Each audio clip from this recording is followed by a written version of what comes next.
Hello everybody, how are we doing? Welcome to the WardiTV Spring Championship 2025, round 16, Group D. And good to see you guys. Hello, welcome to the day, welcome to the stream. It is good to have you with us as we have got ourselves what I think is such a fantastic group of StarCraft 2 today. Players that I think will really deliver against each other. We've got Rogue taking on ZOUN to start the day off. CLEM versus SHOWTIME coming up after, and of course, then the winners match, the decider match, and all the rest, the elimination matches. It's going to be a fun day of StarCraft 2. I'm already feeling it, and hopefully you guys are feeling it as well as we get ready to kick this off and we get set into this Group D of the round of 16. So again, we have been building up to this round of 16. We had Group Stage 1. Players like CLEM got to bypass that. Players like ZOUN came out in first place. Actually did end up playing against Rogue in that Group Stage 1 as well. And that was a series that was already kind of funky because... it was the series that ZOUN lost. It was 2-1 in favor of Rogue then in Group Stage 1. They will rematch here to open up this Group Stage 2 match. So we will get that, like I say, underway in just a few moments. We are already vetoing. In fact, the vetoes are made. UltraLove going to start us off, and we'll kick off into our action extremely swiftly, guys. Obviously, just get the guys in, get the players in, and then we'll get the casters in, and we'll get this going. So 5 series today, 2 best-of-3s, followed by 3 best-of-5s, all coming up. And then after today, we will know our Spring Championship playoff bracket as well. So that's super exciting because we'll actually have that ready for you guys at the end of the stream. We will draw it on stream and we will see what we're going to be casting over the course of this coming weekend because that is when the playoffs are. Going to be a ton of fun. Like I said, loads of StarCraft 2. Some special stuff with that Spring Championship playoffs this weekend as well. We're going to be officially announcing the WardiTV 2025 series, which is obviously going to be hopefully a lot of fun as well. So just goodness all around is the TLDR today. What's up, Roddy? Hope you're doing well, matey. Hope everyone is doing well. So we are pretty much ready to go. If you're on the YouTube early, I'm going to ask you to hit that like button. Takes a second, helps people find the channel, helps us out a whole bunch. So go and give that button a little clickety-click. Like I say, it helps us out a whole bundle, and really only takes a moment or two. As we're just waiting for everybody to join the lobby, and we should be good to go. I think we've got a French stream to join us still, so we'll get those guys here, and then we should be a little bit more on track to get this rounded out. Alright, ready? Are these ready? Yep. Double check what I think is all the casters. I think so. Coco just logged in. Does he want to join? Or are we going to be going without him? Looks as though he's joining us, I think. So we'll get these guys on, and then we'll be, like I say, off and away into our very first match of the day. And it is best of 3s to start out with, guys. So we'll be best of 3 between Rogue and ZOUN, best of 3 between CLEM and SHOWTIME. I actually think that makes it very exciting because I actually think those series could go either way in a best of 3. You know, we put those matches into a best of 5, especially the CLEM SHOWTIME one. I'm going to have a little bit more of a favoring towards CLEM. But in a best of 3, like, yes, CLEM's still the favorite, but I could believe in SHOWTIME making something happen. UltraLove to start us off then, guys. Let's get into our first matchup of the day as we get this ready to go and ready to rumble.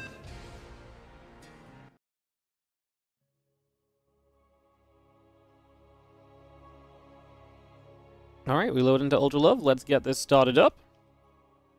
Let's kick this off. And let's, wham bam. Thank you, man. Into this, as we have in the bottom left-hand corner of the map, the blue Protoss player entering this series. It is going to be ZOUN. And he is from Vitality now, so obviously joined that team. Recent announcement, great pickup for them. I think ZOUN is absolutely killing it lately. Is he a favorite to go out and win a championship? I don't think so. But he absolutely can go out there and cause some upsets and get some good placements. So I think he's a great player to have on your team. I think he's a great player to kind of round out a roster if you've already got an ace player like Maru, ZOUN, Rion. That's definitely a hell of a combination for sure. So some good stuff there. And as obviously that is then ZOUN here in this bottom left-hand side. And in the other side of the map, we're going to have ourselves the Red Zerg player. This is, of course, Rogue, a legend of StarCraft 2, multi-time world champion. Someone in the stream yesterday or the day before when we were casting, it must have been yesterday, right? We were casting Rogue against CLEM, and someone was like, man, it's really crazy how good Rogue is. It's like, considering he never really did much with his career. And I'm like, dude's like a 2-time Katowice champion. He's a BlizzCon champion, like multi-time world champion. Like, he is truly one of the very, very best. He's one of the few $1 million earners in StarCraft 2. Like, it's difficult to come up with enough things to say about Rogue's career because it's just so broad. Like, you forget things that he won. Like, he defined metas at certain points as well. A lot of the time he didn't define the meta because he was his own meta as well, right? Like, he was always that much of a fascinating player. He was always able to kind of do that kind of thing where others were not.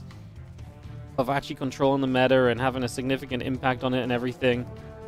Yeah, I was just like, man, poor people in this day and age don't know about the true strength of Rogue and truly how great this guy has been as a SC2 legend throughout the ages. So, yeah, a little funky as we do have ourselves the opening moments then. Game number 1 of this best of 3. I'll get this set off and, yeah, ready to rumble in the next few moments. We just have the Cybercore coming up, so we get that online. And, yeah, a couple queens, the Overlord coming through as well. Bring all of that up and running for the moment as we just take a few moments.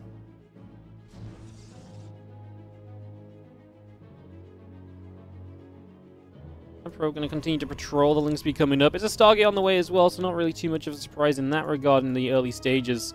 Seeing the Stargate is obviously one of the real go-tos of this matchup, and yeah, I think we're going to be probably seeing that a whole bunch throughout the course of today. If we see some more PvZs, which is likely as well. I think Showtime Rogue is not an unlikely matchup to happen at some point of this group. So yeah, that's definitely one more that we're going to be keeping some eyes on, no doubt. As that Adept just comes over, just going to be coming across and shading through. A couple of Zerglings going to get there for a little bit of damage as well. So, a few shots here and there.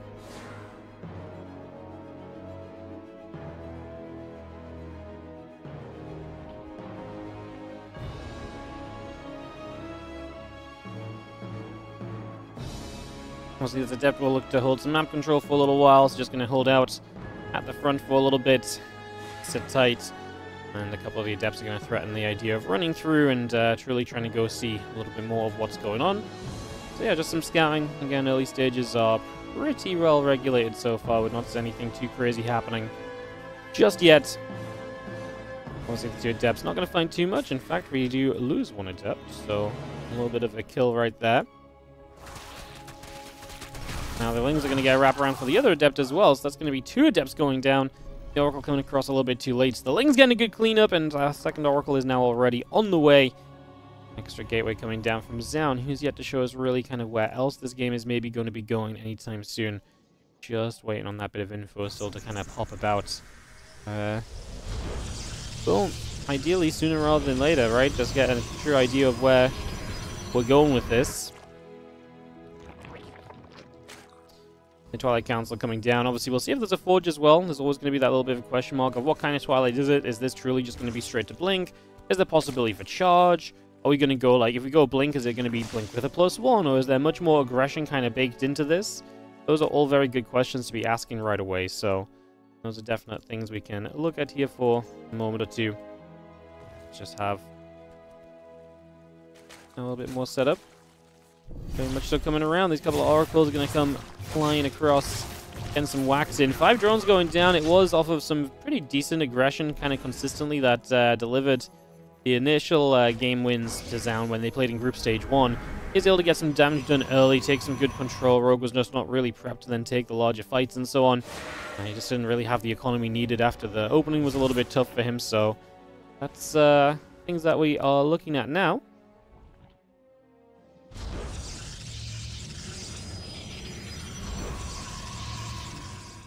As the Blink comes through and just all those extra gates. And again, without a Forge, without the +1 on the way, you definitely kind of think, okay, are we...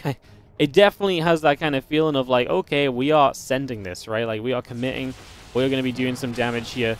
There's no doubt about it. We can kind of fairly clearly see where this one is going to be going to. So, the aggression sent up from ZOUN going to look to bring a lot of Stalkers across the map early. Again, because this is committed, you're in kind of a little bit more need than usual to be able to kind of get away with this in terms of, you know, you need to get in with those Stalkers. You need to do something because otherwise you're behind in this game. If you don't have a +1 upgrade, right, that's going to be missing here as well. Like I say, there's just plenty of reasons why you want to have a little bit of caution on your side when going for this in terms of knowing your backup plan and knowing that you need this to deliver some hurt. As the feelings get caught in a stasis ward, I mean, they're threatening to surround these Stalkers already. The Oracle help is nice. The Queens get there to try and help zone the Oracles away. If you can successfully do that, that would be seen as quite the victory as well.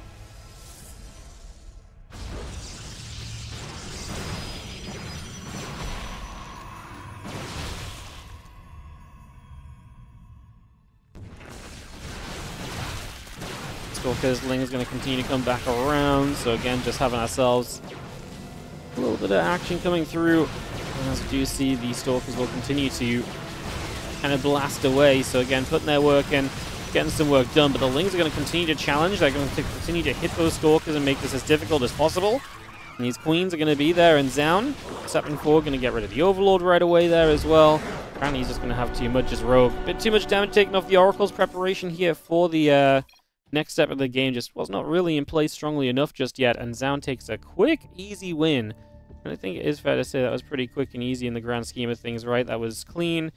There was not really much of a challenge, I think it's fair to say. ZOUN just got in there, got the damage done, put himself in a good position early, and put himself into a 1-0 lead heading to Persephone. No, sorry, ley lines for map 2, and Persephone will be map 3 if we get to map 3, is what we're doing. Perfect. Give me one moment, guys, just get this sorted out.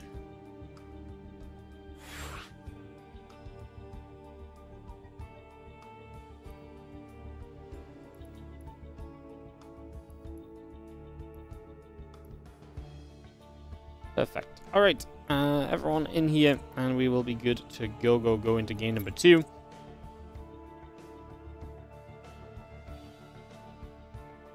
Perfect.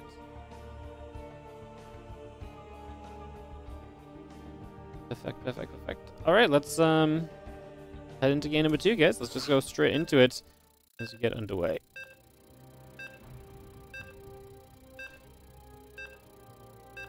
Alright, we're counting down into ley lines. Get this set up. Get this started. But not for the second game. Like I say, Rogue really is a monster if you let him kind of get developed into that next stage of the game and start really getting set up. I think that's one thing that's become quite apparent lately, actually, just in general, is that Rogue is very scary in the macro game at the moment. So I can't imagine that ZOUN is super keen on letting him get there. I imagine he's going to want to keep the ante up. I wouldn't be surprised to see like a Glaives build or something along those lines that gives him the chance to just get in there early and to, like I say, really kind of cut Rogue off at the head, right? Just say, like, no, you do not get to do all these things that you're very good at. You do not just get to kind of run around and do your thing and, you know, macro up and get the lurkers out and create issues around the map for me. Like, no, that is just not allowed at all. So I imagine we're going to see a lot of, yeah, I imagine we're going to see quite a bit of gameplay that kind of leans on the aggressive side from ZOUN. As this game number 2 sets off. He's immediately across the map as well with the initial probe to play the blocking game as well. So just going to try and do his best immediately there to try and stop the hatchery coming down on location. So immediately just trying to interrupt and disrupt his opponent's game plan a little bit. Just the little things here and there that can add up, of course. And Gateway in the assembler coming through as well. So we bring that all online. Rogue just not build units. I think he didn't expect it to be quite as many gates as Stalkers. Plus, he took some damage initially to those Oracles as well, right? So, he already took a little bit of a beating. You know, that on top of just being like, oh, and then he was a bit more aggressive because, you know, if you have a Forge, usually there's not as many Stalkers right away. So, I think Rogue just not quite ready for the exact power of that timing window that came through in the end. Again, that's the power of the, you know, that's the power that you kind of lean upon as a Protoss player a lot of the time, being able to mix up your builds, being able to do a lot of things that look very similar a lot of the time, and then you kind of make them look a little bit different instead, is always very powerful and very potent. So, yeah, I would imagine a little bit of just, I don't want to say misread, I guess it is misreading, but I don't know if Rogue just really scouted at all in the first place to really figure out. So, yeah. Well, we have Cybercore in the Nexus, continue to build through the couple Queens and Zerglings all coming in as well.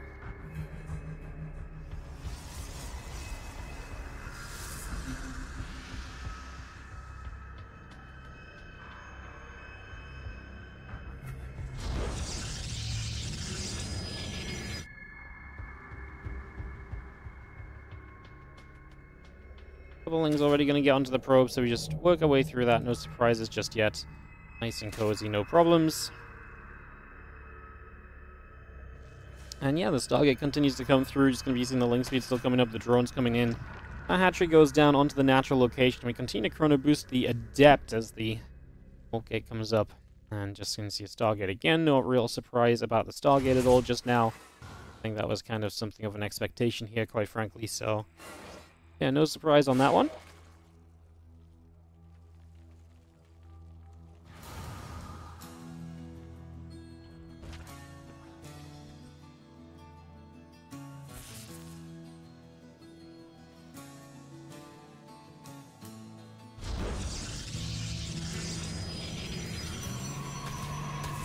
Well, Pro's going to pull through. You see the Ling's going to be dealt with, so no problem there. We do have the Adepts on the other side already applying some pressure as well. Pro actually dealt with the initial Adepts last time pretty nicely. Alright, he was able to shut those down pretty cleanly without too much problem at all.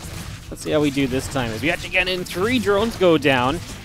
And so if you lose the Adepts now, they're already pretty happy. They already did, you know, quite a bit more work than they probably expected to be able to get done. So, like I say, they're probably pretty okay about how this turned out already in the early stages.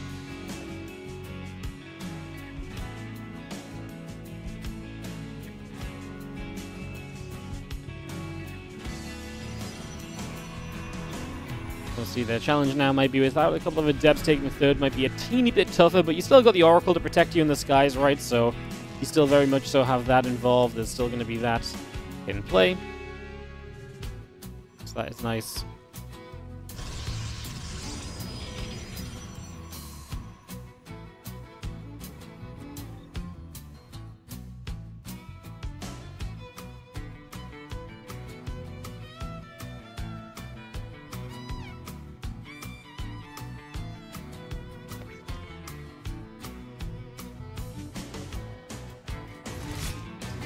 A couple of Queens is going to go whacking. The Oracle's going to get turned around for a couple of moments. Still got the battery on the way out. The Twilight Council finishing very soon.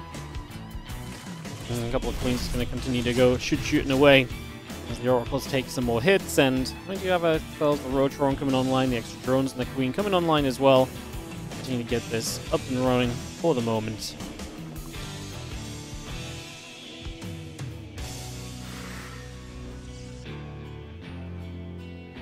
Well, it's once again going to be the blink on the follow. Quite a few Adepts here from ZOUN pressuring forward, and again, just the Twilight Council.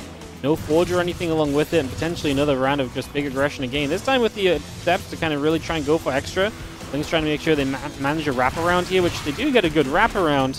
Well, the Queen's going to step over here to help out. We killed 3 of those Adepts, which don't hate, obviously. That seems pretty reasonable. Getting rid of those is very powerful, so nice to see that going down. Let's just have, again, the blink continuing up, and all those extra gates coming through, so just a question of, can we handle, or how well can we handle this setup overall?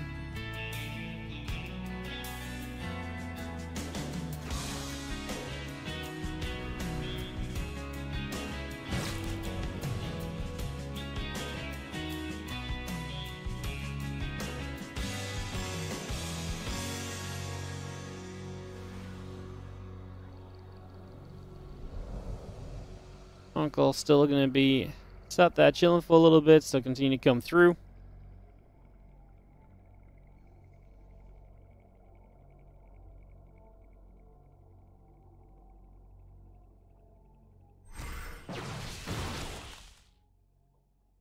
Stalk's coming about, just going to be seeing a couple Overlords and the +1 miss upgrade coming in as well. We had those extra Zerglings on as well. Continue to bring that about for the moment.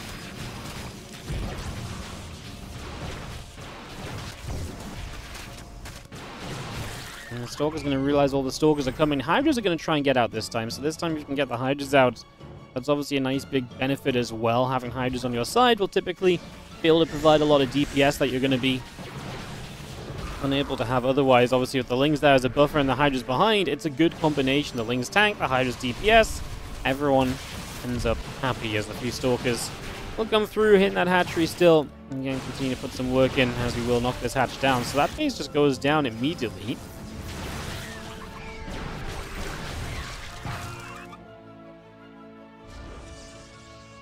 Let's go back around the top. Robo Facility and Co. still coming up as well.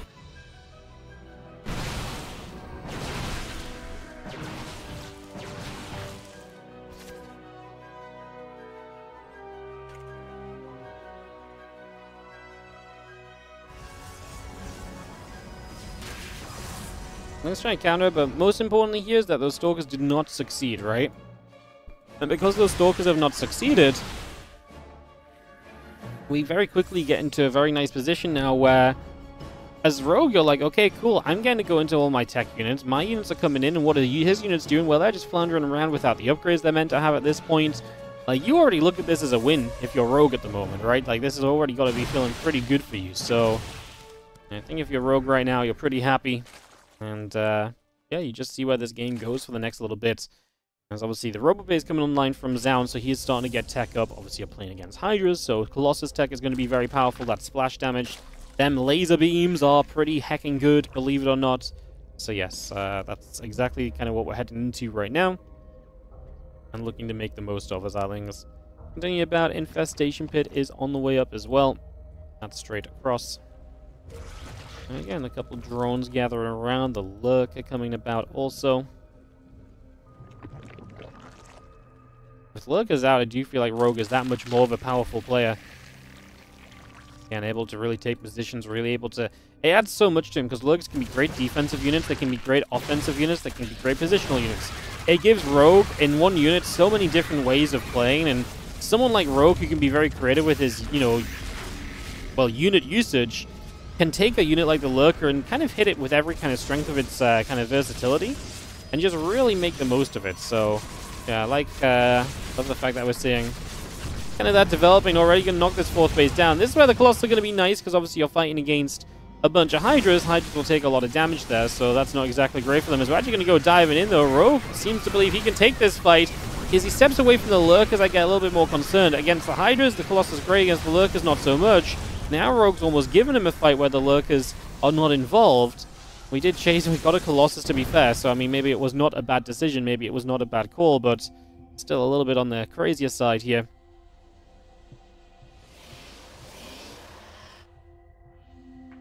Let's see our Stalkers and the Colossus, the Disruptors coming about as well, so we bring all of that through. 3 more Lurkers on the way up as well. And continue to be brought in here for the moment as we just see the Stalkers stepping across the map. While we've got the Colossus, we've got the Disruptors. Like I say, everything else will continue to gather in here for the moment, so we bring that straight over, looking to see what we can succeed with in the next few moments. So Disruptor Shot's going to grab 1 Lurker already, so just going to pick that off immediately. Nice to get any Lurker you can, right? Lurkers are the sort of units which if you let them mass up, they're going to get more and more powerful.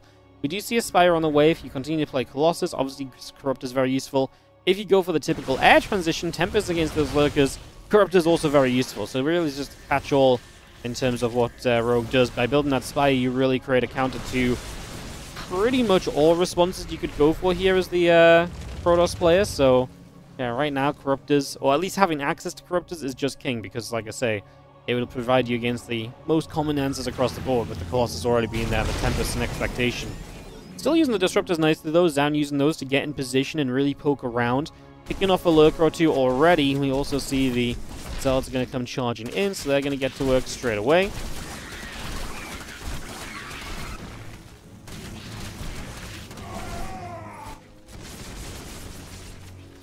Lurker shots again coming straight about there, so just going to send those straight over for now. As a couple of Creep Shimmers going to get knocked down as well, so again, some more work being done. Is what I do like for ZOUN is he's being the aggressor, right? So he's not giving Rogue a lot of opportunity to take these Lurkers across the map and kind of make those super aggressive units and to succeed with them.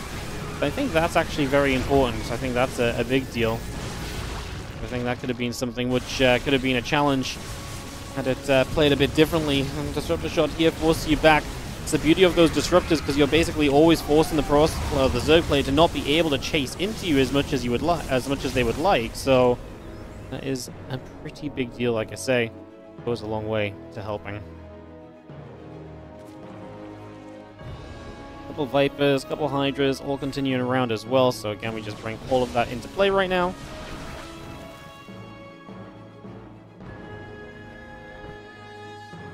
Again, Lurkers and Lings up the left side. ZOUN working around the bottom as well. Got a little more disruptor shots. Bang! Bang! Lurkers taking damage once more.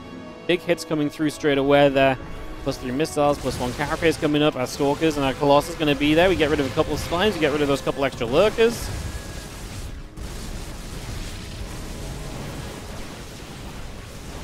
And Rogue is just getting bullied about. His Lurkers are not doing good enough at holding the positions. Like, realistically, if you're Rogue in this game, you want these Lurkers to make it scary for your opponent to attack into you. I don't feel ZOUN has been scared of this army at all. He's been consistently on the map. He's been consistently taking position. ZOUN is not playing into the fear that this army of the Zerg is kind of meant to instill in a Protoss. He's not played back afraid of it. He's not teched up heavily to deal with it either, which has given him the ability to have the units to actually be out on the map and to play with it, or play against it as he has been. Been very fun as we blink forward here. Is that dangerous? The Colossus got abducted in. The Lurkers take a fantastic fight.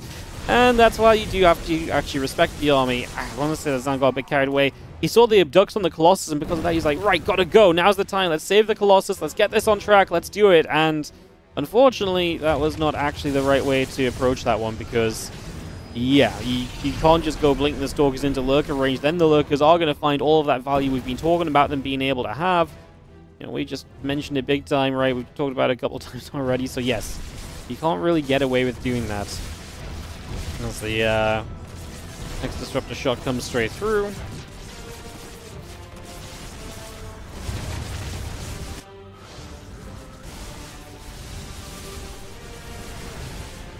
And these Hydras and so continue to move up at the moment, just continue to get into position. Another disruptor shot or so coming back the other way.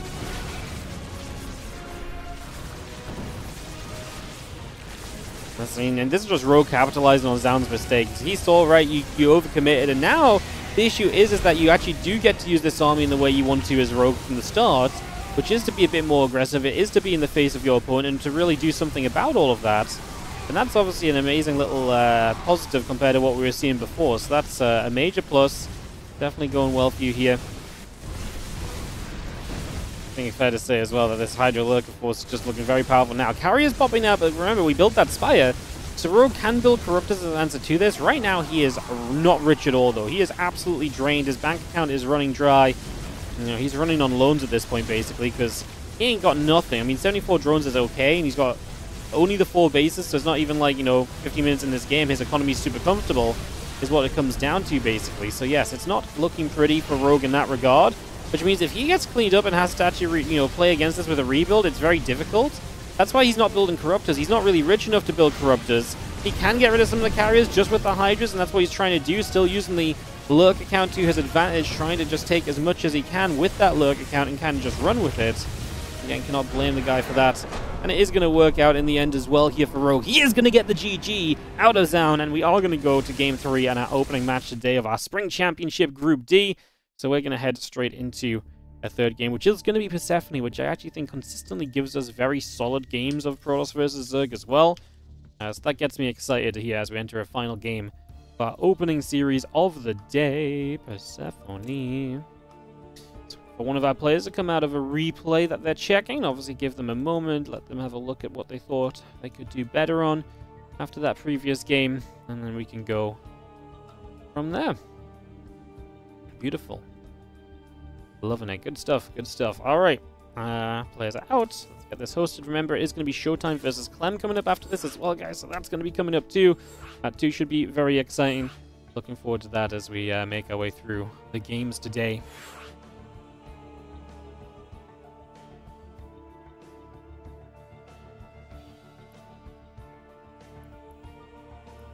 Yeah, I came into the day saying this group, but to me is super fun, and I'm going to very much so stand by that. Very looking forward to seeing how it all pans out. Double check, we got everyone in on my friends list. Missing one.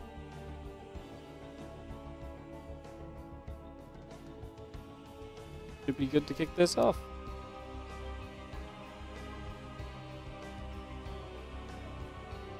Alright, Rogue, ZOUN. Ready.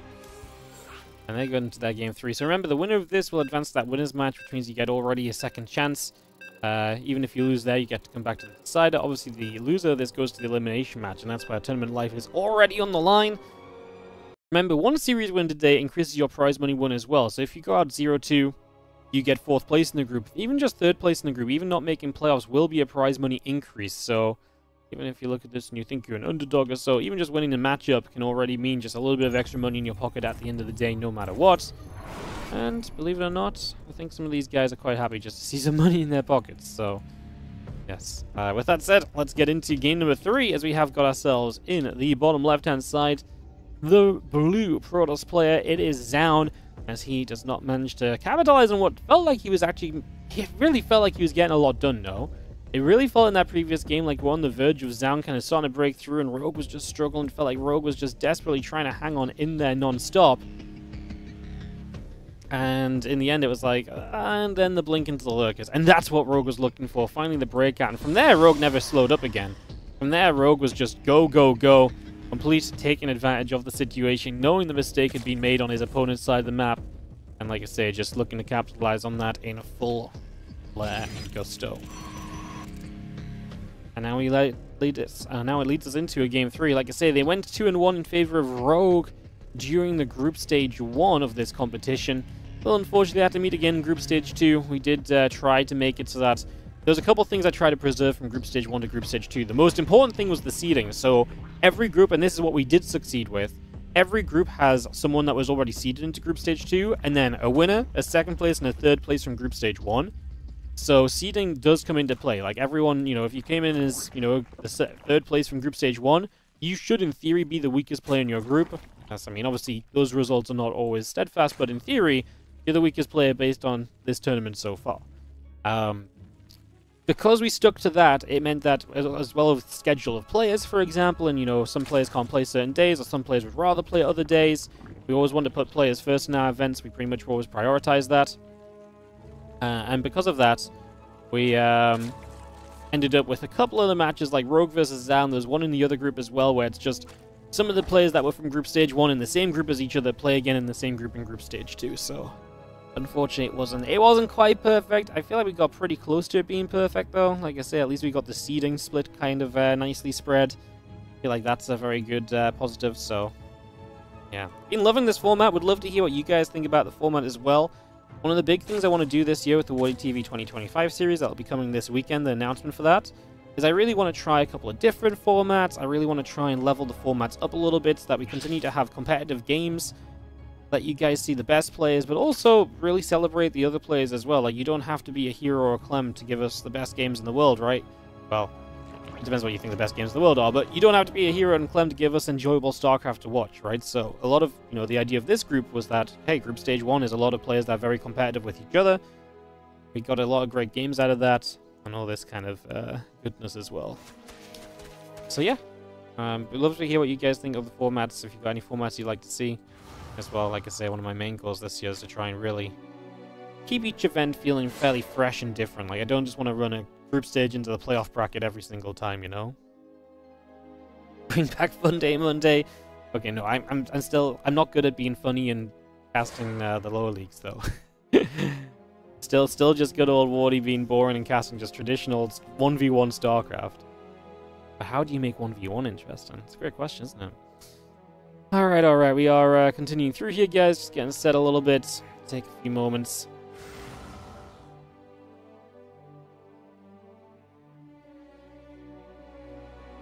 A couple of adepts make their way across the map. The Ling's actually going to get past those adepts, so the adepts get by, but then the Lings get by as well, so you can look at that in a couple of different ways. That's definitely going to create a little bit of confusion, I imagine. Couple of Queens going to go onto those adepts. The Oracle coming back the other side as well. So just going to go for a little bit of a whack here and a whack there. Some trade outs being made initially.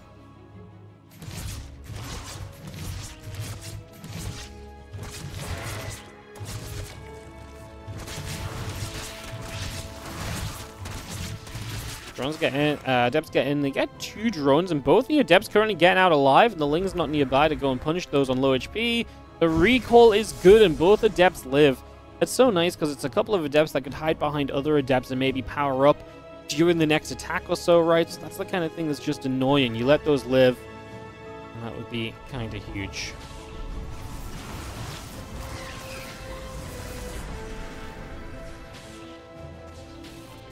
Oracle going to be there to provide the high ground vision, and the high ground vision Allows us to whack away at the Overlord as well.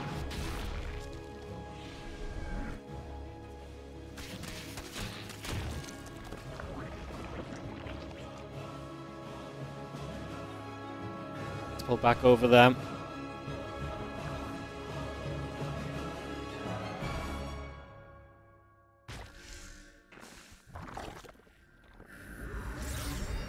Oracle setting up those stasis wards, just going to be having our drones on the lair continue to come through.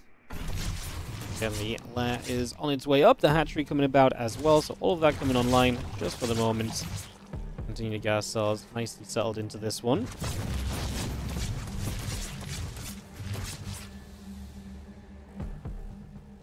Hatchery in the top right-hand side as well. Obviously, this is the nice part of Persephone. You really do kind of expand along the top, and it really kind of gives you this kind of... You've got these kind of big... Like, so much of the focus on the map is pushing down, but so much of the expansion kind of pattern is kind of going across the top, at least for a Zerg.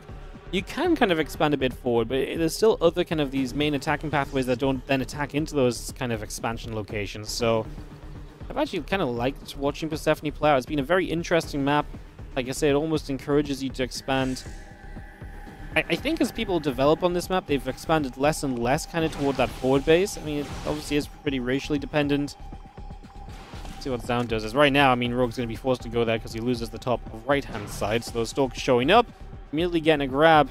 Rogue going to just try and make his way to that Hydra Den and Infestation Pit. Both of those coming up as we speak. So we get all of those coming online. The melee upgrades and carapace coming up as well. So again, we just continue with that. Bring that through, get that going for the moment.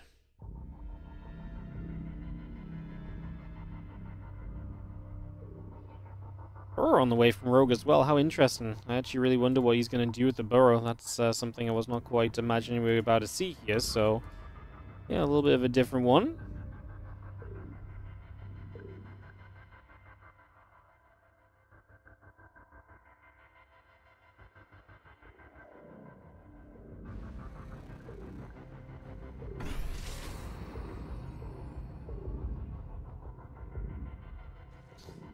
Coming about, we'll just have ourselves the charge and the +1 attack upgrade coming through as well, so we keep that on the go.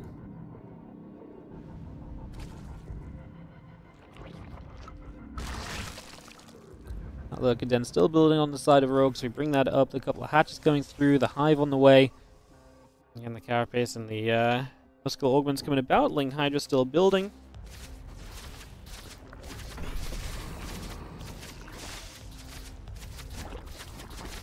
I just continue to knock onto the rocks for a little bit, so a little bit of work being done, damage being dealt.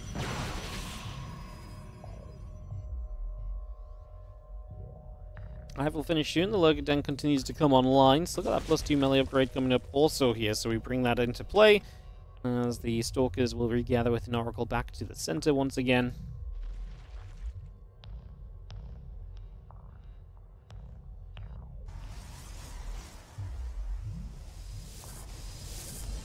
+2 attack upgrade coming up on the Forge, by the way, as well, so we continue to bring that online.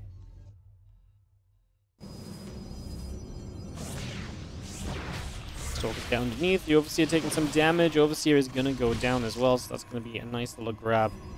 Just shut that one down for the moment.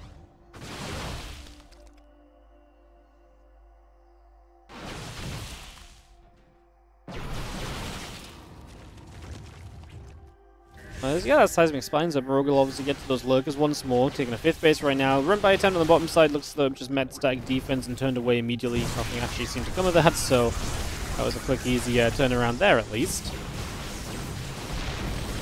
Stalker's going to blink in, finding a couple of Lurkers just unburrowed, and so the full force of these Lurkers not really there at all.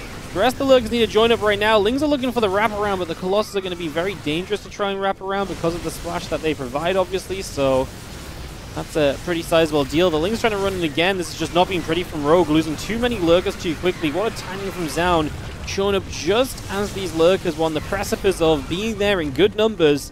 He gets in, he picks off a couple straight away, puts himself into a great opening position. Now these Stalkers blinking forward, Lurkers will be dropping. The Ling Queen trying to press forward at the same time here.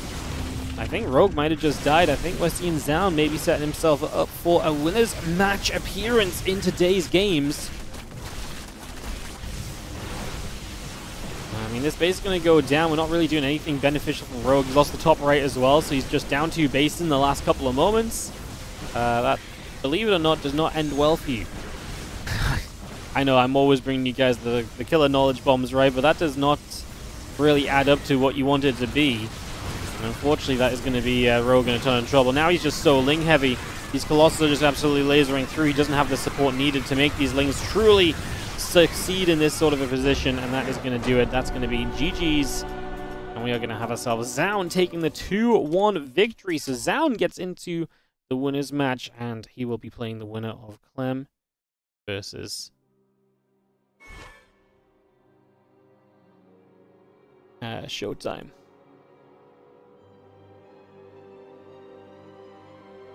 So, I'll get that ready to go.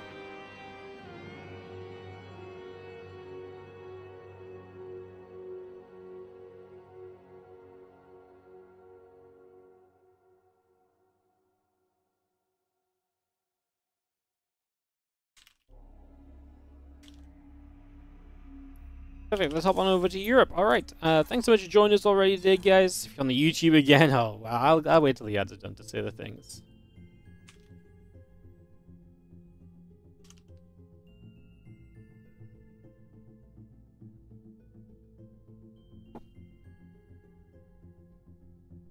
Alright, let's bring this about.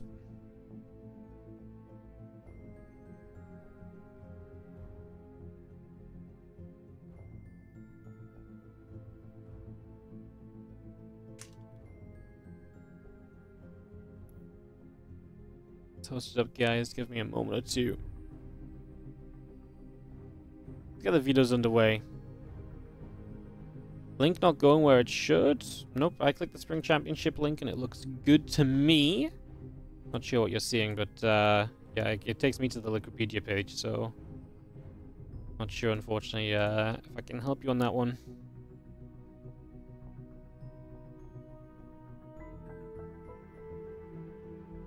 Oh, the Steel Hunters. Oh, it's because it's over. Let me delete that off my thingy. Time messages. Yeah, the sponsorship's over, so they probably shut the page down already. Yeah, that was last week's sponsor. Wow, not even let me farm clicks after the sponsorship. A lot of time is over. Unbelievable. Ay. Imagine being all well and proper. Alright, guys. Still checking we're good over here. And videos are underway, so we shouldn't take too long getting into CLEM SHOWTIME matchup right now. We continue our way through the Spring Championship round of 16 Group D. 1, 2, 3, 4, 5, 6 vetoes are done already. First map pick coming up in a second, and we'll get this straight into play. Persephone's made it through to the top 3 maps again. Mortal of Amygdala and Persephone are going to be the 3 maps. Clem just clarifying that with us as well. He's also just doing the math in his head. He's like, wait, what series are we doing now? Or what games are available?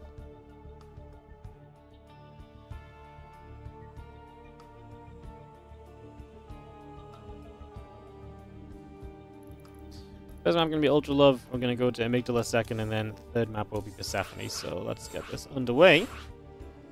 And now on the European server, the rare match on Europe. We don't see a lot of European games, or Europe versus Europe games, I should say. Which is kind of wild, really. But yeah, we don't play a lot on the European server in these events lately.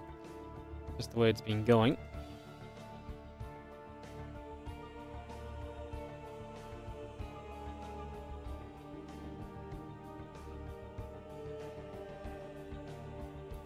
Alright, I think we've almost got everyone. Who are we missing? One more caster. Get them in here. SHOWTIME ready's up. If Clem is ready, we are absolutely just going to be good to go nice and quickly. Perfect. We can get this started. Are we going to be making the bracket right after this? Yes, you guys will know the playoff bracket before the stream ends today. We have nothing to wait around with for making that or anything. It doesn't really matter for player schedules. They're all going to play on the same couple of days, so... I mean, I've got a couple of player requests, but, like, nothing that should affect how the bracket gets made, so... yes, basically we will be doing the bracket as soon as the games end. Is exactly what I was getting at, yes.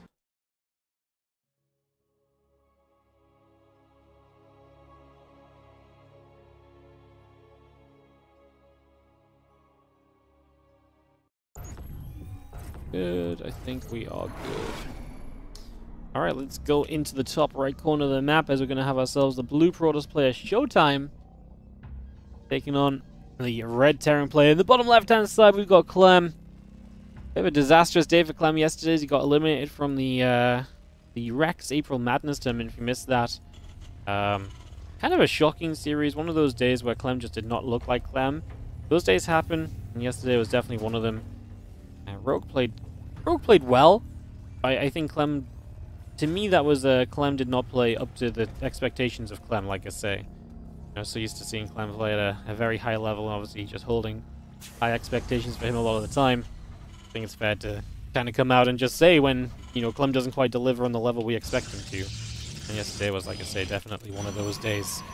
This TVP always fun. Showtime has struggled to win against CLEM lately, is the reality of it. Which is wild to me, because I always feel like Showtime has such a good chance when he plays against CLEM, And maybe I'm just thinking back a little bit too long in my my brain memory of StarCraft history or so, but I would always say CLEM and Showtime was a very competitive matchup, To me, this was always a match between two European players, but yes, CLEM was a lot of the time favored, but a lot of the time, CLEM might have been favored, but Showtime came out with a couple of game wins and series wins as well. Showtime does not win a lot against CLEM anymore, even though I still feel like sometimes he takes them to some very cool and interesting game states. Actually kind of pushing it over the edge and getting a win out of it is something that is been a challenge for Showtime in recent history, so we'll see if that's going to remain true going into this one here today, or if we are going to maybe be able to get a bit more solidified as Showtime and or as CLEM, and really just show once again that he is absolutely the best right now, or one of the best at the very least. And that's very difficult to take matches off of him, which I think we can all agree is typically the case.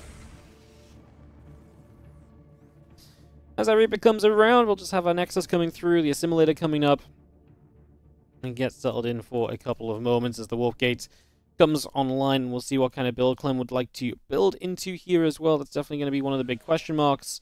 What kind of build are you expecting to see out of the Terran? How aggressive does CLEM get? How feisty does he want to be? Etc, etc. All of that is going to be good, very reasonable questions that, yeah, will definitely set a lot of the tone in this game as well. So we shall see how that pans out.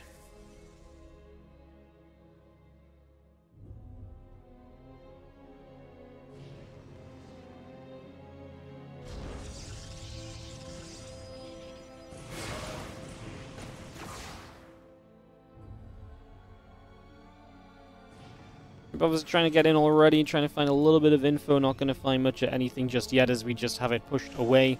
Blink's still coming up, the Warp Gate's still coming up as well. And we do have ourselves the Reaper just moving back up toward the top for a couple more moments. So again, a little bit of movement here and there, a little bit of setting up right now.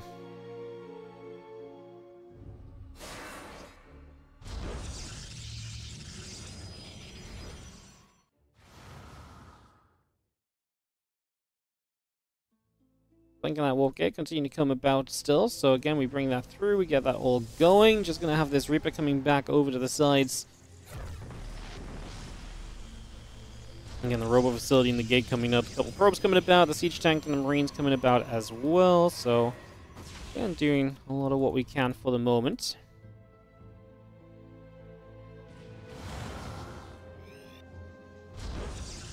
The Robo Facility obviously just gives you a very stable setup as well, so not really Showtime kind of heading into anything too overly crazy or anything. It's actually looking very straight up and traditional at the moment in terms of how he gets going, so yeah, very normal for him so far as the Siege Tank and a couple of Marines continue to come about. Viking on the way as well, Blink about to finish, the Observer and the Stalker coming up, the Gate's still coming through. Marines and the rest of those bits and bobs coming through as well, as you see those couple of devs going to go a shading. Cyclone going to get a lock on towards a couple of workers as well. And we're just going to go pushing up at the front here. So we're going to come attacking straight in. This is one of those first scary moments here basically for Showtime already, where you just cannot afford to lose out in this moment, right? Like, this is not a moment you want things to go super wrong for you in or anything along those lines. This is a kind of a sit there and, deal with it thing. Gonna blink forward, gonna get rid of the Cyclone now as well. The Adept doing a lot of the tanking damage, and Showtime's benefit here is as he chases this away, he might get a lot more units, but he loses one more Stalker, and going up the ramp there was actually quite expensive for Showtime. Now a tank sieged up on the high ground, that reinforcement definitely helping. Oh, nice, he's gonna get there as the tank concieges to pull back. And then he loses 2 Stalkers for it, which, that part I don't love anywhere near as much, obviously, right? It felt very good. Losing another tank is not exactly ideal. Definitely a little bit of trouble abound as we just have our Stalkers still trying to trade out. Still trying to do a little bit more work here for the moment. Impact and +1 coming about right now, so again we get all of that on the way. Forge Nexus coming through as well. The charge also continuing up currently.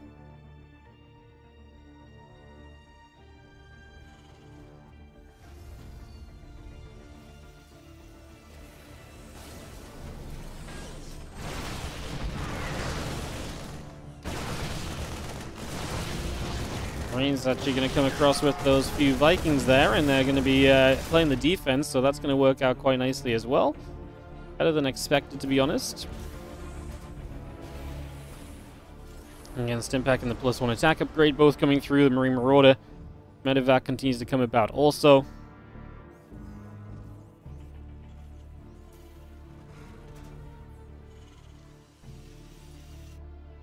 Noble Bay, a bunch of additional gates coming through, the +1 and the charge coming over as well. So again, we just get our next stage of this coming in from Showtime. So he doesn't die. I still gotta say, I don't know if I really love the trade for Showtime. Resources loss comes out to be just slightly favorable for CLEM, so it really doesn't look that bad. Like, when you look at it just like that. Yeah, when I look at it just like that, I'm like, yeah, okay, like, I feel like it's been okay, but I just feel like the problem for me is that it felt as though Showtime should have had much better trades than what he got. Right? He definitely had a much set of rough, like, he definitely traded badly compared to the setup that was available initially. If that makes sense, because there was a lot of moments where I think he should have been able to clean up, and then he lost so many more units in the process of cleaning up. And that was, like I say, pretty expensive, pretty rough. Definitely a little bit of a tough one.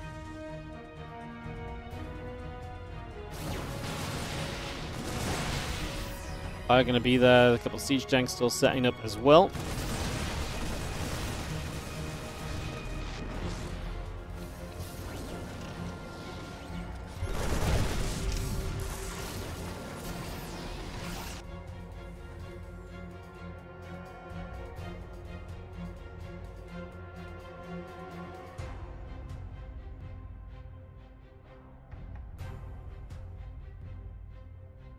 Moving around again, just going to see a bio gathering up, siege tank will settle. I'm just going to have ourselves a couple of stalkers are going to be there too. Going to get pushed back a little bit.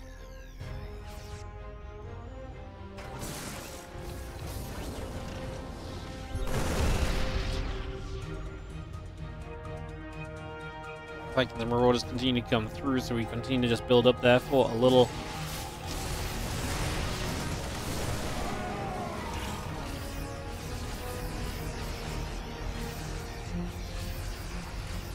Bio, the Vikings coming around once more, so again, just going to be setting up for a little bit. We just get ourselves this attempted move on the map, not going to go too far, and that's obviously one thing which Showtime is going to continue to smile about here for the moment.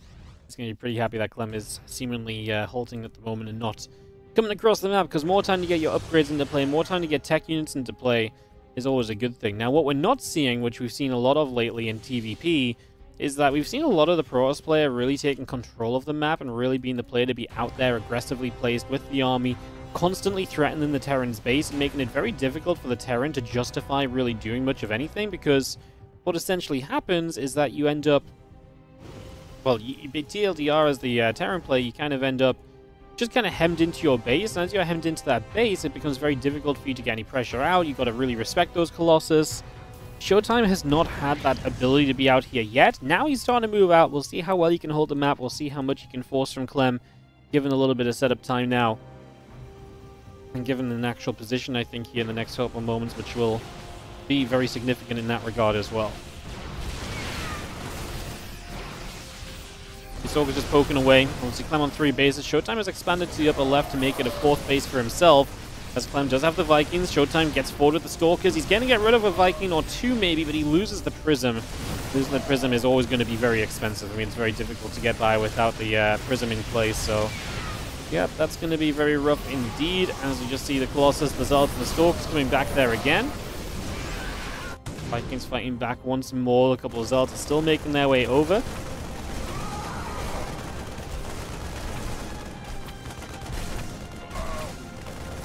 Marines are going to shoot. The Zealots still taking shots. A little bit more coming about as our medevacs make their way over to that right-hand side. So again, trying to see what might happen here.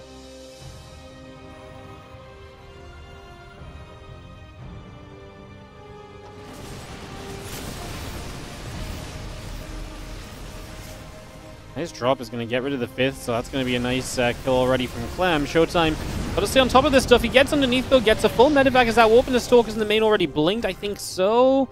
They're not going to be able to get underneath the next medevac. So they could have killed off everything there. Then, you know, losing the 5th base for that full cleanup would have probably been absolutely okay. Which is a pretty crazy statement, but I actually think it would have been pretty fine. See the couple of Marines still alive. So this is actually a good cleanup in general from Showtime. Ends up losing some workers, but I feel like that's a worker loss that's fairly manageable in the grand scheme of things right now. You know, you still have 4 bases. Replacing 11 workers takes a little bit of time, but nothing too crazy. Like I say, it feels very manageable at the moment.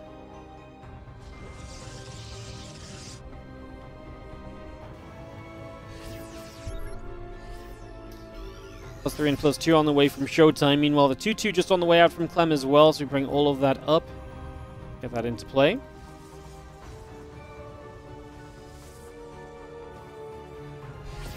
Find the Vikings gathering up on the bottom side as well. Still, the 2-2 upgrade still there.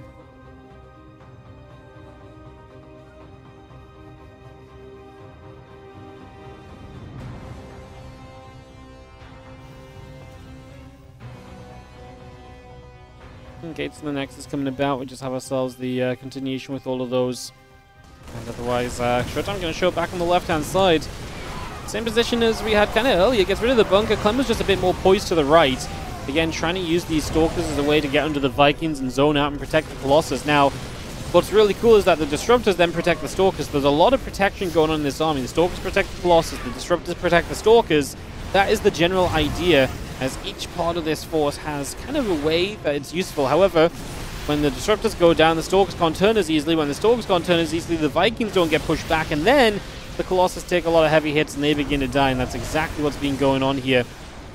As those Colossus taking some heavy hits on the chase down. And it's always a retreating Protoss player who feels as though they're at their weakest. And definitely seems like the case there as well, as that is a lot of falling down going on. There's other Stalkers coming back the other way again. So we try to set up one more time. Medevac's going to boosting over. The Liberators are going to be there too.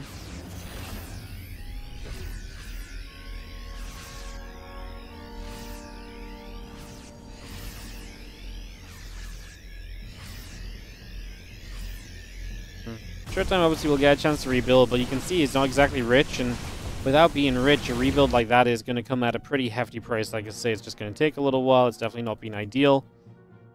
This is not being the situation you were looking for here. Is Showtime losing so much and running away there. Ends up now in a little bit of a tricky spot.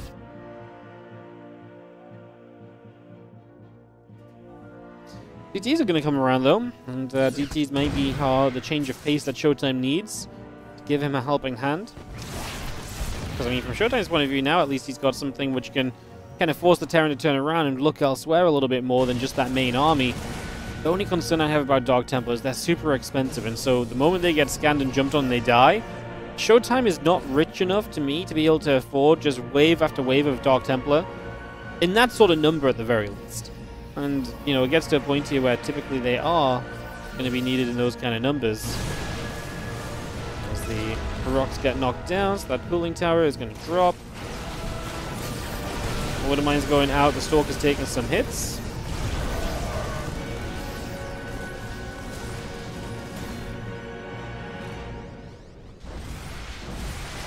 He's getting to the natural where they will chase around a little bit. EMP comes down. That's what I mean, it's going to get so expensive for these DTs. We're going to try and recall them. Never got rid of the missile turret. We get 3 out of there. It's better than nothing, though.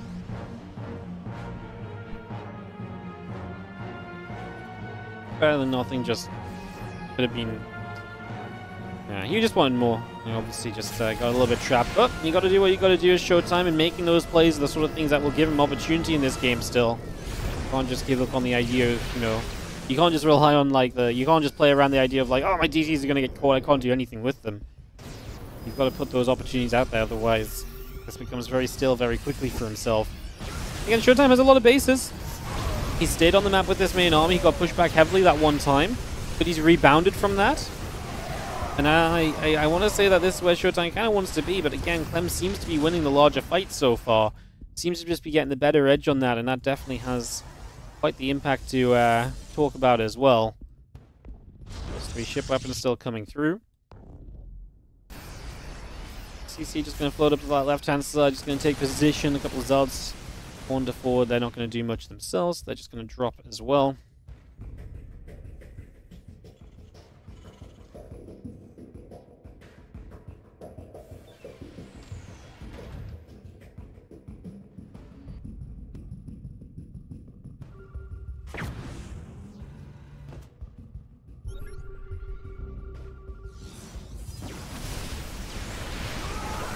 Showtime shows up on the west once more, is just going to come straight through, and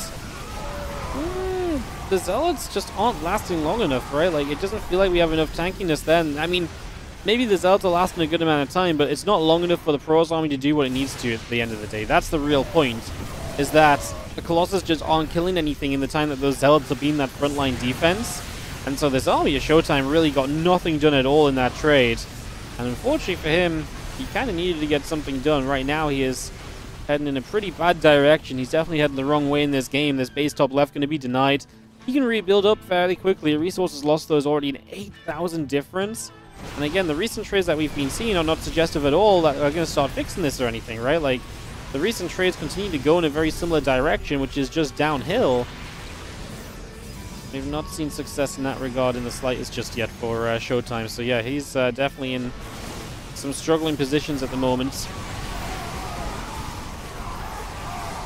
Try and push forward with this wave of reinforcements. He actually gets around the back of the Terran army.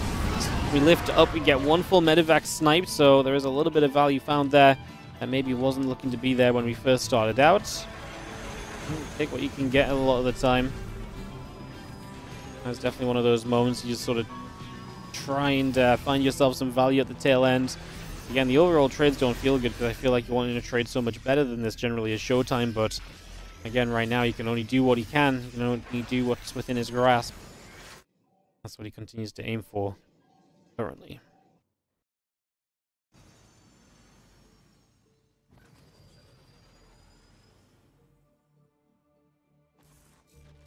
A bit of bio heading down to the bottom right-hand side, so it's just going to come across as well here.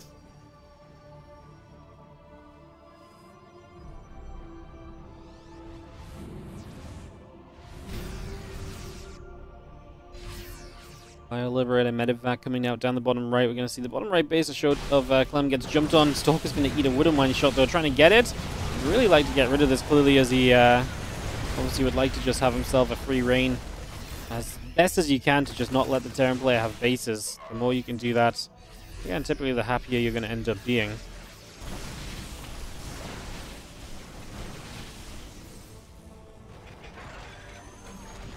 Liberator can definitely a challenge as well. Showtime's never really been rich enough to move into the, the Sky Toss tech that would really deal with Liberators a lot more easily, so that's kind of a permanent problem as well.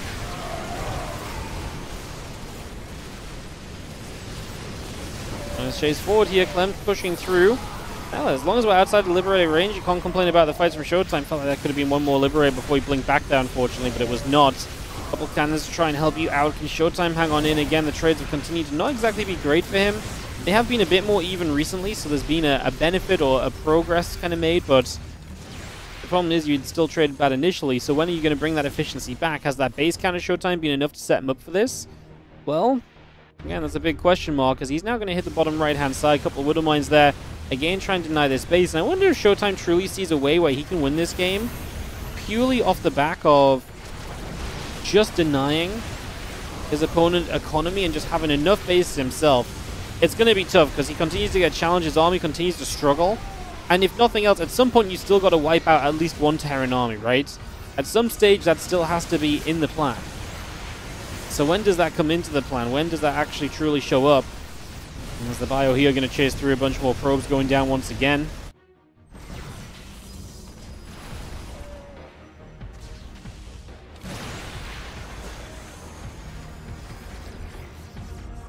Shots trying to find their way around the edges. There's a lot of probes. I mentioned one of the strengths of Showtime obviously is the worker count, the base count. Obviously losing workers like that is going to just make this a whole lot more difficult for you to kind of stick in this and to keep it going the way you need it to. So yeah, a lot of problems arising just little by little as Showtime, again, as I kind of said earlier, feels like he always gives some really good games against CLEM. There always looks like potential. But actually getting the game wins, actually turning those into series victories, that is the struggle for Showtime in this matchup, as it is for so many players, because CLEM is just that good. But Showtime definitely is one of those players that clearly can stand up to CLEM and kind of make him, you know, give him a push and give him a shove for his money. But he just can't quite win the war at the end of the day still, as Lib siege up again, a bit of bio coming across, Ghost settling down.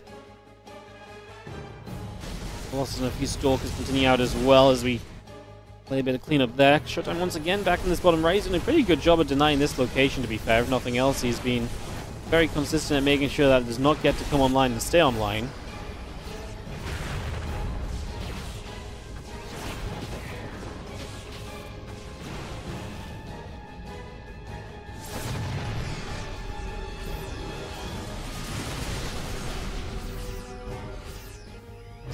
CLEM wants to make sure Showtime doesn't get to stick and deny that bottom base too much. Doesn't want him to get comfortable there as well. Doesn't want Showtime to feel like that's a base that he could take.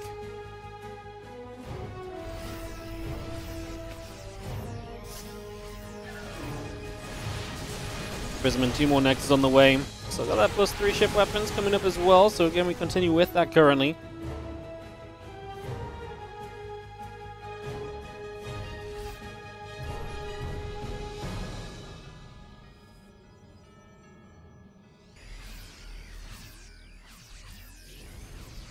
And the Vikings, the Ghost as well, continue to come across, as we are going to be seeing a couple of EMPs going down already, a couple of Disruptors getting caught in there as well.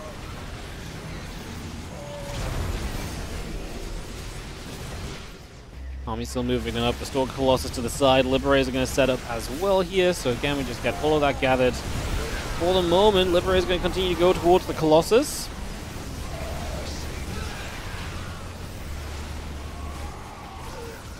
Giselle still charging up. Ghost getting taken down as well. Showtime taking a good fight here, getting rid of some of the real important units of CLEM. A lot of what's left over is in the sky, and that doesn't really work unless you've got the time to set up that army, as Showtime comes completely across the other direction. Liberator sieges up here as well. Okay, I feel like we're cooking a little bit right now as Showtime. This was a much better fight than what we've seen so far. As our Stalker Colossus force continues to come about now. Still just positioning a little bit.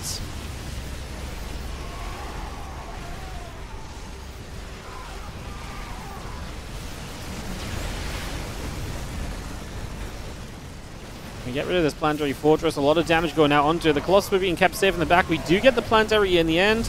Showtime supplies plummeting in the tail end of this, though. Man, it's been such a fantastic push across the map, but he loses so much trying to do it, and he just doesn't have the money to realistically rebuild out of it either.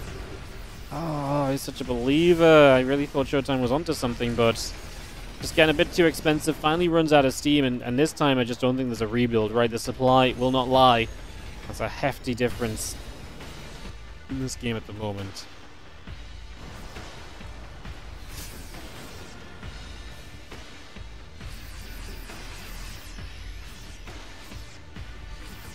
Sometimes it's really important to kind of recognize when the good thing has had enough of a good run, you know?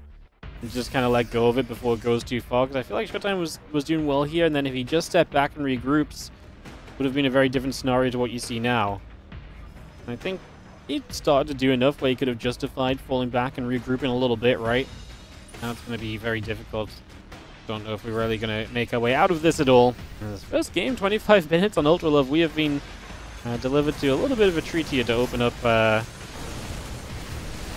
this second match of the group stage.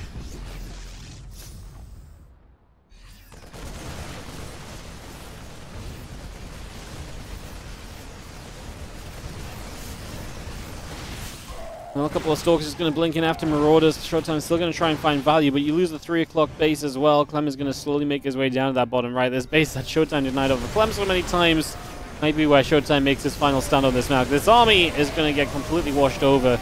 There is no competition in that at all. That is plain, simple, easy to see that there's just not enough there at all from Showtime. He will try and micro the Colossus back, but you need something shy of a miracle to make this work as the Liberators show up as well. They can actually go after the Prism. And as that Prism falls with the Colossus inside, I would not be surprised to see the GG. Showtime taps out of this one and gives us a Game 1 victory to Clem after a grueling affair on Ultra Love. Like I say, it was definitely not an easily made kind of set of trades or anything.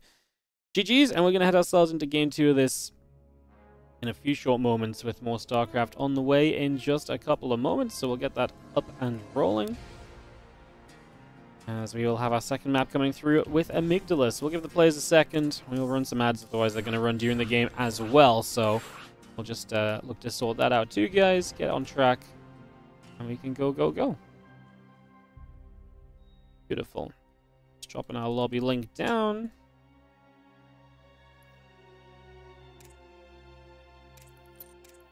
And we're actually only missing the players already, so that's lovely. Perfecto.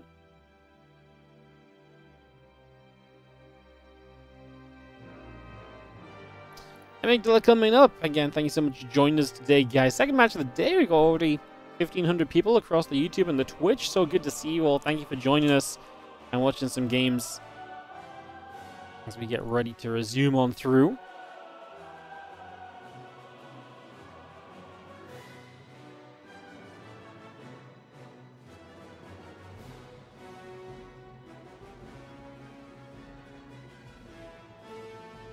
LHF, go, go. You can click start game and get that set off.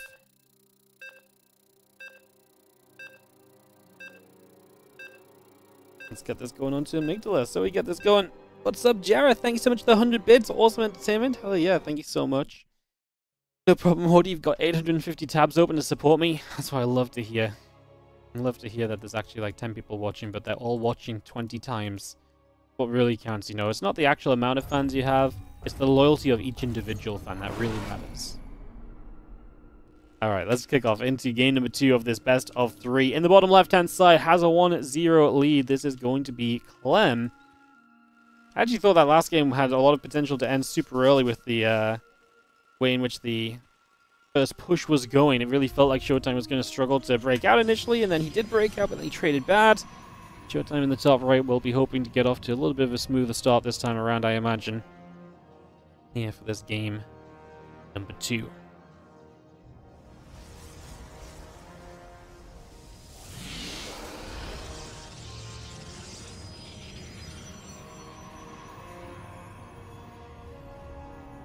Amygdala map, get underway. Again, thank you so much for the 100 bits, appreciate it. If you're watching on the YouTube right now, it's that time of day as I go over to chat. And first, I'll say hello to Carl, saying good morning from Eastern Canada. GLHF, hell yeah, thank you so much for dropping by. And good morning to you. The other thing I was actually going to say, though, is that we obviously have ourselves the beautiful like and subscribe button just there below the, just there below the YouTube stream. So if you can take a moment and help give us a like on the YouTube channel, subscribe as well if you don't already. If you're on Twitch and you don't subscribe to the YouTube, consider clicking that button. I really want to try and push our YouTube subs up. I feel like I've got a theory that if we start just pushing YouTube subs a bit more, YouTube's going to give us like a wave of like, hey, you know what? Let's do it.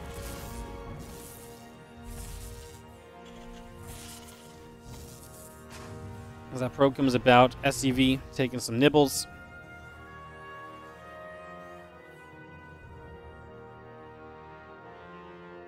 Yes, head on over to the YouTube and give it a like and subscribe if you don't already. Anyways, I'm just sorry. I'm multitasking because I myself am trying to get onto my YouTube stream to give it my own like. I like my own content. Yes, there you go. The Wardy like has been added. We're on 40 right now. Let's keep getting that up there, guys. Let's keep growing that number today. Let's get that like count rolling if you're on the YouTube. We're coming up to 50,000 YouTube subs as well. So like I say, definitely head on over there. Give us a helping hand. Helps us out a whole bunch. We appreciate it if you do.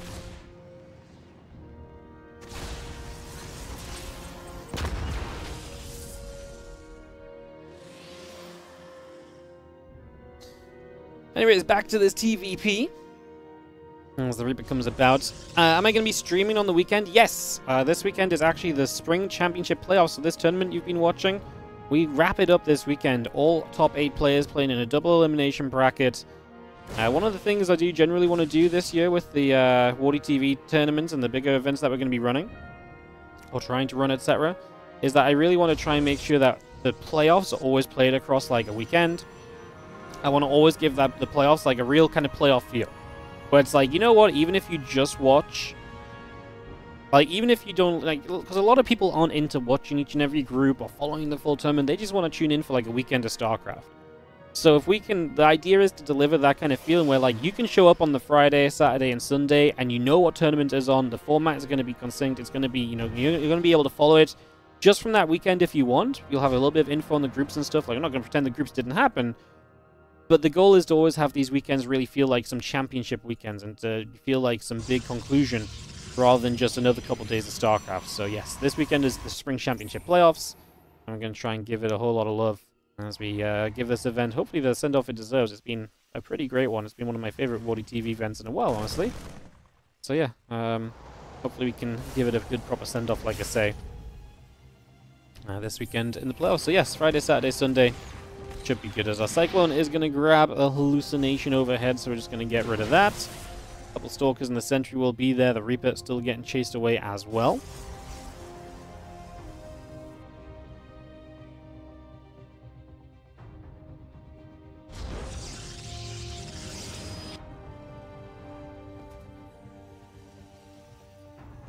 Siege Tank comes down to the natural. Banshee of CLEM moving down through the bottom side as well.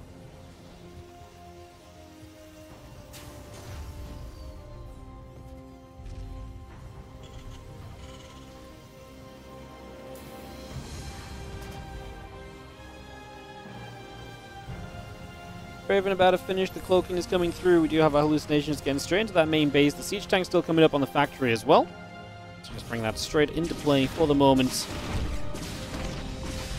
Banshee actually going to get a couple of kills there as the Stalkers will blink in underneath and just help to chase said Banshee away.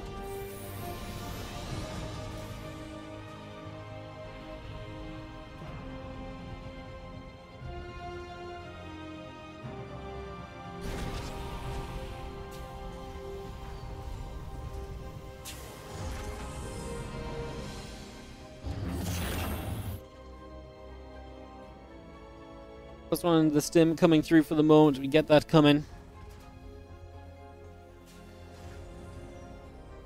we'll have ourselves again the charge build. Nope, the forge coming about, Robo Bay and the gateway building. The battery also coming through just for the moment as we get all of this set up.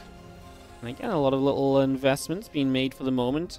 And a lot of just readying ourselves for the next steps of this game in general.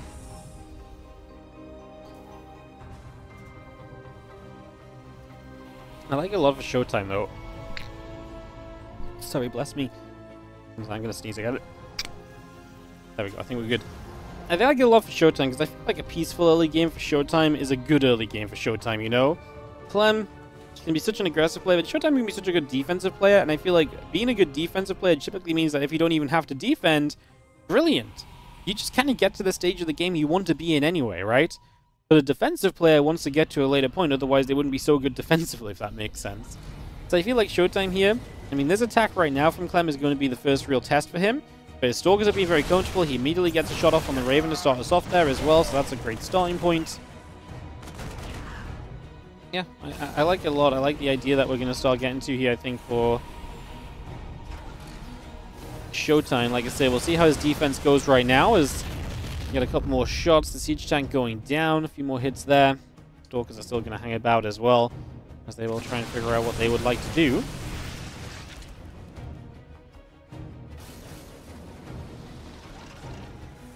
Hydro gathering, couple of tanks. The Raven overhead as well, again concussive shells and that +1 continuing to come through currently, so a whole lot of setting up right now.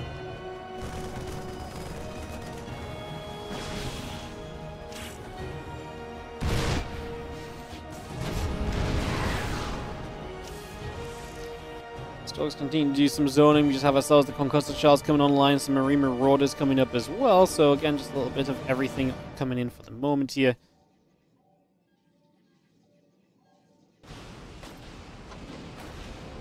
Those medevacs are going to unload. The bio just coming down to the bottom right.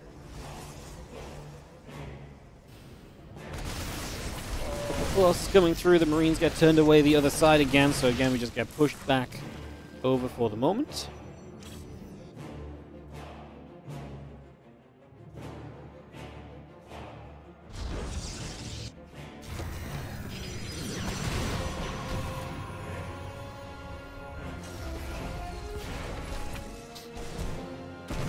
Nice to see a little Zealot coming in. We actually have a big fight on the right side as Showtime is going to catch a bunch of CLEM's units running down away here. So just going to get a bunch of kills on those. And that's actually a really nice cleanup.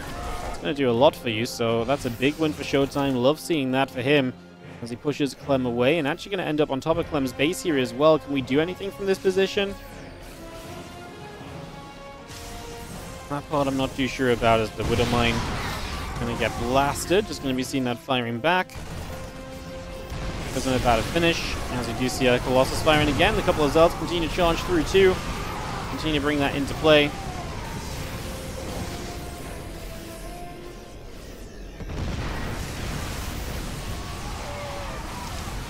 It's going to be seeing our Stalkers, Colossus, kind of getting into a little bit of trouble here though, and this is not as great for Showtime as it initially seemed. At first it was looking good.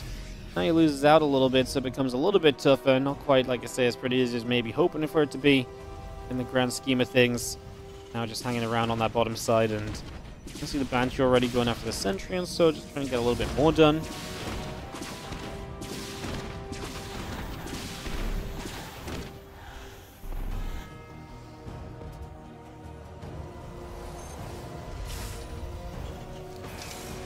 +2, +1, just about to finish up. We still have ourselves the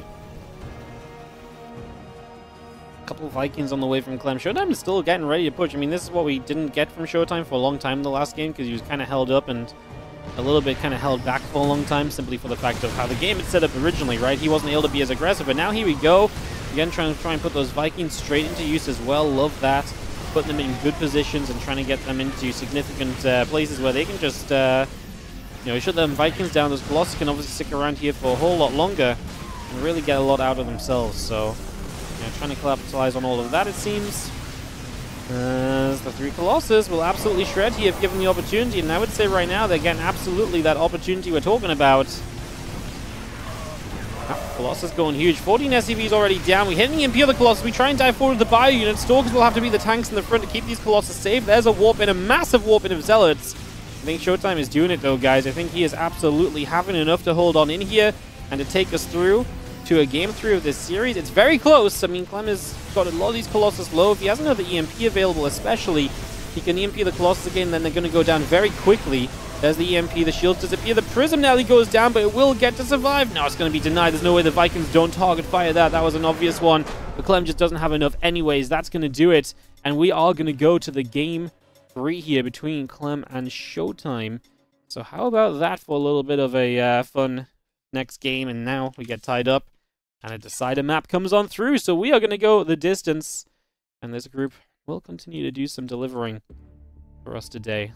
Loving it. Alright, let's get into what will be our third map then, which is Persephone, I believe. So let's just get that started. And hosted. And we'll be off and away. Beautiful stuff. Alright, create. Drop the lobby link down.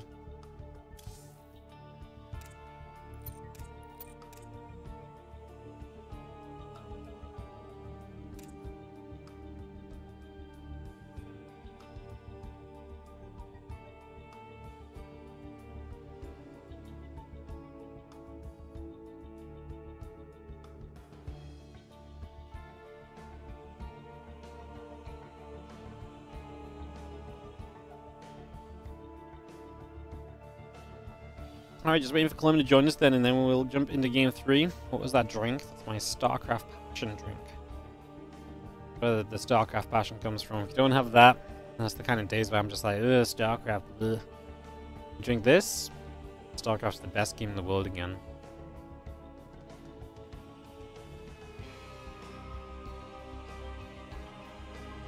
The real secret is that it's Pepsi Max. Just waiting for Clem here, guys.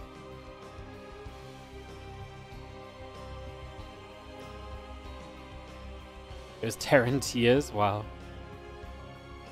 Brutal. Yes, I drank the tears of Terrans. Players are ready. Let's go into game number 3 as we head into Persephone for our final game of this series. So both our opening matches going to go to a game 3. I knew Group D was going to be a banger. I really did. I was just feeling it from the moment I made it. I really felt like Group D was going to be great. Looking good so far. Which tiers are the best? Usually Twitch chats. Twitch chat usually cries harder than any race combined. The best part about Twitch chat is they cry about all of the races. And pretty much it's like just whoever is winning right now is OP. And whoever is not winning right now needs fixing immediately, you know? Or else StarCraft is truly doomed. That's generally the vibe that we get.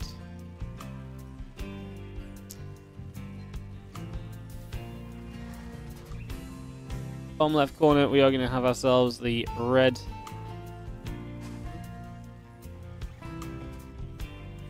Terran player. This is going to be Team Liquid's CLEM.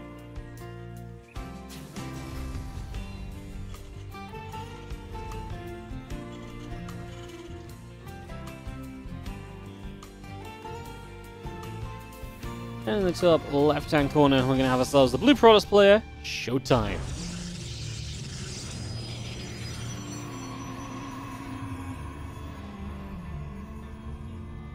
Game 3 of this series, SHOWTIME really doing a lot more of what we kind of knew was very much so... Yeah, SHOWTIME really doing a lot of what we very much so knew was kind of the power play in that last game, that last match, which is get on that map, make use of those Colossus, zone out those Vikings, and the value you can find from there is absolutely phenomenal a lot of the time, and I think that was fair to say that was very true right there as well, as the Marine and the Orbital come up, the Cyber Core coming about as well. Get that all underway as we settle ourselves into this one.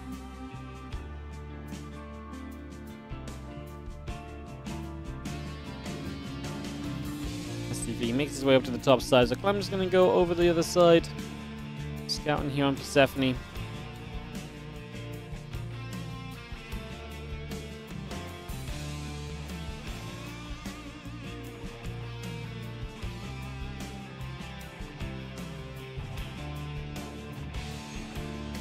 We'll see.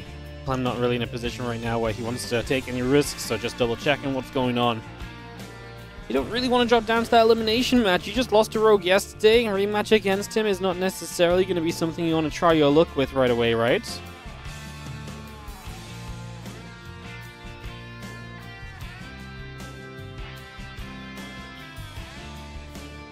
That's definitely a little bit of a factor, if nothing else, as we just have Sentry continuing through and get settled.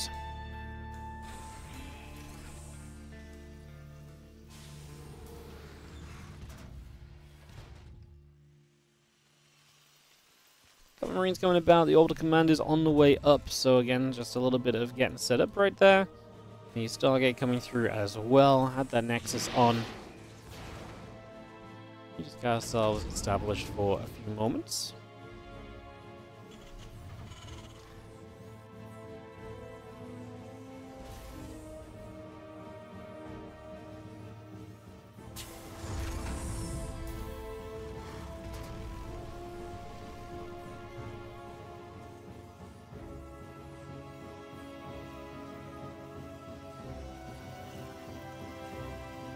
This nation is moving through the bottom side and again continue to come across for a couple of moments there. The couple of Marines are going to be around too. Couple bits and pieces, nothing really too crazy still just yet. Obviously, it is Phoenix though from SHOWTIME, and Clem going into the Cyclones. Always got to ask, are we expecting Clem just to be able to kind of shred through the early Phoenix and just go for a push that SHOWTIME will struggle to hold? Phoenix openings are always very flimsy. There's a reason they're maybe not the most loved matchup when it comes to playing this PvT.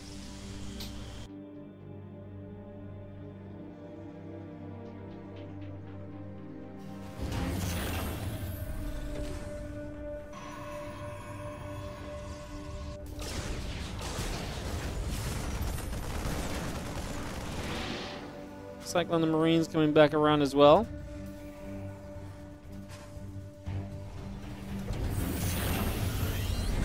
Max is going to go over to the tech lab.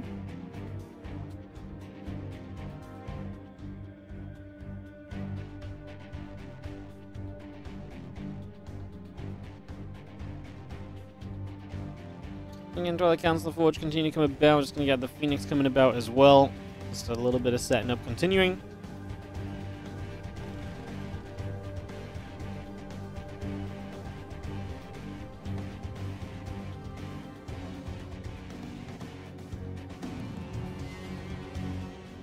Let's go around the bottom. We'll just see ourselves the Meridian Marauder coming up. Stim and Combat Shield +1 coming through as well.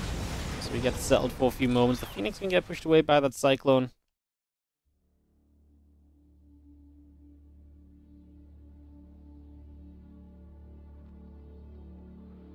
In the end, CLEM has not been able to find his way across the map super early, but he's still going to head in towards the Stim and Combat Shield. There's always going to be a time window there where there's going to be potential to try and get a lot done as well, so keeping that in mind.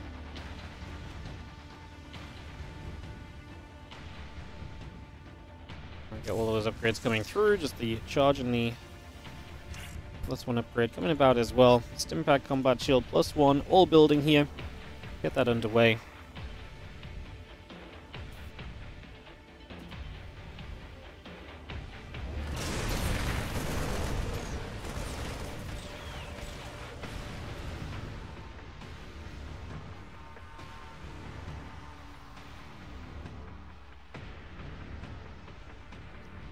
CLEM is going to begin to make his way out and across, so we'll see if Showtime really can hold up against a larger army. He's going into that charge, which is obviously a big part of defending against those attacks. Having those Zealots be a meaningful kind of front line is almost always going to be a big chunk of the way towards just seeing success in these kind of situations.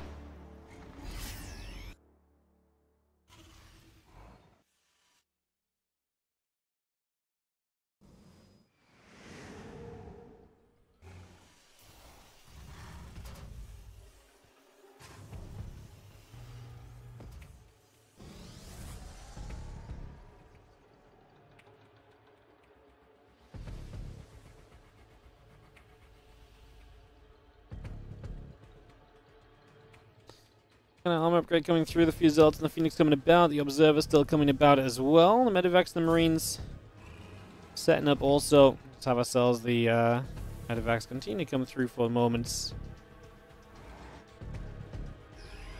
Couple Phoenix gathering together. The Bio, the Medivacs setting up from that bottom side, getting towards the center. Observer gonna come see what's going on in the middle as well. So again, a little bit of a look to see what's up. As you just see the Bio coming around the left side. Just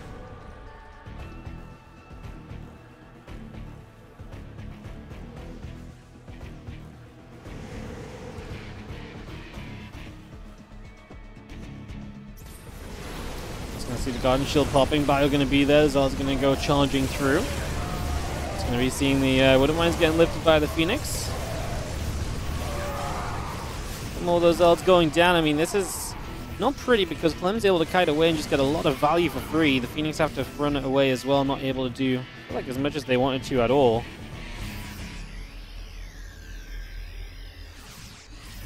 Again, Bio gathering, Medivacs chilling.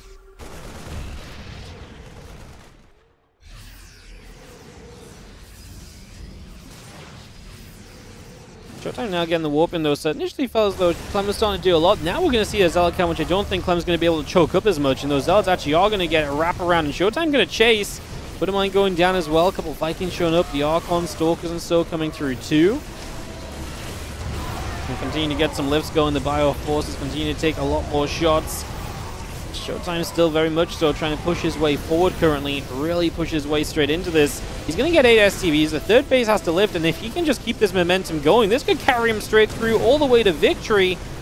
As here we have, I mean, not really enough at all in this natural CLEM. The bunker obviously holds for a couple of moments, but not too much. A couple Widow Mines mostly going off on singular Zealots. That's not going to save the day. If you are CLEM right now, you need more than that. These Archons tough to get rid of as well because they're so tanky with their shields. We are starting to eat through a couple of them. And that series pulling through as well. CLEM just doesn't have enough. Showtime's going to win this. Wow. He's going to power his way through, and it is going to be Showtime to take the 2-1 victory. Knocks CLEM to the elimination match, as CLEM will face off against Rogue there. Rematch from yesterday's Rex April Madness playoffs, where CLEM lost 3-0, so that's going to be kind of wild. Showtime takes the 2-1 victory. He gets a winner's match against ZOUN, and that's going to be a huge opportunity for one of those two to just move straight through into the playoffs. Very, very fun.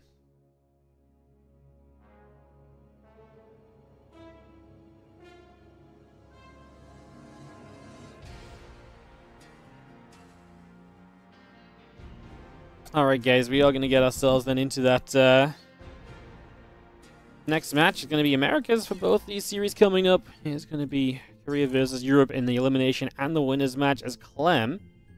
Let's have a little peek at what CLEM and Showtime's history have been. I feel like Showtime started to see a bit more success against CLEM again. Because I feel like I had this talk the other day and then Showtime also won. Oh my god. This was the first... No, so he didn't win, but he was... I think he took a game or something. I don't actually know when I was talking about this. Showtime... Oh, no. Yes, Showtime has now won 2 in a row against CLEM, breaking what was a 1, 2, 3, 4, 5, 6, 7, 8, 9, 10, 11, 12, 13, 14, 15, 16, 17, 18, 19 series losing streak. He won in WardiTV Monday's 29 round of 8, and then he just obviously won now as well to give himself 2 in a row against CLEM. So Showtime got to be feeling pretty good about that at the moment, no doubt. Definitely a pretty feels-good situation to be in.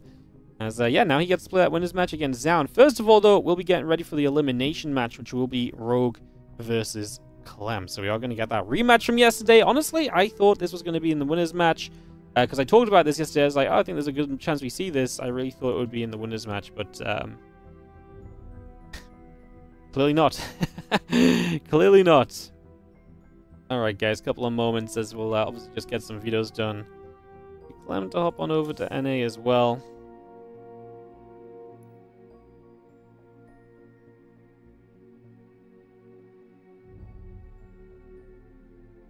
Cool. Cool.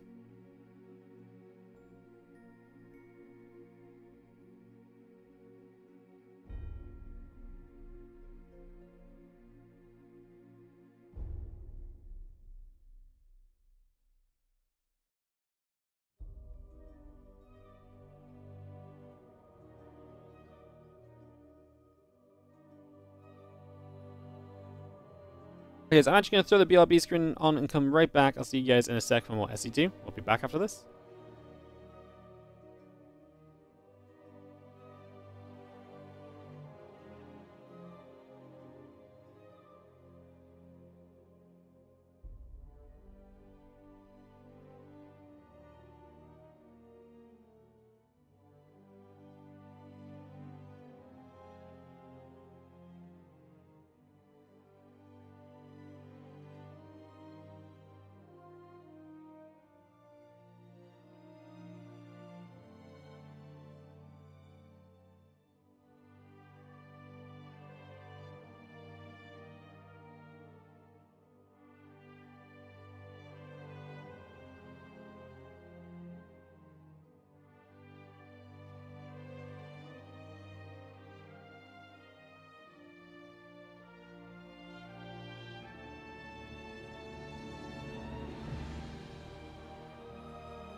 Alright guys, maps are coming up here in a moment or two. Going to be starting up on Persephone. It's waiting for our 4th map pick from Clem, and then we can go as well.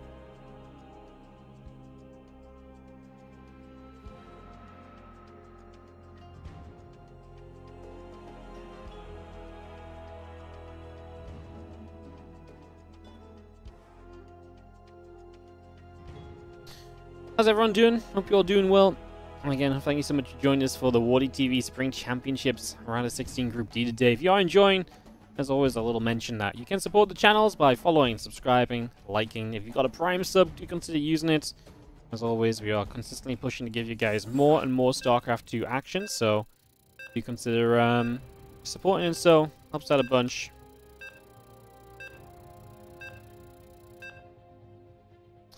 And yeah, I mean, kind of a boring sellout, but I don't really want to go too deep on it. We got some good selling out to do on the weekend with the playoffs coming up and the announcement of the WardiTV 2025 series, but just thought I'd mention already that if you guys want to support the channel and the stream and the tournaments, it really does go a long way. Helps us out a whole bunch. Check that out. Keep us above 700 subs. That's all we're asking as well. Staying above there is really, really helpful for us being able to fund tournaments. So yeah, that's our goals. Not trying to set them too high. Trying to keep them very reasonable. Trying to keep them very attainable. Let's get into this best of 5, as in the bottom left-hand side, this is going to be the blue Terran player. This will be Team Liquid's Clem.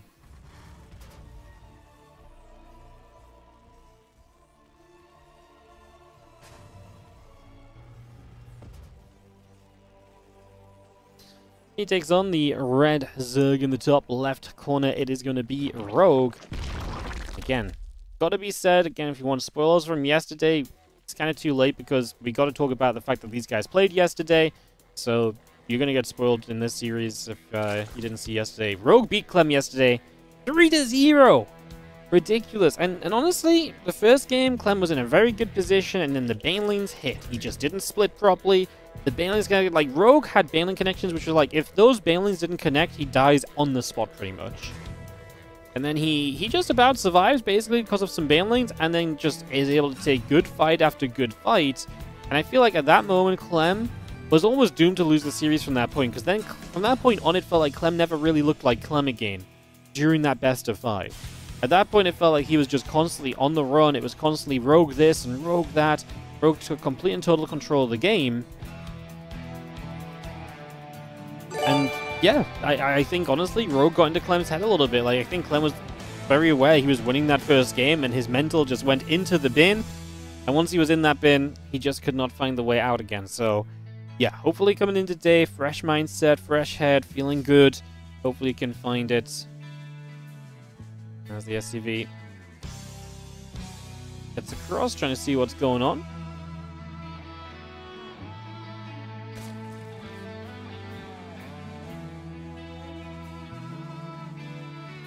What's up, Fantasy TY fanboy? Thank you so much for the 50-month resub. 46 straight months of throwing money into Wardy's wallet. I am still not GM. Well, we never claimed to make you GM, you know? That's the thing about StarCraft. It's not pay to win. You can't just pay me and you get to win your games. You do get to pay me and get to watch awesome games, though, so that's paying to win, because then you're winning and getting to watch awesome StarCraft, something like that. Maybe that's what it is. Maybe we should advertise ourselves as a pay-to-win system. You pay, and you win, because you get to watch awesome StarCraft. Holy, that's what we should... That's it. We're going to make millions. Everyone loves a cheeky little bit of pay-to-win, don't they? My goodness, we've figured it out. We've hacked the system. Love it. Alright. Real talking, though, we do have ourselves... this game, obviously, setting up Persephone. I want to focus on this because I really feel like this is going to be a fascinating matchup to see the shift from what Clem did yesterday to today, the shift to see what Rogue tries to pull out here, and so on and so forth.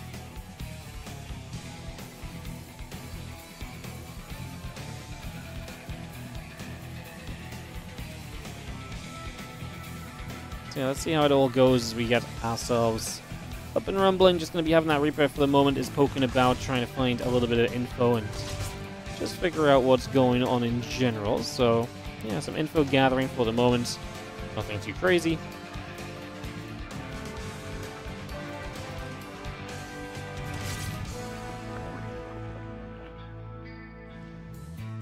Bertrand is on the way up, by the way, Banshee and a couple of Hellions. So CLEM going to keep himself very safe by going into the Banshee as well. That's always noteworthy, right? You're always going to have that Banshee as like a way to kind of keep yourself in that little bit of a better position, a little bit of a stronger spot if your opponent opens aggressively, which we are very aware that Rogue is capable of doing.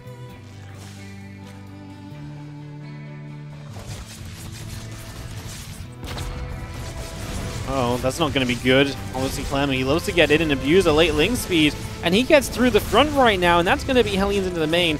Target fire with that Queen could have had probably 2 Hellions already, but he missed the low HP ones, which is unfortunately quite an expensive cost, because with 2 less Hellions here, the deadliness really drastically drops off. So that could have been way, way, way less effective from CLEM, even once he got in, as now we're still at 8 workers killed, and these Hellions finally go down, but 8 drones killed, workers off the line for a significant period, and CLEM has done a lot of work here already to establish a very solid starting point in this Game 1 and in this series. He wants to come in and mean business going into this and not kind of leave any doubts on the table after yesterday. That's the kind of way to do it, just showing up early, getting damage done, and that could potentially just simplify this game. Damage like that adds up, and when you're someone as good at macroing as CLEM, and as good as kind of keeping the game going while that harassment is going on, it's going to become very difficult, because it's not like CLEM's making macro mistakes behind that.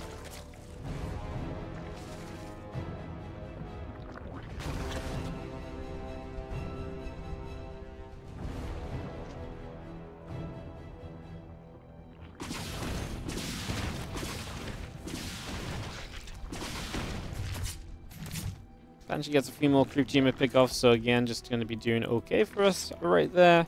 Nice little start as the missile carapace starts up. The roach speed is coming through as well, so all of that coming online. Banshee's still trying to join up around the left-hand side, trying to see what else may happen. If they just take a couple of moments here to get set up. Like I said, trying to get something rolling.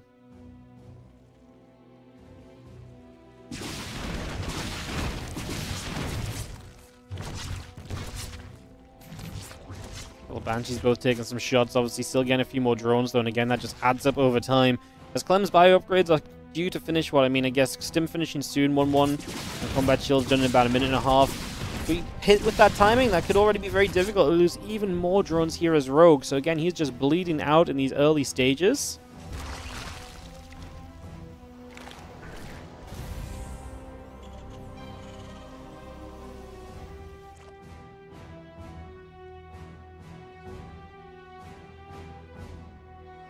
Going to be seeing a hive coming up and get that underway.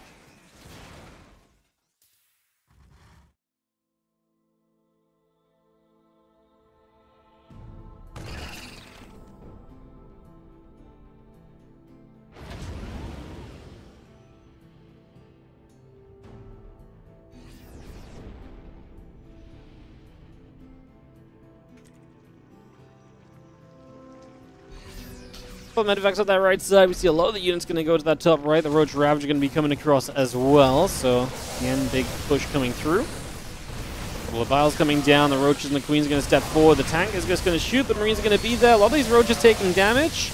The Overseer is sitting overhead. The Roach is trying to close the gap, and that Siege tank will go down, so the tank will fall.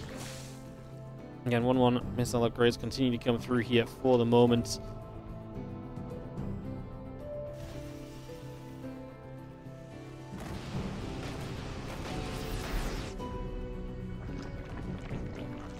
So you can see the Roach Ravaging the upper right, gathering 2-2 upgrades on the way. The Siege Tank and the Marines coming about as well.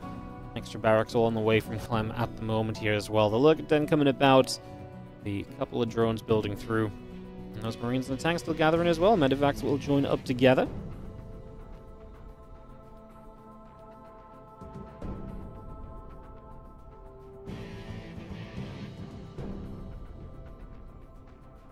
Both those Banshees going to be seeing a Roach on the right side. Rogue is getting to some of the tech that will help him. Obviously, Viper's coming out will help a lot against some of these pushes and so. What I'm going to be very interested by is if he has a chance to really get to Lurkers. CLEM is only dropping right now, not a bigger push on the map just yet. I wonder if CLEM looked at Persephone and sort of just says, well, you know what, this is a very difficult map to be kind of aggressive on.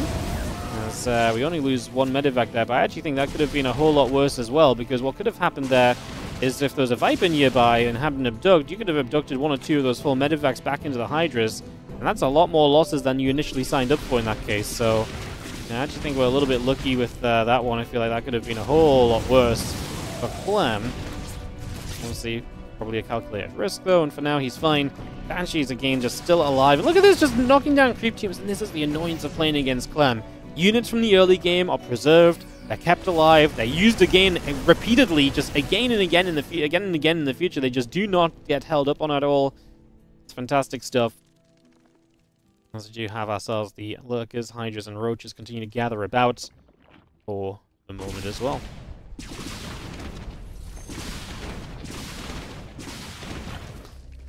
Parasite Bomb actually might get rid of one of these Banshees finally as we cancel a 5th hatchery. This Banshee goes down swinging, man. Honestly, these Banshees have been so great this game, and that one just an exemplification of everything that's happened so far. Like, as it's getting Parasite Bomb down, it still finds a cancel on the 5th base. The Banshees have been pretty sickening up until now.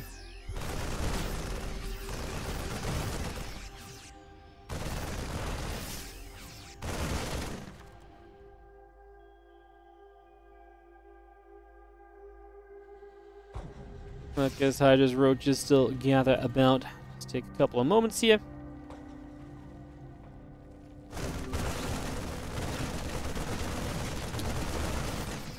And we'll see. What I do like for Clem as well is that even though he definitely got a lead early and it's still showing. It might not be super obvious, but things such as the creep spread, right? The creep is not super crazy considering the map that this is. A lot of the time this is the kind of map which you do see a lot of creep on. Clem's got it pretty pinned back for Persephone, and that's the sort of thing that, like I say, just comes off the early game. Because he took control early, he did damage and he put Rogue back. He's able to take advantages like that and really run with it. And that's a pretty major benefit for Clem right here. Is he's going to continue threatening the drop. Obviously, he's playing against a fairly immobile force.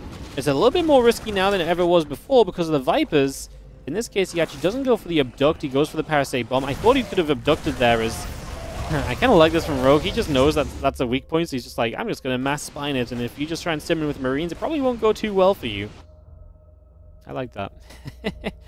It's cheeky. It's cheeky.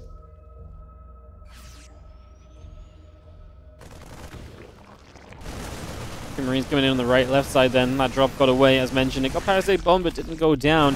Hatchery gets killed, not cancelled. This time we will... Ooh, well, we will still lose a medevac, and if Clem's not careful, he might swim back in. He very nearly loses a second medevac due to that mistake. Let's just have the Roach Hydra still coming across, and away we go once more. We're going to stim up. A couple of Roaches going down already. The Hydras and Roaches getting pushed back up that other side. 3-3 upgrades coming about, cloaking on the way, plus 2 vehicle weapons coming about as well. Again, we get our burrow coming up. The melee upgrade also still coming through as well.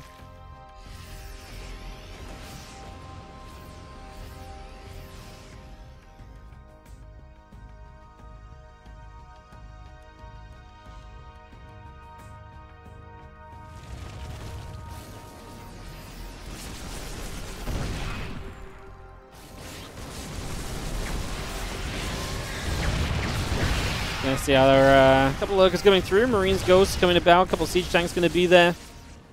And as we do have ourselves the lurkers coming about. And get settled in still. Well, I mean, obviously, Clem with the bigger push has those snipes available. The Overseer is trying to clog up the skies and make it a little bit complicated to really see what's going on a lot of the time as well. It's actually very frustrating with those Overseers overhead, and obviously they can drop in massive changelings as well, which can just be frustrating to get rid of a lot of the time too.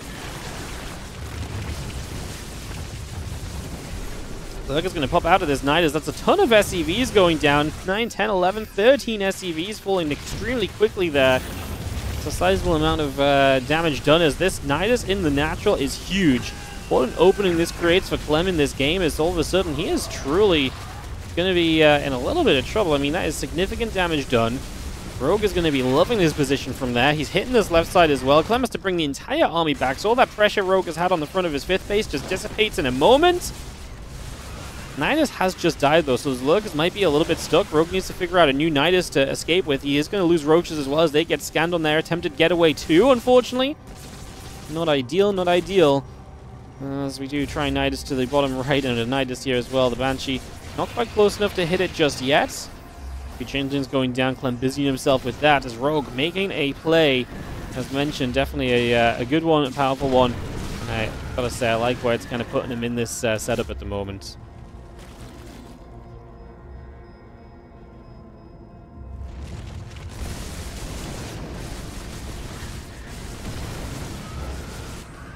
7 SCVs have dropped.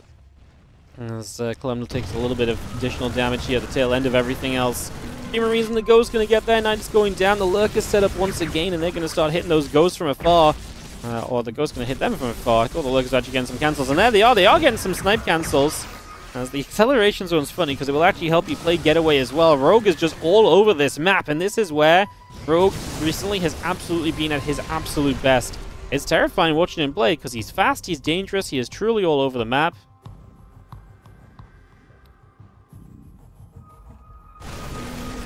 I love it. I honestly, it's becoming fascinating to see Rogue play again. I love that he's getting to this point of just being able to be so competitive in these kind of games as well.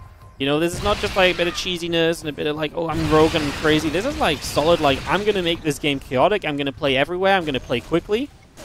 Rogue is becoming a big contender once more. There's a couple of Liberators here, Siege up. They are going to cover that Nidus incoming into the main at the moment. A couple of tanks are going to be there. Nidus will be popping, will be denied in that base as well.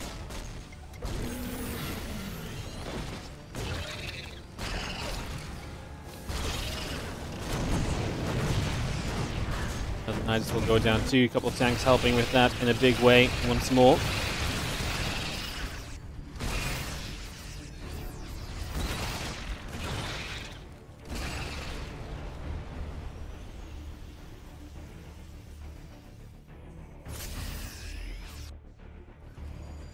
Clem's going to be back over here, just obviously trying to get back up the right side, but every time he tries to move across, Rogue comes swinging back around. Lurk is getting into position, trying to be an annoyance as well. Just trying to be super frustrating so far. Nidus sets up. We do have the Caduceus reactor coming in as well. We had a command center on the back of all of that as well. Those Marines are going to come in from that right-hand side, going to show up, and that Nidus already going to get knocked down. Lurk is over here, going to blast a whole bunch of Marines as well. That's going to be a nice little grab-a-doodle. Take what we can, of course, like I say.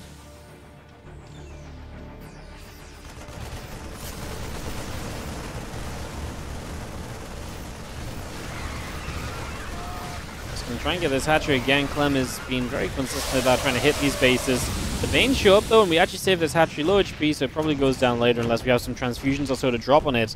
I love that we still have just Nidus coming up on top of tanks, right? So it forces CLEM to pull other units back. As CLEM's already leaving units behind to try and play defense, Rogue is still testing his multitasking by playing around that defense so well with those aggressive Nidus networks, trying to consistently come into place, trying to consistently, like I say, challenge CLEM to have an answer. But I think a lot of the time, CLEM would really like to be kind of focused on some other things, you know? Because, yeah, you don't want to be pulling back with the rest of your army 9 times out of 10, which is a lot of what's kind of been going on here, to be honest. That is definitely a frustration. That's definitely a challenge that CLEM currently faces as he tries to stay on top of this game and trying to stop this from getting too far out of hand.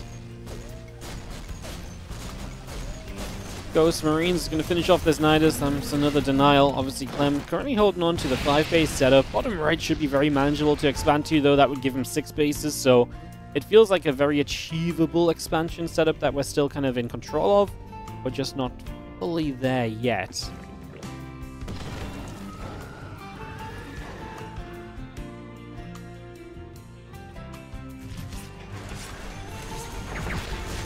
Those Liberators are definitely a question mark as well, mind you.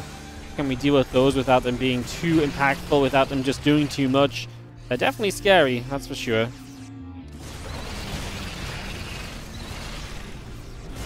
Definitely going to cause some problems, I imagine, as we just have ourselves continue to settle down. And we do actually see the Lurkers are going to come across once more, so they're just going to come straight by.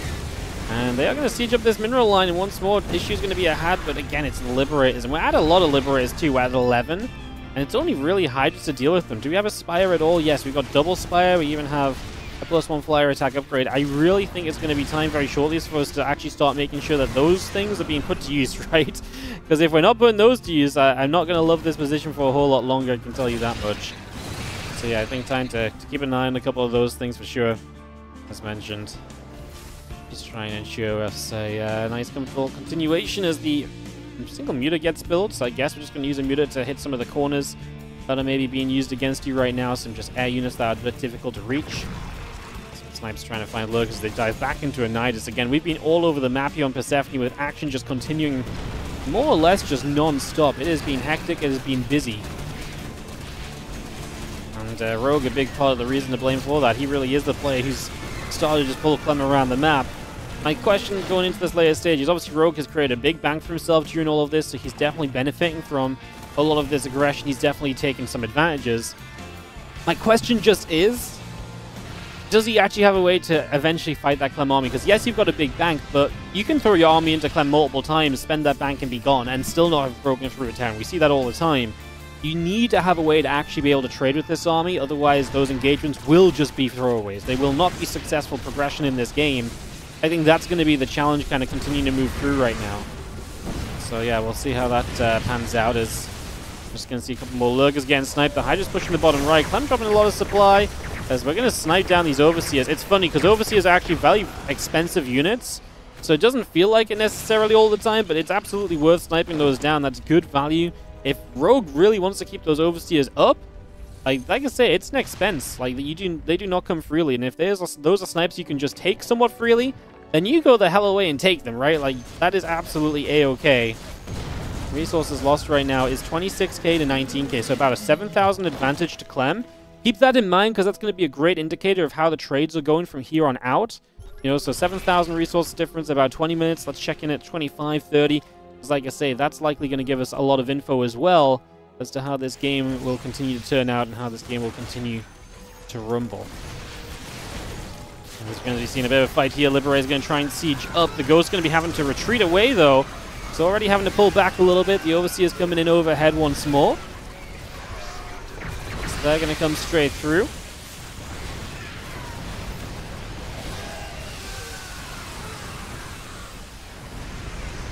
Big fight, obviously getting a base as we go as well.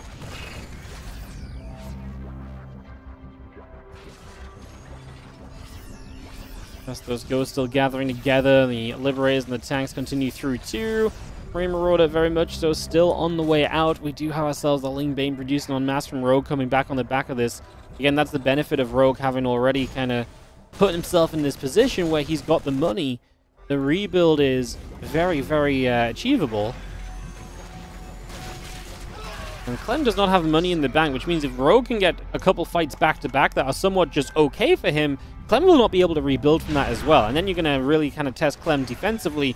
Does Clem just have a defensive enough position he can hang on into to give him kind of advantage back and to actually truly give him a chance? Or do you just break through because you've got so much money mined already on the map? Obviously, Rogue is mining that 9 o'clock, that 3 o'clock position as well, right? And that's a base that's not shared, right? That's one base that is not kind of, there's not one for each player. And so if Rogue mines out of that base, that's a base that Clem will never reach, and that makes up for some of the resources lost as this fight comes through. The Banes chasing the Ghost down. Good split from Clem in the end, but the Lings and the Hydras move their way through the base. I would have liked to see that Lib going down, but he just couldn't justify it. It's about 8,000 resources lost now, so wasn't even that bad of a trade from Rogue. Yes, he took losses. Yes, he traded slightly worse. But in the grand scheme of things, he's absolutely fine with that, I believe. I think there's nothing for him to be worried about in that regard just yet. And it's just going to be seeing Ling Hydra coming down here again. The Livs pull off to the side. We do have our Overseers flying overhead again, trying to complicate and crowd up things. Do we have enough to get rid of this little group of bio units? I think so, and this is exactly what I'm talking about now. Clem is going to really struggle. The medevacs both go down as they try to evacuate. Yeah, I just don't think Clem is going to have enough to truly rebuild from here. Like, Rogue just swarms at this stage. Does the defense of Clem look good enough? I'm going to say not at all. He does actually have 9 siege tanks.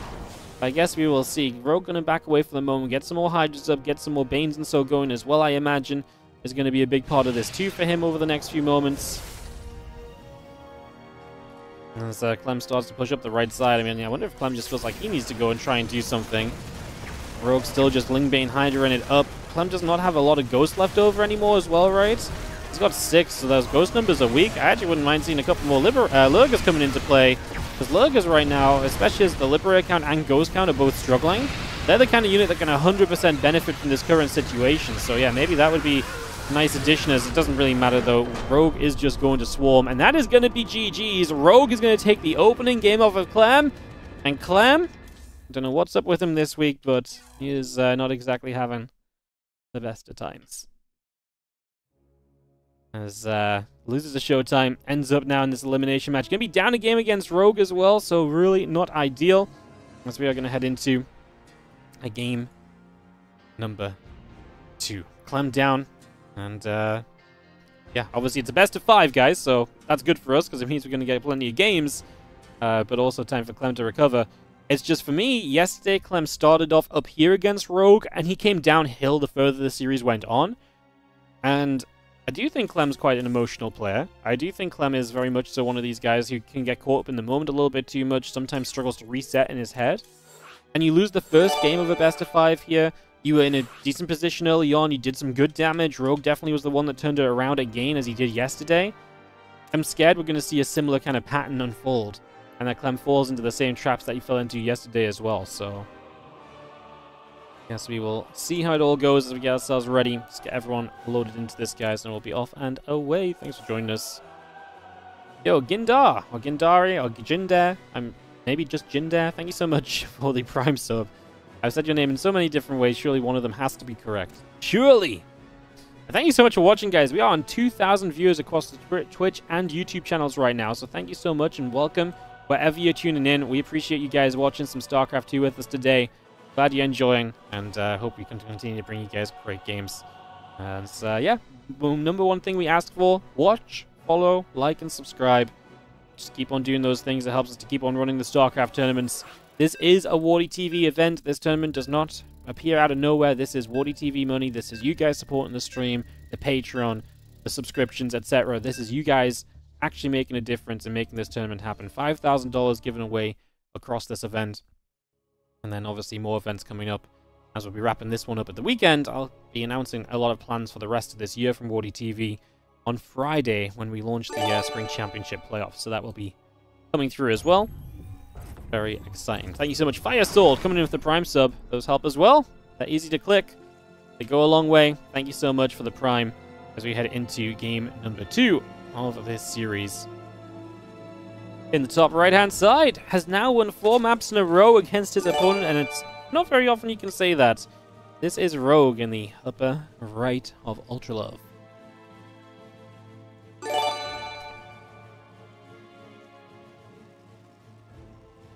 Bottom left, the blue Terran will be CLEM from Team Liquid. Thank you so much as well. Another Prime sub coming through. Oh my goodness. Prime sub from Parabola for the 12 months on the resub. And Scaffler coming in with the 20 gifted subs. Going out to JRaz716, Ding130, Free Nolly, Black Lotus 87, Maples, Helen Goldfish WC, Daedra03, Count Archville, Smip7, Hugo Saden, Muffin4, Mick Phillip POV, C Taylor09, Delthus, KJH, Fantasy3310, Solust99, Mr. Calculon, Works For Me, and Weird Tales. Thank you so much for the 20 gifted subs. Not see that every day. Thank you so much for supporting the StarCraft. Thank you so much for supporting the content. Put some love in the chat for the gifted subs. Okay, we're just gonna go for a good old sub train, are we? A good old proper sub train. Ian gonna drop the 10 gifted subs as well to Dr. Spaceman 7997, Workwish, another Mr. Ellis, Hattery, Finald, Blaze Wolf, Rextrim, Leroy Hippo, Latte Matcha, and Quirky Quaz. Thank you for the gifted subs. Clem gonna go multi-Rax Reaper. That's his starting point in this game for game 2 of this best of 5. Thank you so much, Ian and Scaffler, for the gifted subbies. Appreciate it. Thank you so much for the generosity. Starting a hype train, a good old genuine sub train. Appreciate the love, appreciate the support, appreciate the hype. I'm glad you guys are enjoying so much to support. Thank you so much. And another one from Ian to Mystic Shadow 2. Thank you so much as well. Ian's like, you think you dodged it? Dodge this! Boom! Ain't no dodging in Ian's house, okay? At 1,000 subs, Wardy Ladder comes back. If we hit 1,000 subs, I will give you guys a whole 5 ladder games. If that isn't the deal of the century, I don't know what is.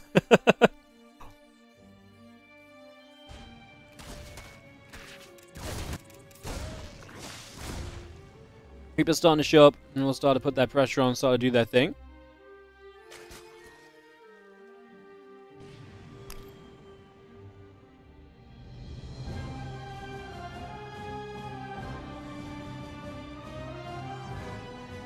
We have had some Wardy Ladder on stream lately, actually. It's been fun. Not a lot, just a couple of games here and there. It's been fun. It's been fun being bad.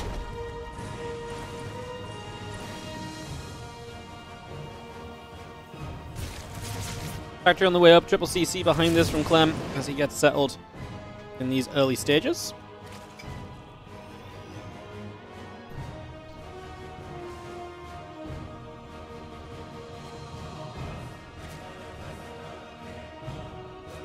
As Clem loses a Reaper, obviously loses a little bit of map control that you would maybe have liked to have had with that. Still has the map control currently. As link speed finishes up, less likelihood that Clem can kind of trade and stick around.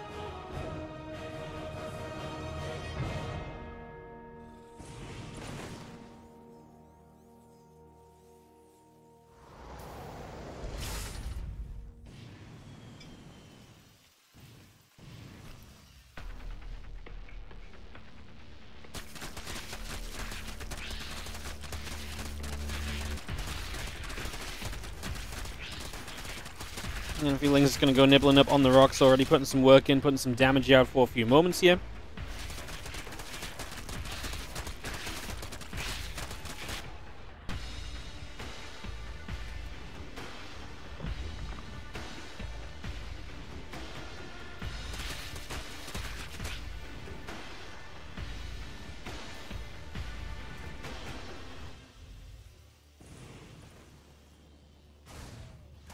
Reaper's just going to fight. Ling going to go down. Nice little catch. Nice little kill.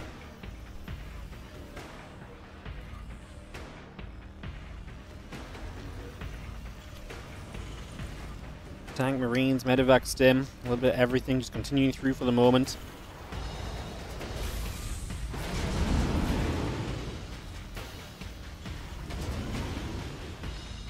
Now going to load up and begin to move out across the other side, so away we go. A couple medevacs to drop from Clem. Again, down a game this series. I feel like this is such an important game for Clem. With the losing streak, he's kind of starting to get built up now against Rogue, just in, you know, in terms of maps played recently. To me, if you don't snap this now as Clem, I really feel like he just loses 0-3 today. I think this game is super important. I feel like he needs to get a bit of a mental victory on the board for himself. I think he needs to get himself a little bit of hype back in his, you know, a little bit of a belief back in his game as well, you know? And that kind of stuff is usually a pretty big deal. Clem is such a momentum-based player as well. Like, when he doesn't believe in himself, you can see it in his games.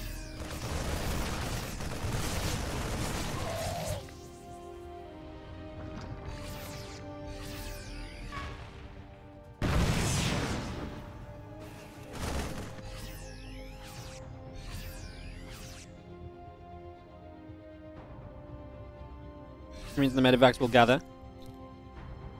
Heading to the upper left.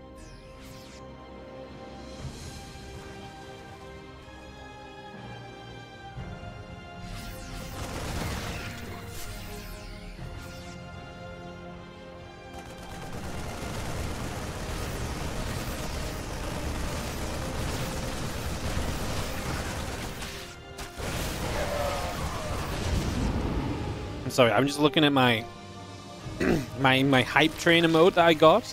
I got a little dog that's getting a medal for being the best. That might be the best hype trainer mode I've ever seen. Oh my god. Incredible. I love it.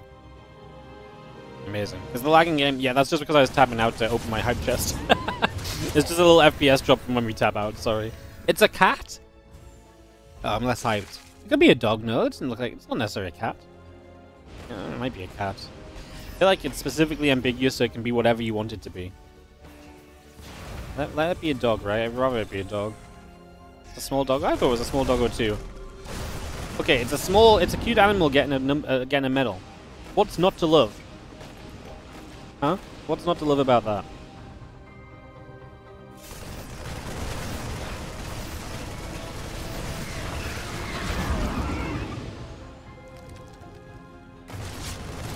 Thank you again for the support, guys. Clem already trading well here. Double resources lost. Gonna get to that top left base, get a few drones as well. These Lings not trading super well in the main as Clem's continued aggression does great so far. You're gonna get back down to that mineral line as well. This is Clem taking an advantage, and this is the kind of advantage you can do things with as a Terran. So I do like where we're going so far. Definitely feels like some good progress being made for the moment. That's Clem. Is he actually gonna kill this hatchery? Yes, he is. Base is denied.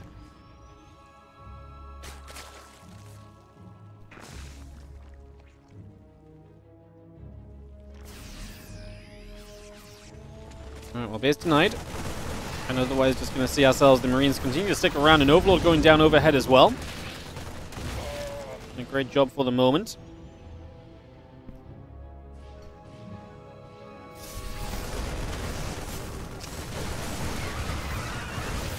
The mines get burrowed, bang, bang, all the Banes getting blasted.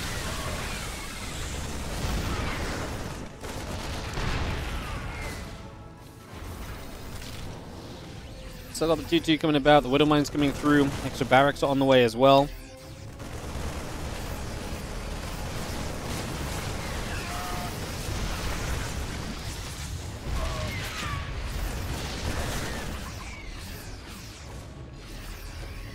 Marines and Medevac continue to join.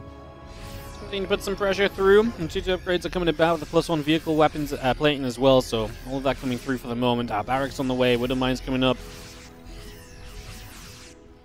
You look at the production tab, you look at the supplies, CLEM's harassment has definitely started to get the job done, putting him into a great position here in this game too, and maybe this is the swing that CLEM needs to get back on track against Rogue, to really start pushing himself back into some better places.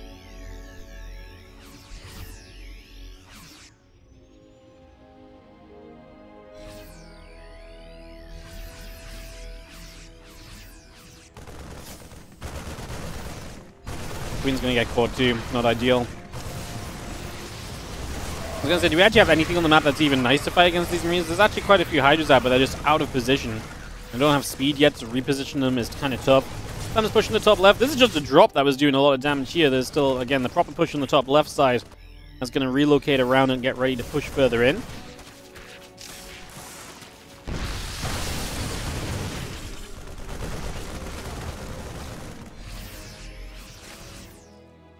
Widow Mines going down, the rest of this army collecting. A nice lurker. Lurker's the kind of thing that might keep you alive that little bit longer, right?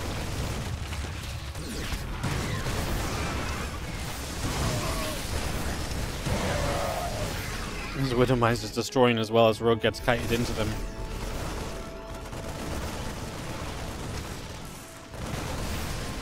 A couple of Widow Mines setting up, the Banes are still chasing in, the Bio going to be there, trying to fight back as well.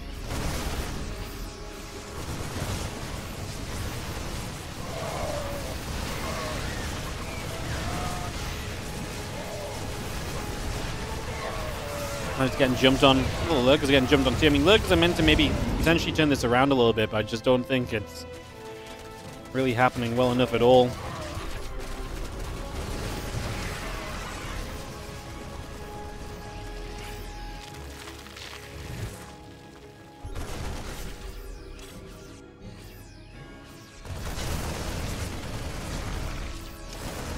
Lurkers burrow up once more. Widow Mine is going to get a shot, and that's going to be good enough. CLEM is going to take a game number 2, and we're finally going to get him on the board against Rogue for the first time in the last couple of days.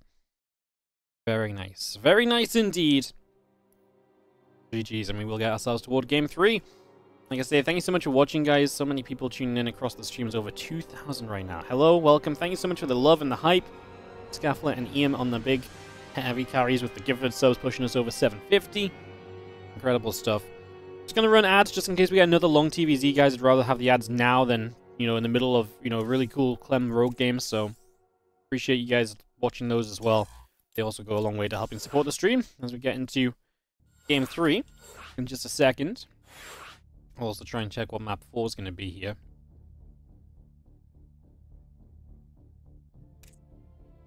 It's either Amygdala or El Dorado.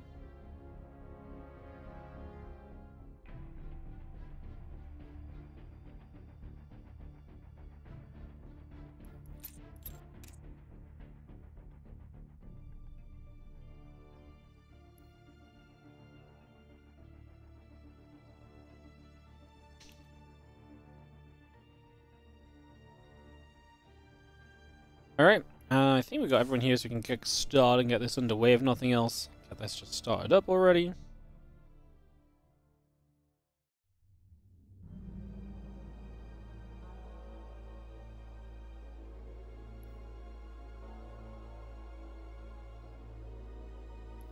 Alright, players ready? Let's do this, guys. Let's count down and let's get this underway. CLEM just doing that thing, getting going, getting to work. Loved it. Alrighty, guys, we are going to head into ley lines. We get this started off. Let's kick this into play.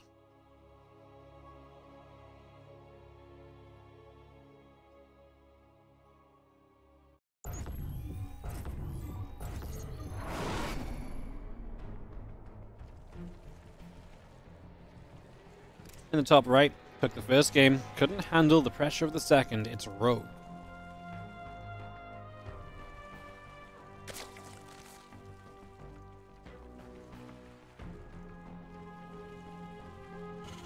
Bottom left, our red Terran player is CLEM. I'm so glad he got that map win. I felt that was so important for us to get a good series.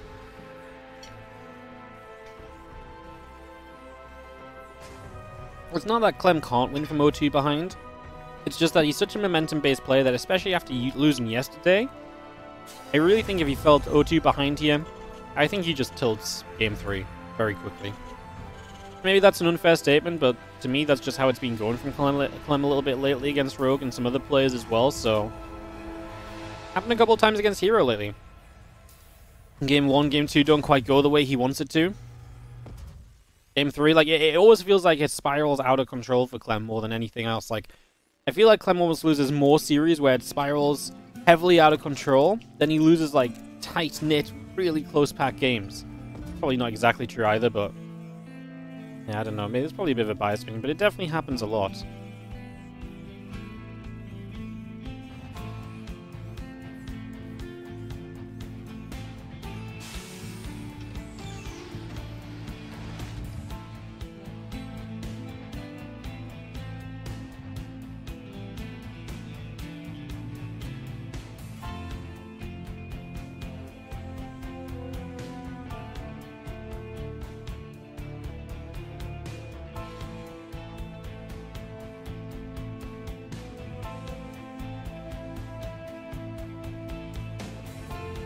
SCV coming over as we get settled in for a couple moments, get underway.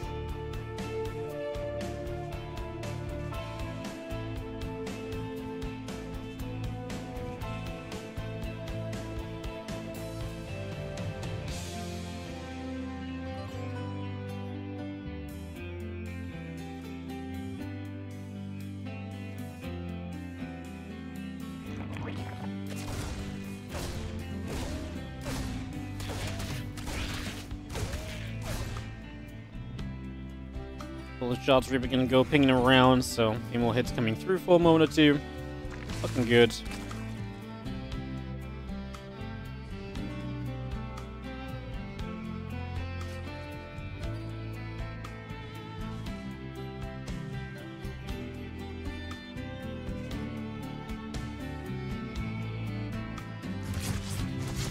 I'm just going to shoot, really going to take some damage. And link speed's still coming about. Just gonna have that orbital command coming through as well, so a little bit of everything getting ready here. And our third game, definitely getting off to a fairly peaceful start so far, so nothing too crazy, nothing too mad just yet. I like a bit of a peaceful start. Especially after a hell of a game 1. Game 2, definitely again, all CLEM momentumed. Let's see where this game 3 takes us. It's just so, I feel like that is the difficulty a lot of people have against CLEM. It's just like, a lot of people can step up and challenge CLEM. It's just getting through that early stage where the Terran army can get so much value out of good micro and good control, and they can kind of offset your position so quickly and so heavily if you lose control of it. I always feel as though that's one of the bigger and tougher moments to get through against CLEM at first. Not that CLEM's not a terrific later game player, just that, again, it's just so difficult to see it through those early stages where, again, the micro can find so much value, you can get so much out of every single move you're making. And CLEM is perfect on the macro behind all of that micro as well.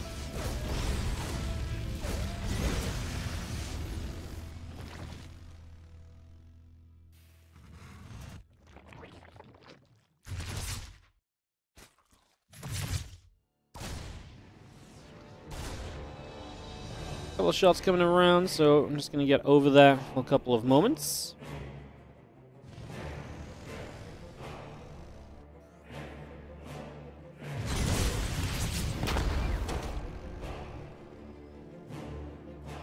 Clem on the way up. The cloaking coming through as we're going to get the Banshees there. Going to try and get underway as well.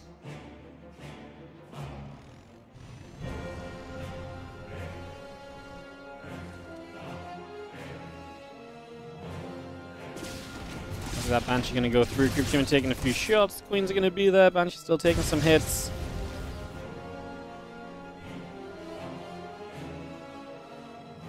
Couple barracks is going to be coming through. Again, cloak on the way up. He's going to get the stim pack coming through also. Looking good for the moment.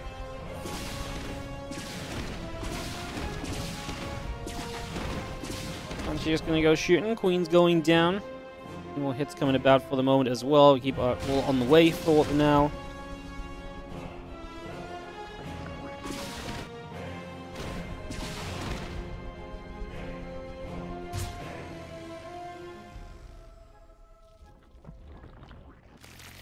We'll see, with all these Hellions gathered up together, opportunity to come through and to put some real pressure on.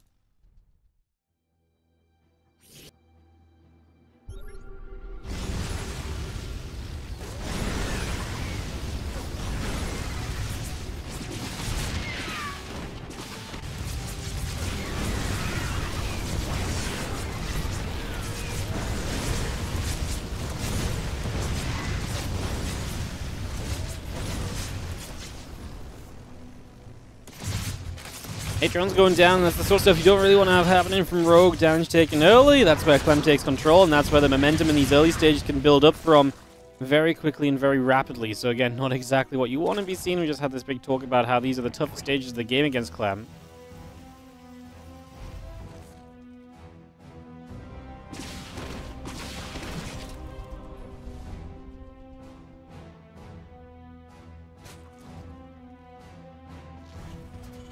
Hydrogen coming through, the infestation pit coming up. Banshee's gonna get turned around by a few queens for the moment.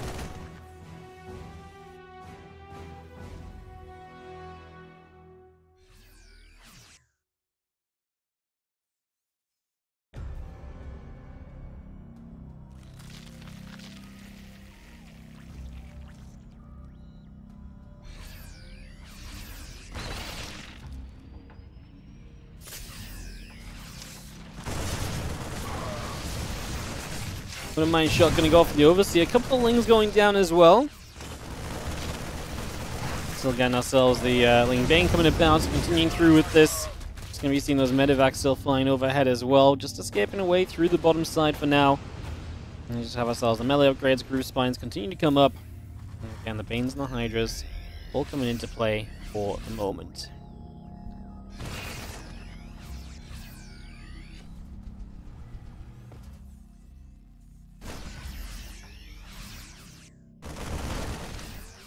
Get rid of a crew team, a couple more Lings going down as well. The Overlord's still up on the top side positioning. A little bit more bio. Widow Mines coming around. The Lings getting picked away at the hatchery, going to be going towards this. A couple of Hydras coming through too. Widow Mine shot going to go off. Hits a Queen. Again, like I say, this is where Clem starts to already just take that momentum and just really run with it. And that's why you've got to be so careful as the Zerg player, because again, this is the sort of stage of the game where if Clem just gets this sort of level of control and just runs with it, games end. And games can end very quickly actually from this sort of a position as Queens try and get a clean up on the medevacs. I mean, it might already be a little bit too late. I feel like Clem's already showing up. I mean, he needs some of these Banes to hit. He needs to keep units in good spots. If he can hold on to all 5 bases, he could really do with an extra 10 drones is going to be probably the bigger issue right now. 10 more drones would go a long way to helping out.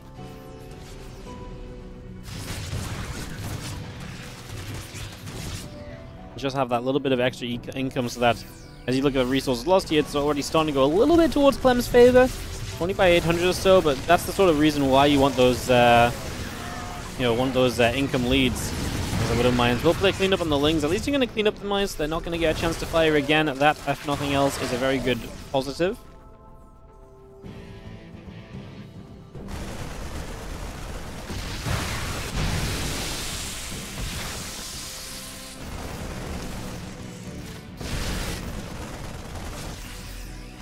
SCV's going down, so I mean, Rogue is definitely realizing he can't just sit there and kind of take all of this damage either, right? So he's also recognizing the need to kind of step it up a little bit right here and to really deliver a little bit more value in these upcoming moments. Otherwise, I think he's realizing that, like I say, this is going to go very wrong. This is going to be nice, but if my shot's gotten the medevacs, again, the Marines low, they have to go back into medevacs that are out of energy. I'm just going to come swinging around the top. Let's see if Rogue can keep on hanging on in there. He's doing a great job of defending across his bases at the moment.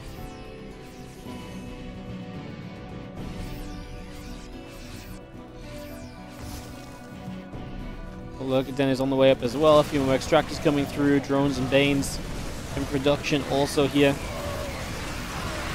Just currently. Marines continue to trade out. Looking great so far.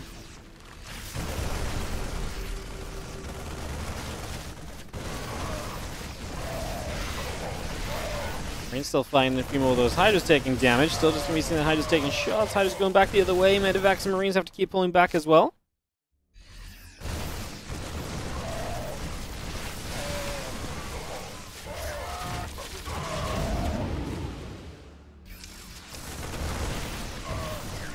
Lions trying to aim.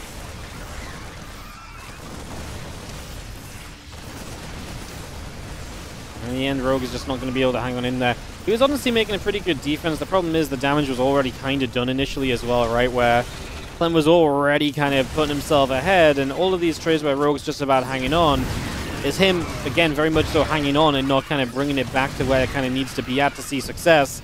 That's why some of the damage across the map was nice, because that's a step in the right direction. It's just you need to find that damage while also finding a defense as well. That combination of things is, like I say, somewhat tough to kind of get. And here we are with, I think, game number 3 on the line for Rogue, as he's down 40 supply. Rogue would be in trouble. Obviously, you lose this, and you are lose this series. You're out of the competition. Rogue's been so good in the tournaments lately. It'd be a real shame to lose him. Such a competitive Zerg that has just been so very good as of late. Like I say, it would be a real shame to lose out on him, but that's maybe just the price of having great players. I mean, obviously, him and CLEM in the losers match is kind of a ridiculous situation. Just goes to show how competitive this group is as CLEM moves up to 2-1. It is a best of 5, so it's not over yet. Don't get confused just because I'm speculating that Rogue might get eliminated here. That is very much so speculation, and not necessarily a guarantee, as CLEM does move up to the 2-1 lead. So I want to give a shout out to the YouTube viewers, by the way. You probably get sick of me going on about the YouTube guys, but the YouTube stream is up at 540 viewers, which is coming up to an all-time record on our YouTube, which is kind of crazy. So hello if you're watching on YouTube. I imagine we have quite a few kind of new eyes on the YouTube today, so if you are new on the YouTube, take a second to hit that sub button. It really goes a long way, helps out a whole bunch. It's super easy to do, and it helps us out as well. So take a second, go hit that sub button. It's obviously free to do. It's just like following the channel. Lets you see when we're live again in the future for more StarCraft 2. It's super easy. If you're on the Twitch, you can head over to YouTube and hit subscribe as well. It's, like I say, one of the free, easy ways to support, help our numbers go up, help us to turn those numbers into more StarCraft in the future. We appreciate it.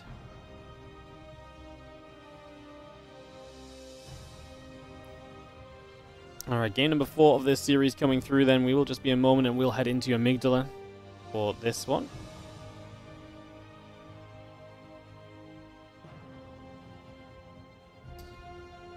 Do.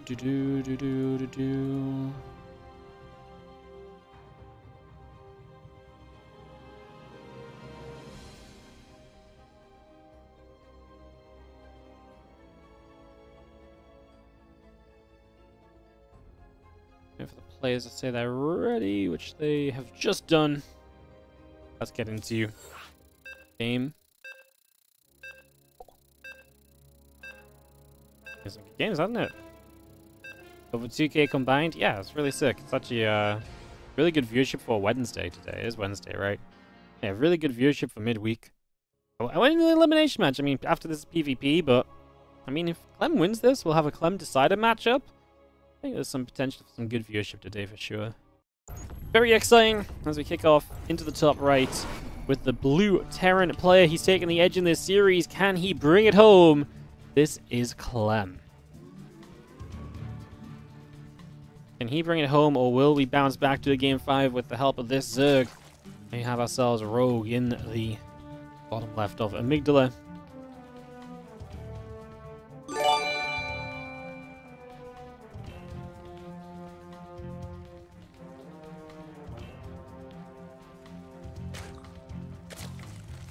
Hey, what's up? Amaze82, thank you so much for the 4-month resub on that Prime. Using the Prime supporting the channel. Thank you so much. Hello, everyone in the YouTube chat. Hoatai. And everybody else as well. Prodigy Toast, good to see you all. Thanks for saying hi. Thanks for being there. YouTube chat's even active today as well. Sometimes the YouTube chat's kind of a little dead and stuff as well. Today, YouTube's just popping a day. Like in every way, shape, and form. YouTube is just popping a day. Who knew? Twitch has also been active today. I actually think lately, in general, the chats have been active. We've had very few days where the chats have just been like AFK, no one's really saying anything. Because that sometimes happens, but yeah, it's not been happening recently.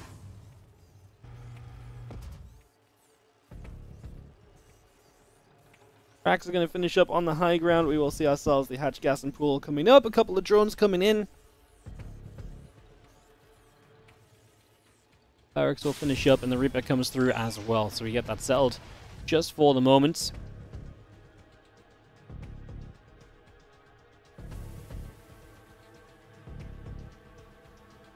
Again, Reaper, the Orbital, the CC, all coming about currently.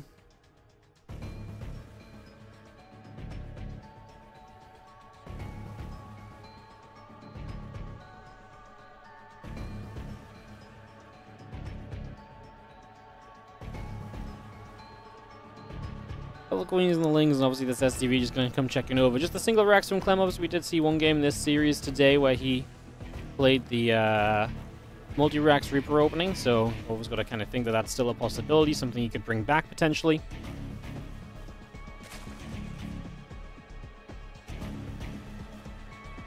Got a meeting in 7 minutes, probably won't see who wins.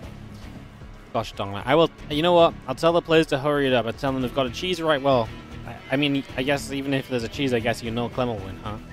Because otherwise we've got to go for a game 5. I don't know if I can speed them up that much. I was going to try and help, but I don't know if it's possible. Maybe you should just, maybe you can just somehow delay the meeting. Introduce them to StarCraft 2, tell them they must watch this game right now, you know?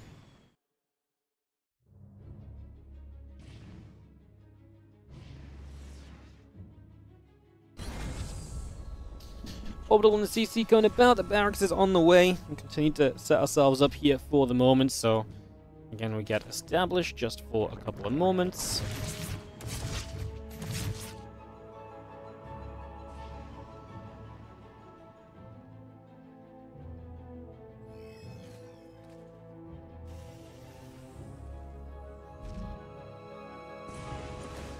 Hops back up and moves over once again. So again, just a little bit of movement going on. The Reaper gets into the mineral line. Pops a grenade, obviously just trying to scout as well. See, you know, link speeds on the way, for example. Just trying to get further information. Double check where the gas is spent. Things like this just help you to kind of stay secure a lot of the time in these games. Not the craziest of moments. There's the Reaper and the Hellion just going to hit that hatchery. Doing pretty decently for themselves right there at the moment.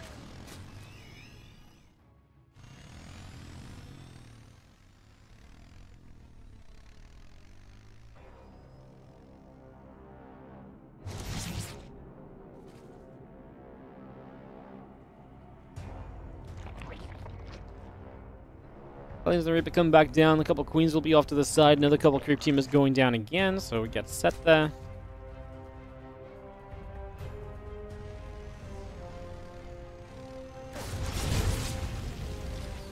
The Reaper and the 2 Hellions going to go poking about. And again, SCVs, Marines coming through. Got settled.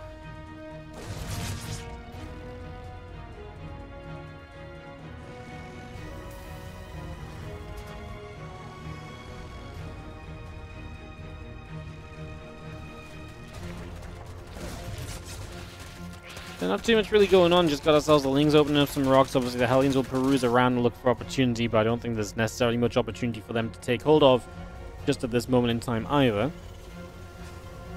Let's just sit around. We get the melee upgrade coming through, so that's a choice we can obviously comment on a little bit, although I wouldn't say melee upgrades are overly surprising necessarily.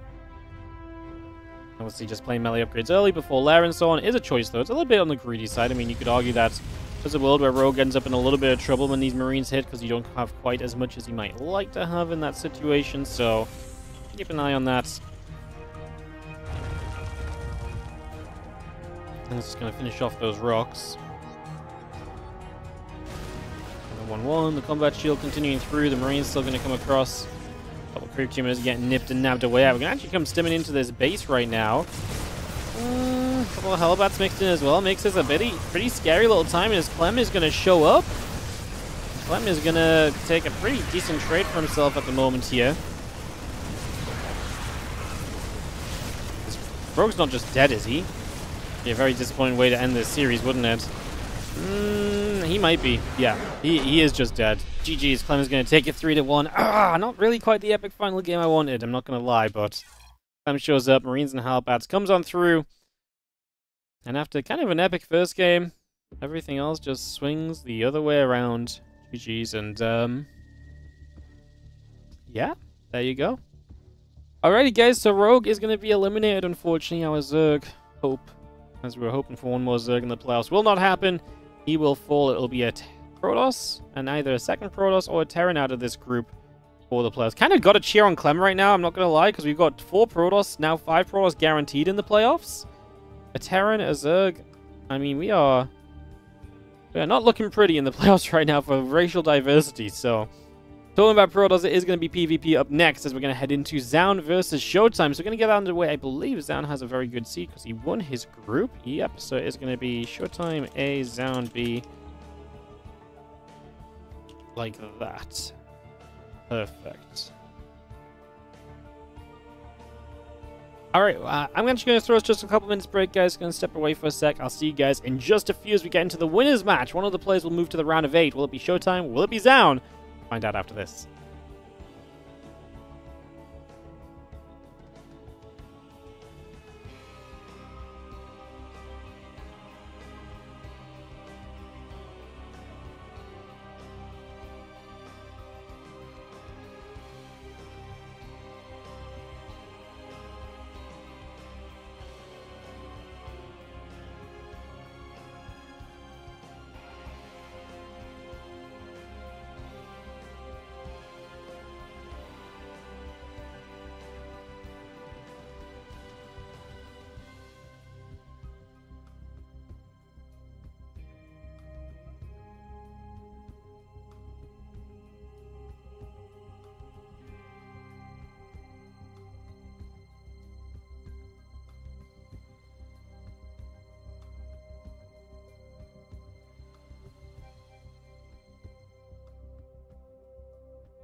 Lobby is on the way, guys. Thank you for sticking with us for a moment or two while we just get things ready.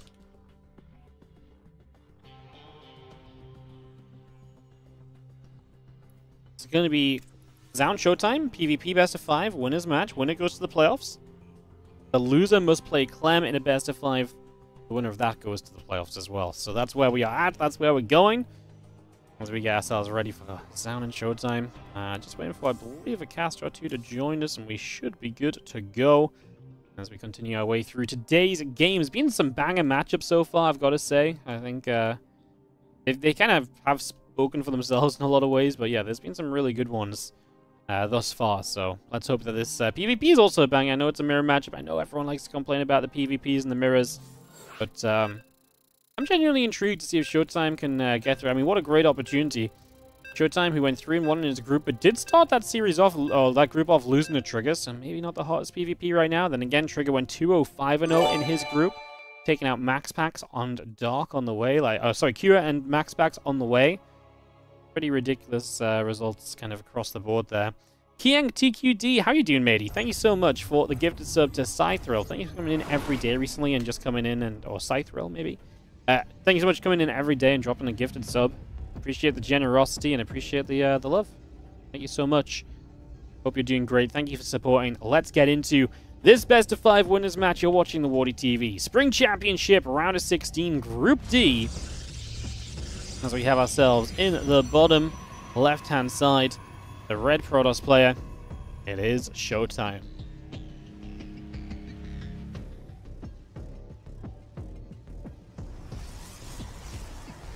And he takes on the blue Protoss in the top right corner of the map. It's going to be ZOUN.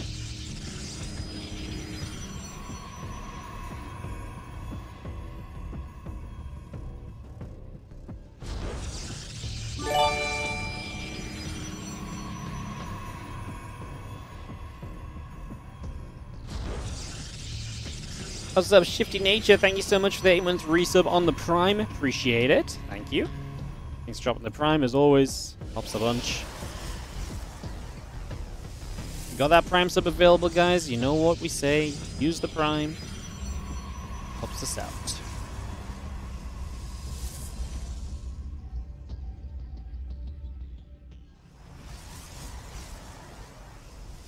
A little bit of a Corona boost and a couple of probes there. Some work being done as we take a few moments.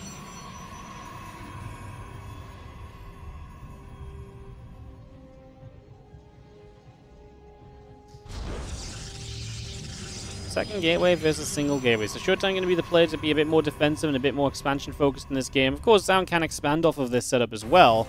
Let's just see if he wants to or not. Obviously, you can get a bit more aggressive with the double gateway we saw yesterday. A lot of proxy action as well in the Rex tournament, so I will see what happens. As the probe and the Zal just going to go blasting the way through the pylon.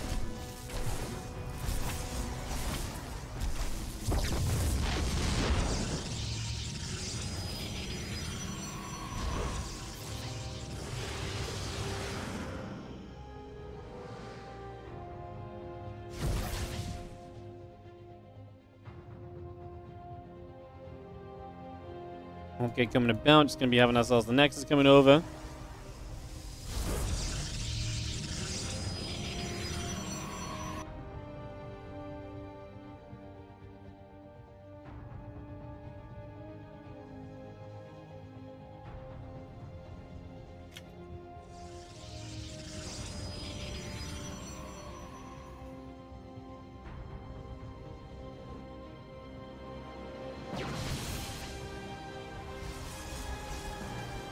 Solid Stalker synergies gathering, a couple Stalkers poking about. So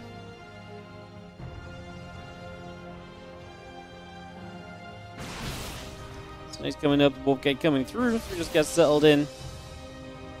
Also trying to apply a bit of pressure here from ZOUN, but he's expanding too, so you know he's obviously going to be a bit behind on the expansion, but generally still expanding is obviously a nice little setup for the moment.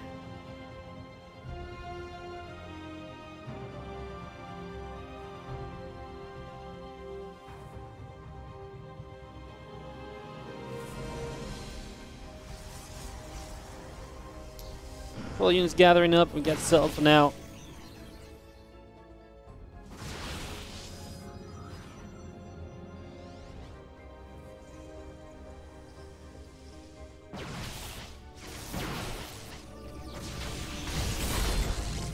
Gonna be seeing the Stalker taking a few more shots as well, so a few hits coming about there.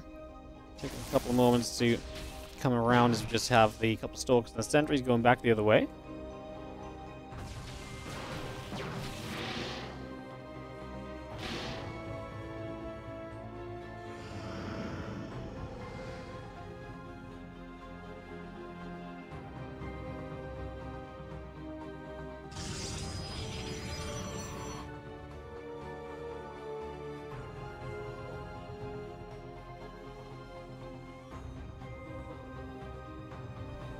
This nation moving around, the blink coming through, it's about halfway done. Obviously, two very different directions of progress right now.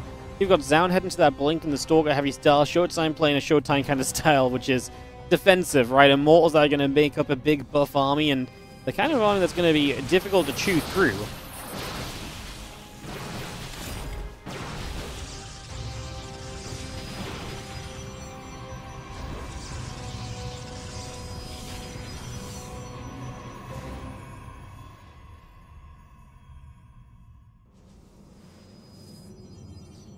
Stalker's gathering up. Obviously, ZOUN with this should have map control, and so you would imagine he could take a base if he wants to, but he's going to be up to 4 gates in a second, so it would seem as though he's actually going to be pretty committed to trying to find some work right here. The Guardian Shield pops, the Immortals have to pull back a little bit, the Stalker's gathering around. The Stalker's just blinked back, and the Guardian Shield is going to sit tight. A couple of Immortals coming through too, and the extra Stalker's warping in from ZOUN on the 6 o'clock, so you bring those up. A couple of sentries walking forward as well for the moment.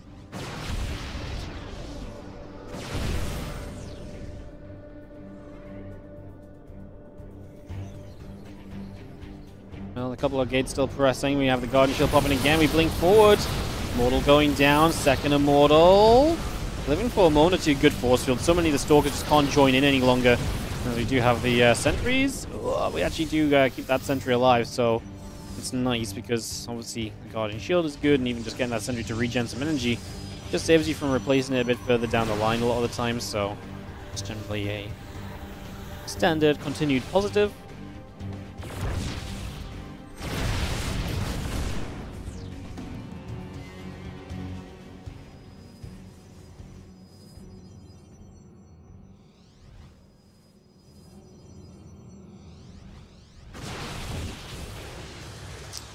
Stalker's still going to keep pressuring again. Nice force fields. You're just forcing these Stalkers to have to kind of move around in a weird way wherever possible. We've seen a couple of Stalkers still going to go back the other way for a couple of moments here, so we got that settled in. To have our Immortals still looking strong, and as SHOWTIME gets more Immortals up, I'm not sure ZOUN can really continue to succeed on this pressure. He's only just now getting to the 3rd base, though. Numbers-wise, we're still looking pretty even across the board. Still seems pretty reasonable.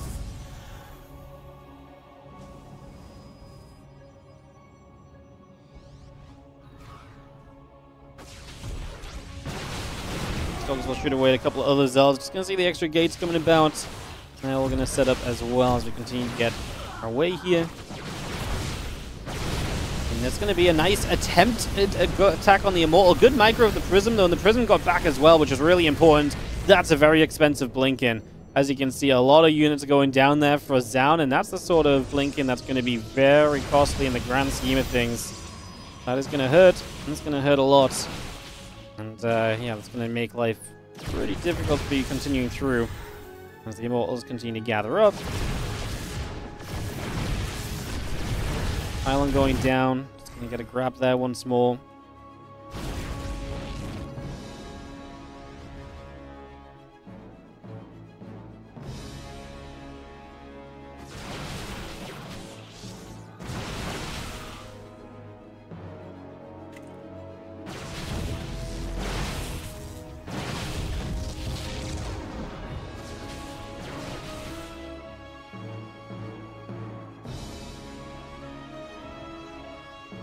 Temple Archives coming about, the Robo Facility building, the extra gates coming through, charging the +1. Coming up for the moment as we have ourselves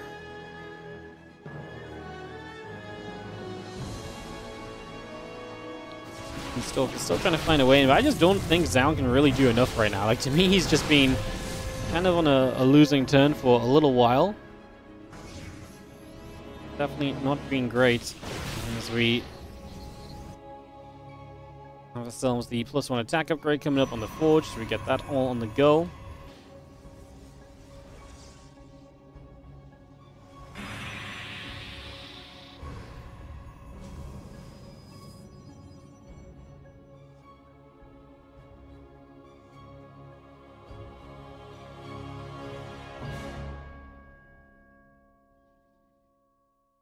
This nation's still moving over, charging the +1 coming up as well. So again, a little bit of setting up right now, as SHOWTIME really is in no rush. He's getting that 4th base already. I'm kind of surprised that ZOUN is so I mean, I can't believe... it almost feels weird. I guess it makes sense for ZOUN to be active, because he's probably the player that feels like he needs to do something still, but I'm just... I also feel as though ZOUN should know he can't really attack in at all, so he's got to be super careful. And maybe he is just looking to see if there's an opportunity to try and get a grab or so and see what we can do. There's the charge coming about, the +1 attack coming in as well.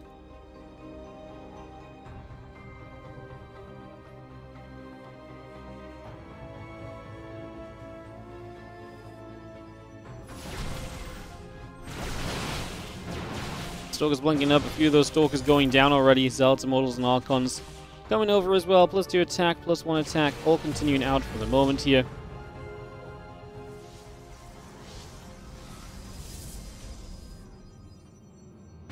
Here we have this army of SHOWTIME coming up around the top, going to hit this Nexus, so SHOWTIME taking his advantage and now looking to push it. He's going to be behind on the upgrades. +2 on the way from ZOUN. Obviously not done yet, so it's not an immediate factor. That's probably not going to come down to it either. There's a couple more Archons from ZOUN, so SHOWTIME does have to respect that his Zealots are in a bit more danger here. I mean, he's got the firepower behind it, but like I say, I mean, if the Archons can trade well, that can be your way back into this on the side of ZOUN, and I think SHOWTIME might have indeed just stepped a bit too far forward. He doesn't have a lot of anti-Zealot himself, and now all of these tech units are in danger. SHOWTIME does not have nearby reinforcements, and he might have taken down the 4th base, but he is going to get punished hard as we try to recall. Everything in the recall gets killed, and SHOWTIME had this a little bit against CLEM as well, where he just stepped a little bit too far forward, got a little bit too aggressive, and I think that's exactly what happens here as well.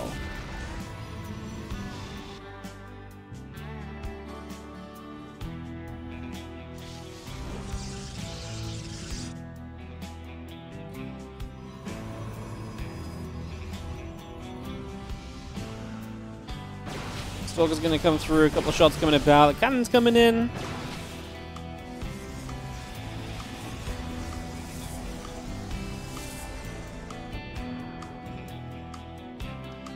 Army continues to come around to the center.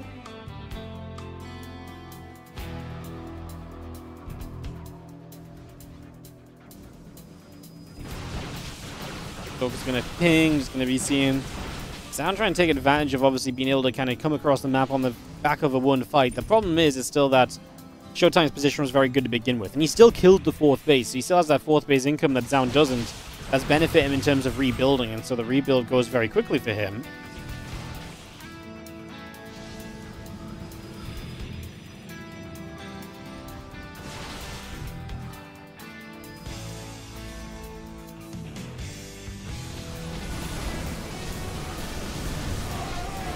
Zealots going to charge up. Stalker, Archon, and Mortal coming around. A couple of those Archons getting grabbed.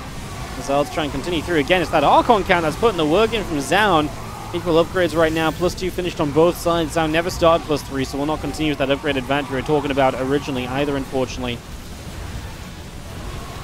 As it does look as though SHOWTIME pushes this away, and obviously that leaves you in a comfortable spot, considering that you already know that you've really set up for success beyond this. The Immortals are still coming back through. Just going to have ourselves the couple of High Templar going to warp in. The Zealots are continuing up as well.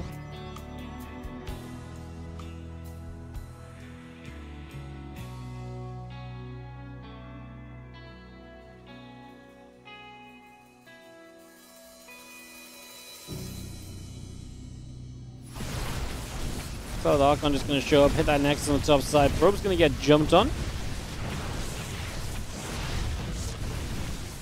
I mean, again, the SHOWTIME once again comes off. This time he's won the fight. He's coming across the map. He's looking to take advantage, and he's going to fight his way straight through this.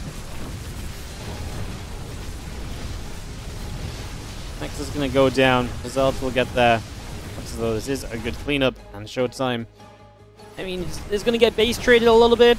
He could just recall. He's already done enough. If he recalls back now, if he recalls now, it's too late. I was going to say initially if he recalled, this was actually going to be looking pretty okay for him, but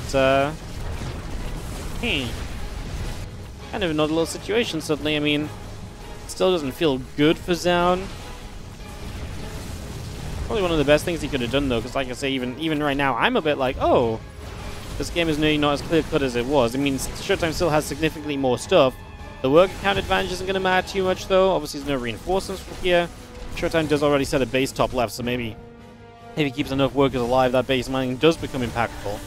ZOUN has the money to build one Nexus. He saves his 8 probes. All 8 of them were in the main base. If he saw those probes, ZOUN would have no way to build anything, in which case he just straight up loses on the base trade.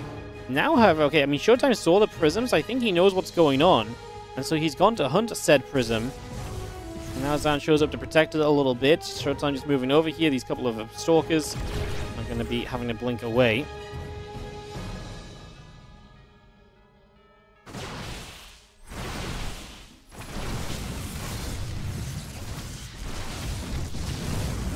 More shots coming about. The Zard's on the main base, getting a lot of work done.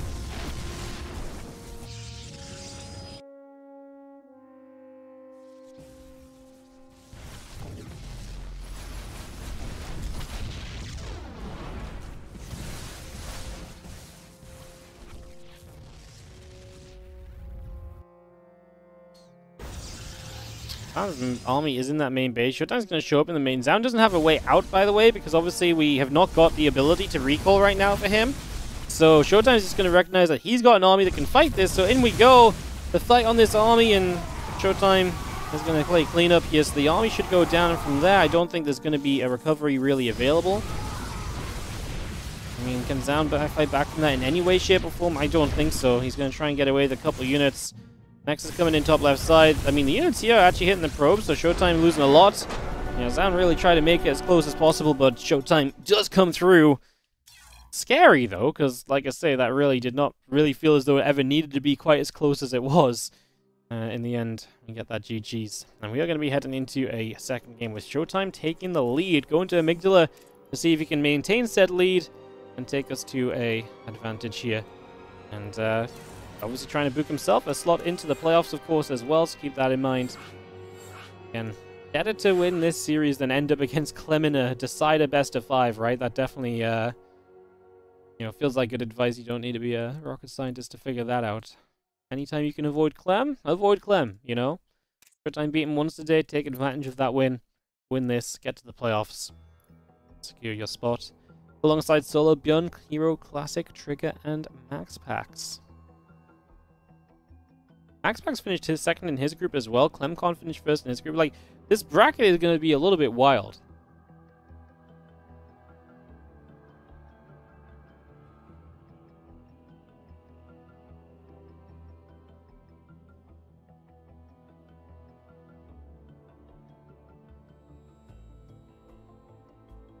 Ready. Players are set. Let's go straight into our next game. Keep it up, guys. Keep the games rolling. It's going to be Amygdala here for SHOWTIME and ZOUN. Winners match of this round of 16. Kick this off and let's get this underway.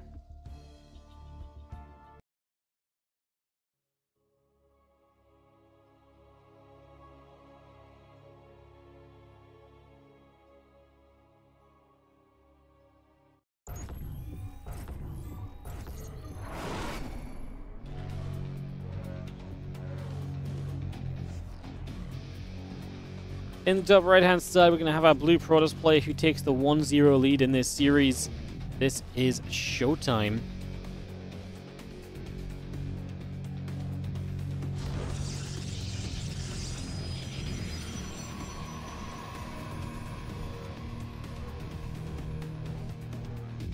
He's up against ZOUN in the bottom left, our red Protoss from Korea, of course. I'm kind of cheering on SHOWTIME. SHOWTIME already beat CLEM. I want to see ZOUN versus CLEM as well, because I think ZOUN actually always puts up a pretty fun fight against CLEM. He plays a style that I think CLEM definitely has more trouble against than certain other Protoss styles, so I'd like to see that. I'd like to see SHOWTIME kind of really get the benefit of being able to kind of beat CLEM in that initial match as well. Like, actually seeing him advance would be awesome.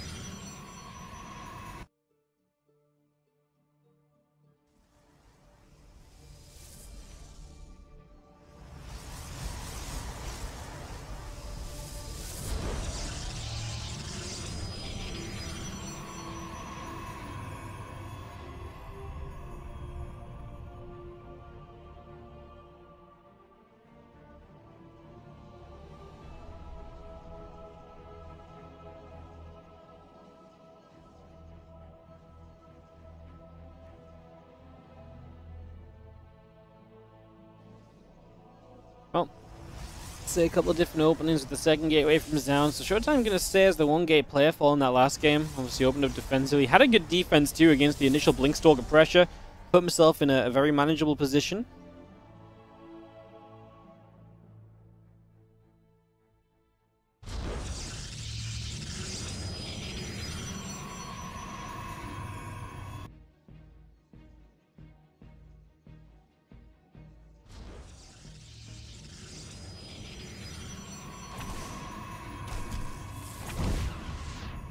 Start coming through, probe gathering up. You settle down for a couple of moments.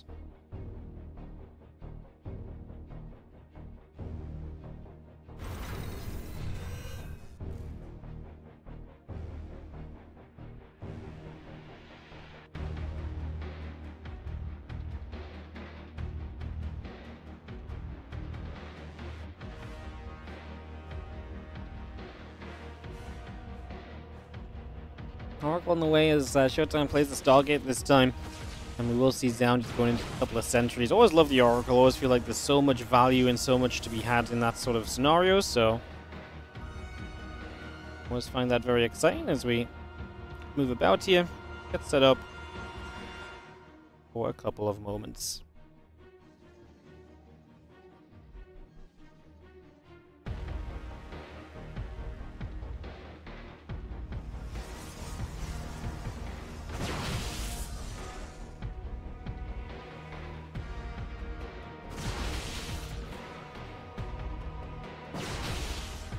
We're just going to have ourselves the Oracle moving around. The Void Ray is on the way as well from Showtime. Get a little bit of defense up just to help him out, it seems, as we get settled in.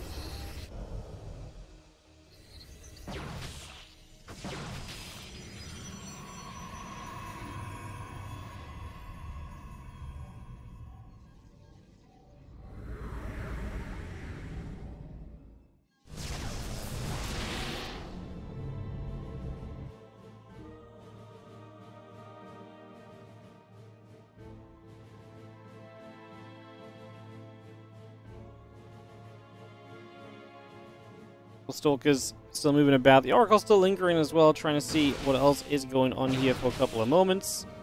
Let's see what else we might be able to find for ourselves.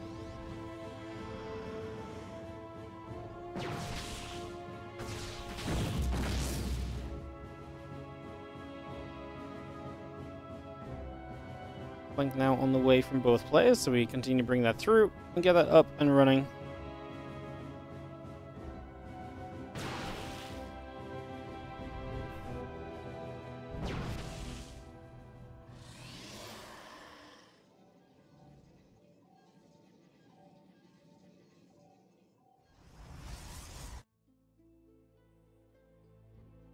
And Stalker on the Void Ray is going to come about, so just going to step on over the Nexus and the Robo Facility continue to come through here. Just going to see our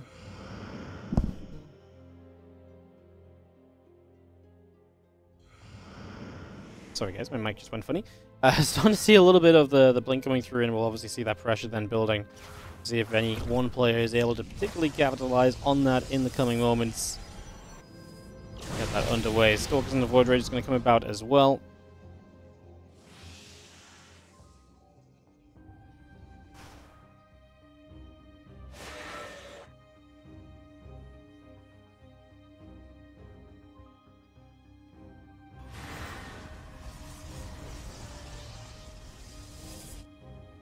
And a couple of gates coming through with the Robo finishing. Third Nexus comes down from Showtime. ZOUN's already finished up his third, right? So a little bit of a riskier play from ZOUN, but going to pay off for him because I don't know if Showtime's really going to have the numbers to come across and do much.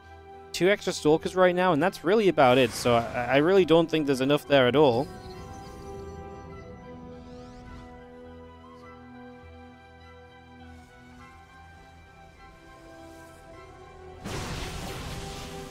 We're activating a few Stalkers coming across. A couple hits just going to continue through for a moment or so.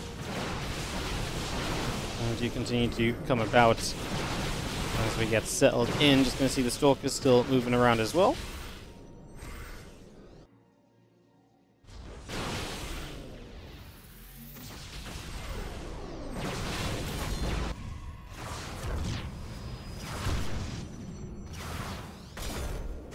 Yeah, continue to come through. We're just going to have ourselves a few Stalkers gathering together. And we're just going to be seeing the rest of this gathering up as well. As we just see the charge and the +1 coming through, and the Adept going to sit there, looking pretty. Looking good. The Void Ray going to activate. Again, the charging so coming up as well, so bringing that all into play.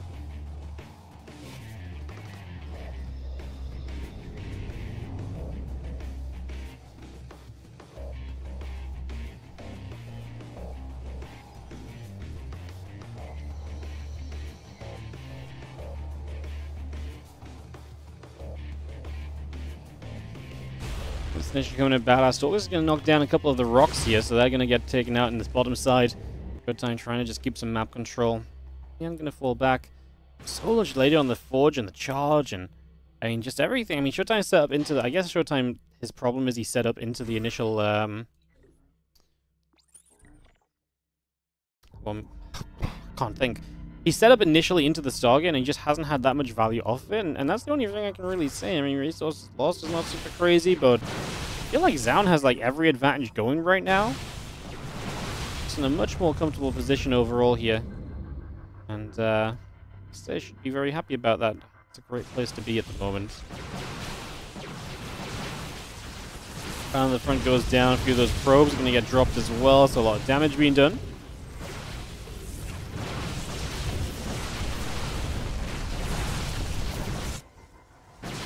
And charging the +1 coming about. Stalker's is going to run in from ZOUN, so we're going to base trade.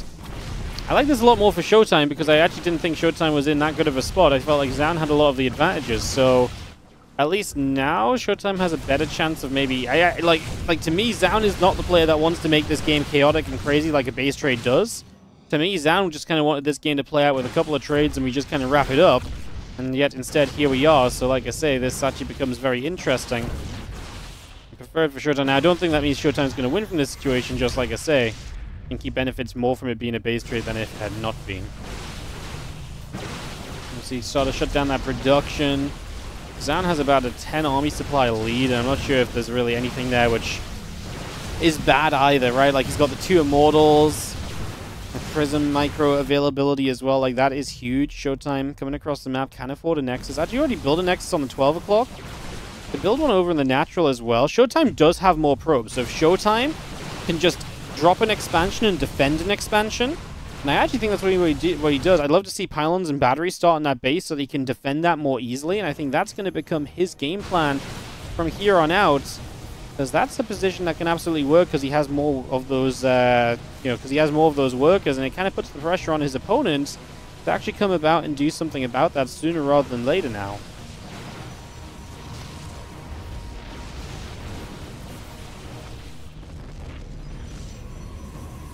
Well, yeah, low ground Nexus goes down. We could expand to the high ground instead. That's not exactly great because it's very heavily mined. Showtime should not let ZOUN up this ramp right here. We're going to blink up. The Immortals are going to come through from the back. Showtime has nothing really amazing to kind of work with. Just blink. No Guardian Shields either. It's too straight up of a fight for Showtime to win, I think. He's going to try and get the Prism. He's going to threaten the Immortals. He just doesn't have enough stuff to kind of take a straight up fight. That was way too, like I say, like, it sounds weird, but too normal of a fight, right? You just can't take trades like that. As Showtime, like, his point was he was meant to have like, a great defensive position, maybe. In a straight-up situation, he was always going to lose, and it came to a straight-up situation in the end anyway. GG's, and that is going to be a game. Alrighty, so... we'll get ourselves into a game 3 here as we get tied up between these two. Gonna go to Killer's Mile. As ZOUN bounces back here in the winner's match 1-1 in this best of 5 currently. Back to ZOUN server preference as well for this next game. So Oracle got 0 value. Yeah, he was just it wasn't like Showtime was massively behind, he was just a bit behind, right? And I think it was just... he didn't do as much with his opening, which was a little bit... he committed a bit more to kind of trying to get something done, and he got nothing done. And it was just a close enough game otherwise that was kind of the, the thing that really was apparent. Nothing wrong with that, just... some games go like that, don't they?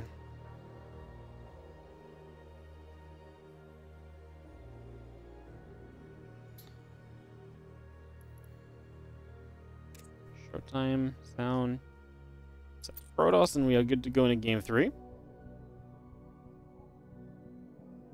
Ready, they say. Ready, ready. Perfect, let's do it.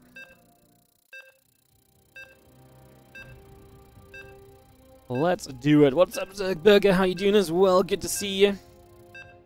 As we head into Killer's Mile, like I say, game 3 of this best of 5. We're tied up. We're having great games today. This Group D is absolutely delivering some bangers as we get ready for this next one. So we're going to kick this off and get this all started.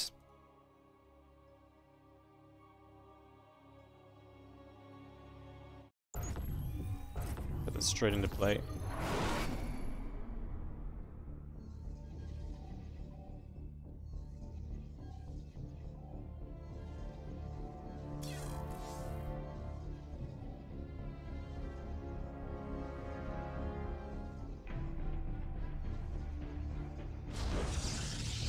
In the bottom left-hand side, our Red Pros player here. We didn't go in game.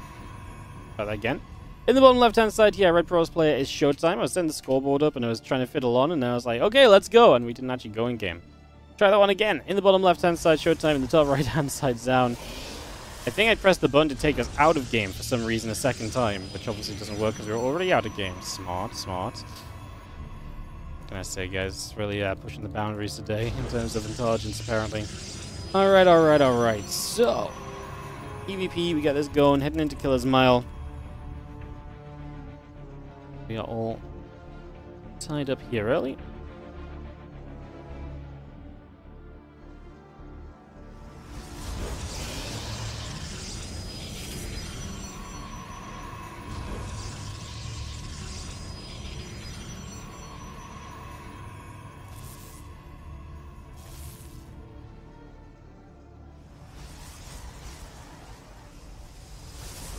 Let's see, Showtime been playing the single gateway opening a couple times over already. That's been kind of his go-to so far.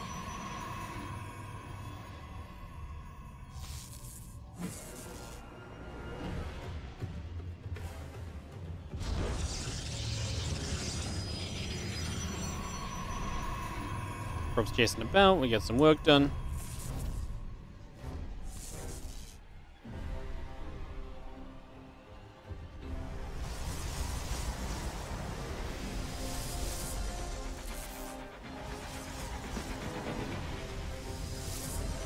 And that probe just going to chase the other probe away. It's just going to push that back out. The Wolf Gate's coming about. Stalkers. The Sentry coming over as well. Continue to get that on the go for the moment. As we move around.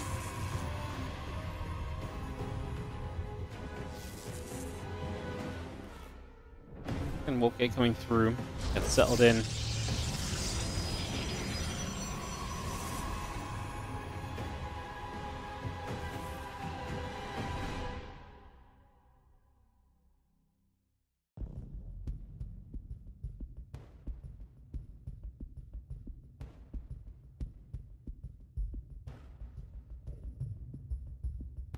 The station's coming over. 2 gateways each, so Showtime mixing it up from what we've seen in the previous games already. Here for this one. A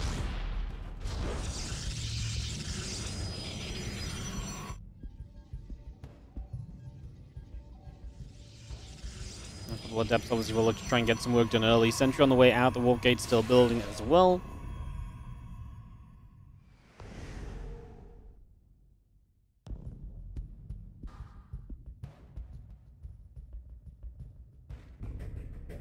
The depth's going to show up right now too, so just going to bring those straight over. And then force field going down. Stalk's going to get rid of the adepts here, so another couple of grabs, which are nice and quick and easy. Twilight Council Nexus building. Probe and the Wolf Gate coming through. Force field on the ramp, going to stop those Stalkers from getting up there. That's going to be a nice easy shutdown as well, so super simple for the moment. Well played. So we're actually just going to recall those units home from Sounds. Not going to let those stick around. Not going to feel the need to do much else with those for now either.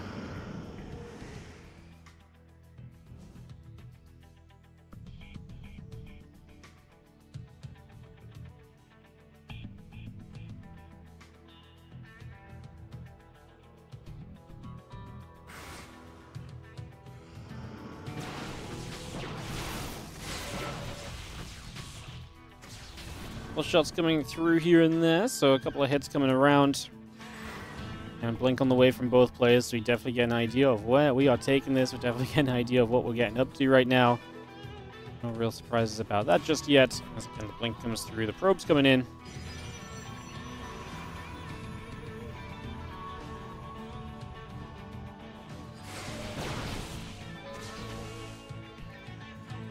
And blink just coming up, probe facility coming through. Stalkers and the sentries gathering from Showtime.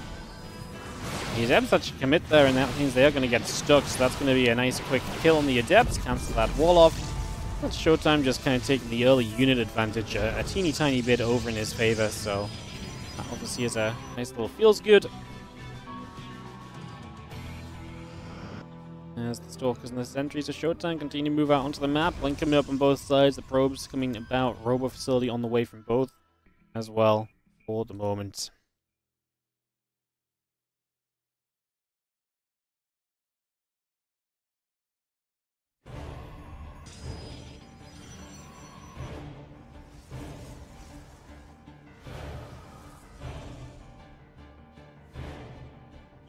We got a lot more Stalker Sentry just moving around. Showtime actually getting onto the map was maybe looking to be a little bit aggressive right there, seeing if there was an opportunity for him to get something done, but he decides to fall back with it instead.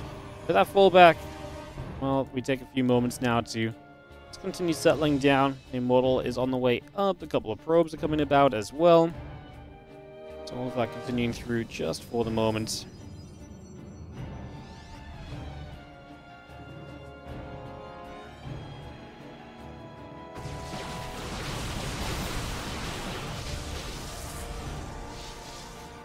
Stalker and Sentry also coming over. Just going to see the battery. Going to do some healing. Getting some shields back into play for now as well. So again, just put some work in on all of that. So far, so good.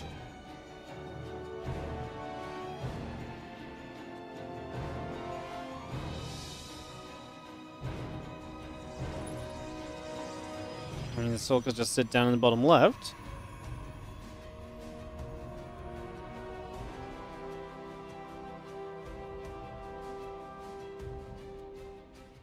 And the charge coming up, a couple of probes coming about. And the gateway and the forge coming up also right now, as we just have our hallucination taking a few more shots.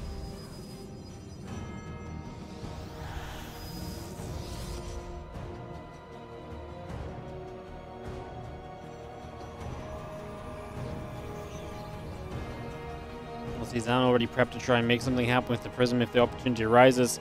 We're kind of just in this game, I mean, each game I feel like we've just had a very genuine leader come around from not much happening each game, and it was Showtime game 1, ZOUN game 2, now Showtime again in this game 3. The supply is good, army supply is there, upgrade on the way, not far behind, so he's not really trailing in any way. Just seems like a very genuinely good position at the moment across the board here at the, for the moment, so looking good there. As we do have our +1 on our charge, both continuing up as well.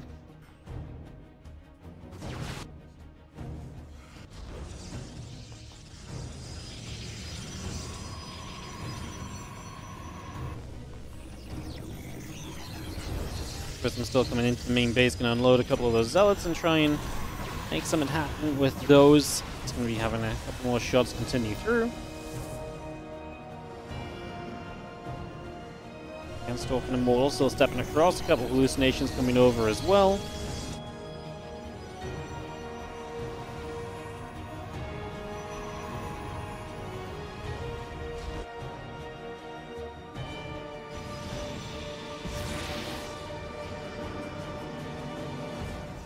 Both players just seem to be happy to go toward that 4th base. Doesn't seem like anyone is really in much need of making anything else happen right now. Obviously, Showtime still like his position. Still feel like he's had a little bit of a better starting point here, but as upgrades finish and this game goes deeper, I mean, don't forget that first game as well, where I feel like Showtime had the advantage, and it was actually kind of a tough one for him to close out because he really struggled to take fights against what was arguably a better composition for kind of dealing with armies attacking into you. Like, there were so many Archons for ZOUN. So just a good example of how compositional difference can obviously shift this game as well. It's not just going to be about the numbers we've seen so far.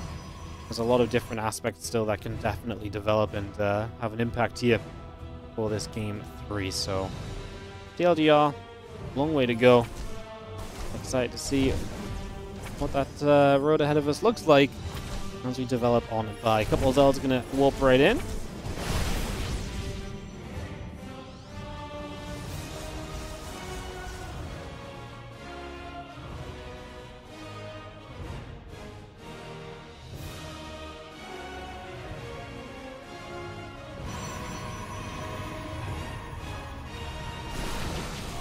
So Stalker the Archon going to be there. Just chase around a little as you have our +2 attack upgrades coming about. So yeah, a little bit of getting going, a little bit of setting up right now for the moment.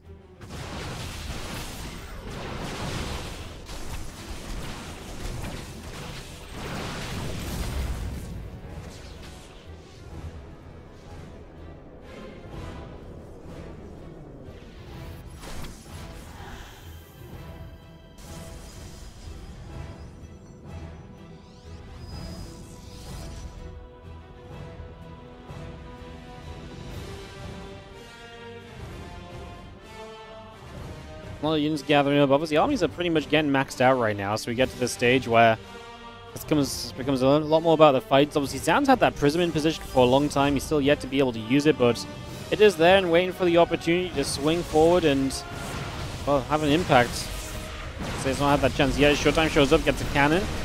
Interesting position because Showtime can play in the concave here. I mean, he doesn't have to run through that choke point. He's got position on the Nexus. What that means is that he can just sit there and hit the Nexus down, and ZOUN would have to come through the choke in order to actually defend the Nexus and engage this army, and I think that's what Showtime wants to try and force here. Again, there's a few more Archons in play from ZOUN. We're going to capture one on the top side now, at least, though. Nexus still taking damage. We are going to see the Stalkers, and I mean, I think Showtime's really winning that fight. The Prism did come through, but I don't think it's doing enough on the other side. And the main thing right now is that Showtime still has a couple of Archons left. However, a Disruptor from ZOUN has arrived. It's going to walk down here, though. I don't think he's paying attention. Showtime is, though, and he's going to get rid of the Disruptor. The Zealots somehow get to warp in before the Prism is knocked down there. The Archons of Showtime falling as well. Maybe this is actually just going to be full-on... Yeah, maybe this is actually just going to be full-on kind of even trades. I mean, I actually think ZOUN does better in the end. His supply comes out a little bit better off. Showtime's got some money to spend, though, so hard to say exactly what the case is just now. Still got a little bit of figuring out, I suppose, to truly determine where this stands. I mean, I think ZOUN actually has just come out on a better spot. He lost a few workers, but they seem to be very affordable worker losses because you can see his economy is still fine. In fact, he's got more workers than Showtime. So I do think that Showtime, despite honest, I felt like I liked the fight for Showtime. I felt like he had more tech units up. I think the problem was towards the end, especially ZOUN was getting reinforcements truly added in there, and Showtime obviously was not because the Prism had gone down. And I think that was really the issue that really was quite apparent at the end of it all, to say the least.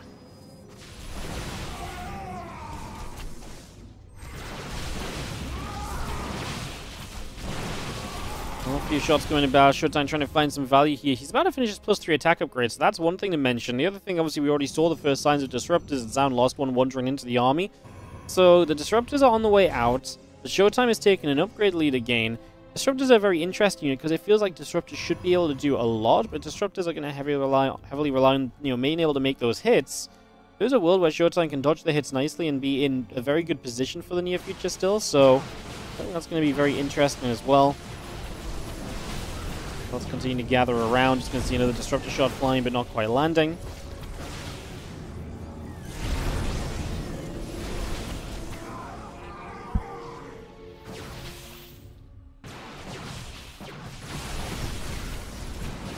There he goes. Zaz charging through. There's a lot of Disruptors. That's a big connection. Last second split minimizes it a little bit, but not well enough. I don't think Showtime can be attacking into this right now. I think he's going to have to take a moment or two and just back it up. The +3 feels, makes him want to obviously kind of make it, take advantage of that and attack, but it's all well and good having +3, but I just don't think there's any real value to be had here currently as we're going to try and turn around again, fight a little further. ZOUN just continues to have a little bit too much. He's consistently got the better tech unit numbers in play as well, so that continues to go very well for him.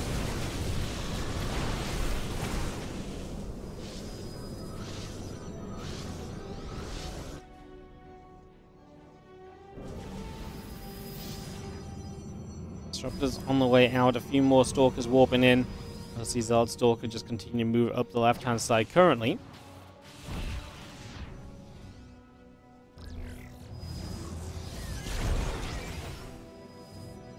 More warp-ins over on the edge. Again, the cannon, a couple of probes, the observer coming about also.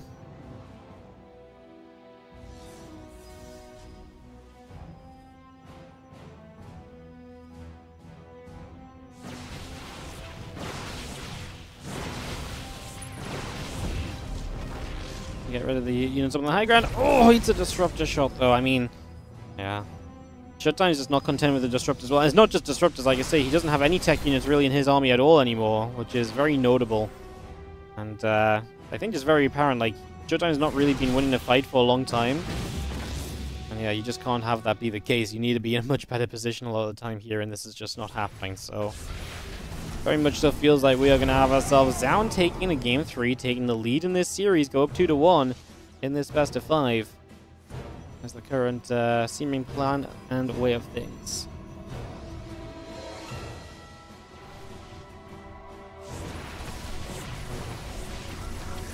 Disruptor shots fired. It's going to go a little bit shy right now. Armor upgrades coming through. The Nexus and the Stalkers coming about. Another couple of disruptor shots trying to get there, but not quite going to succeed.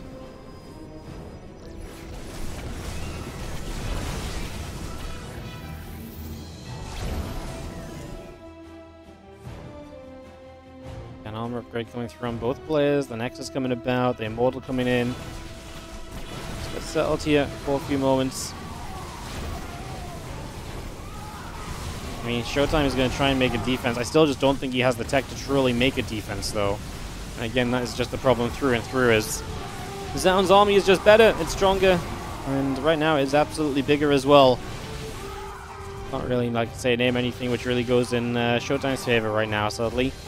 That means that ZOUN will go up 2-1 in this series, like I say, just fighting his way through. It's a little bit of a slow push, because Disruptor's not the best attacking in units, so it takes a little bit of time just to, you know, actually figure this out and actually, you know, make a commitment that's going to end this, but we will get there. Showtime tries to blink for dear life with these Stalkers. Again, felt like this game started off well for Showtime, just things slipped away from him that little bit.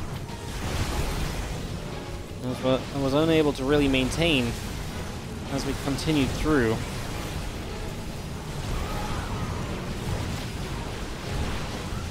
More disruptor shots. I mean, an Immortal showing up is a very hopeful affair, as we are going to see GG, and ZOUN will go up 2-1, and it's now going to be a map away from those playoffs. Showtime, if he loses this, you're down in that decided matchup to take on CLEM.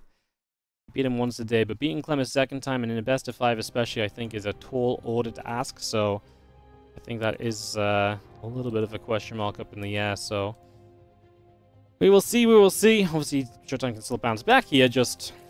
I think it feels much easier to bounce back and win this series than it does to go down to a decided match against CLEM, right?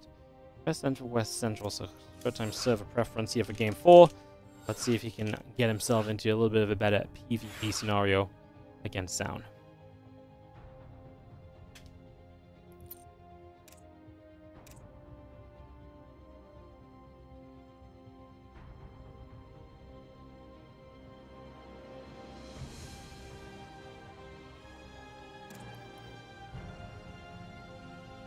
I just need to set the races and we are good. Let's wait for them to say that they're ready. And once we've got confirmation from both, we can go. Perfect. We got it. Just like that. Quick and easy. Why didn't Showtime make disruptors himself? He wasn't really... I mean, he was focused on the attack, right? Like, ZOUN moved into disruptors when Showtime was getting ready to attack. And the fact that ZOUN survived that attack was troubling for Showtime, because he didn't just survive that attack, he kind of won that fight. And so he won that fight while attacking disruptors. Meanwhile, as Showtime, you know, you did not tech during that, and now you've just got to build units. Otherwise, you get overwhelmed is the concern. I think that's the problem that we kind of land on in the end. So yeah, why didn't you just make units? Because it's actually very hard to commit to those units. Like, these are not easy units just to kind of stop and build. Like, they take a commitment, they take a little bit of time to get going.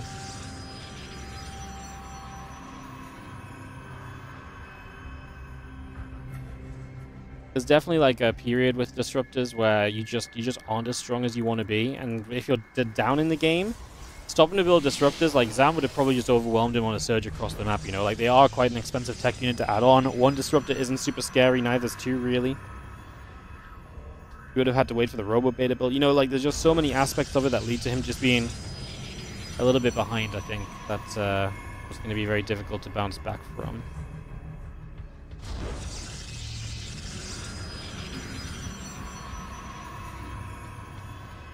Credit to ZOUN, like I said, I think actually being able to hold on in that moment while building the disruptors is impressive too. I really felt like Showtime positioned himself well for that fight too, as well. ZOUN was very patient about it, just sat there and waited out, and in the end was able to make things go his way.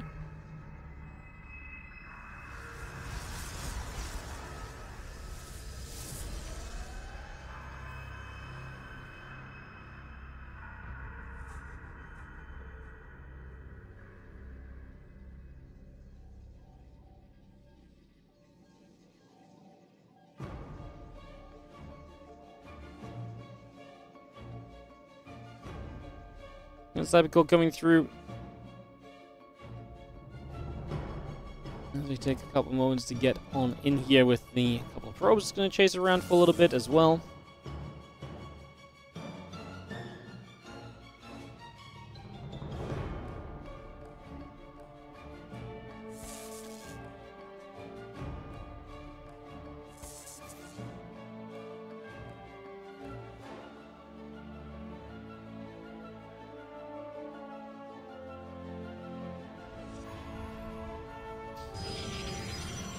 Showtime back to the single gate and expanding. Stargate on the way for him as well, so we bring that straight through. Let's just see a couple stalkers from ZOUN. What will he do? How much pressure will he look to apply?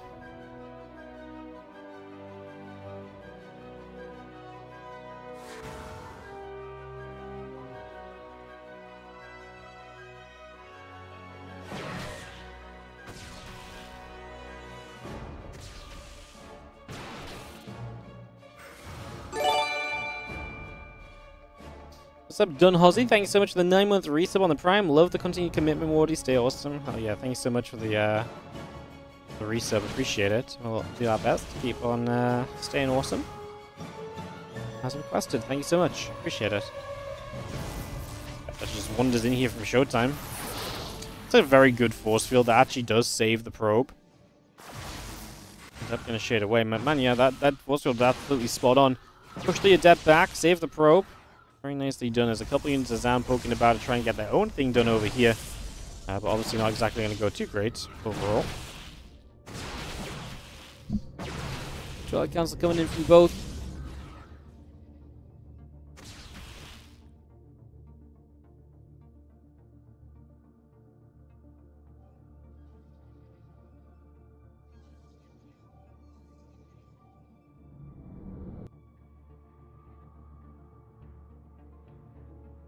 Again, Twilight Council building through. Just got the Oracle on the way up as well. A couple more probes coming about. Have us still settling into this one for the moment as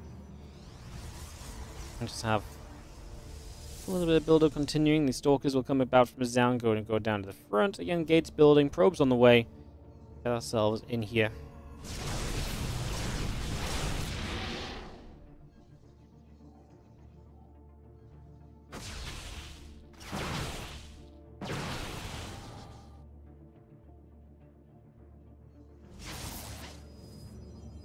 Just flying in again, Stalker coming about, Blink on the way in both sides, the gateway's coming up and online, the probe's coming through. So we got a lot of that coming around for the moment here, so we keep that going.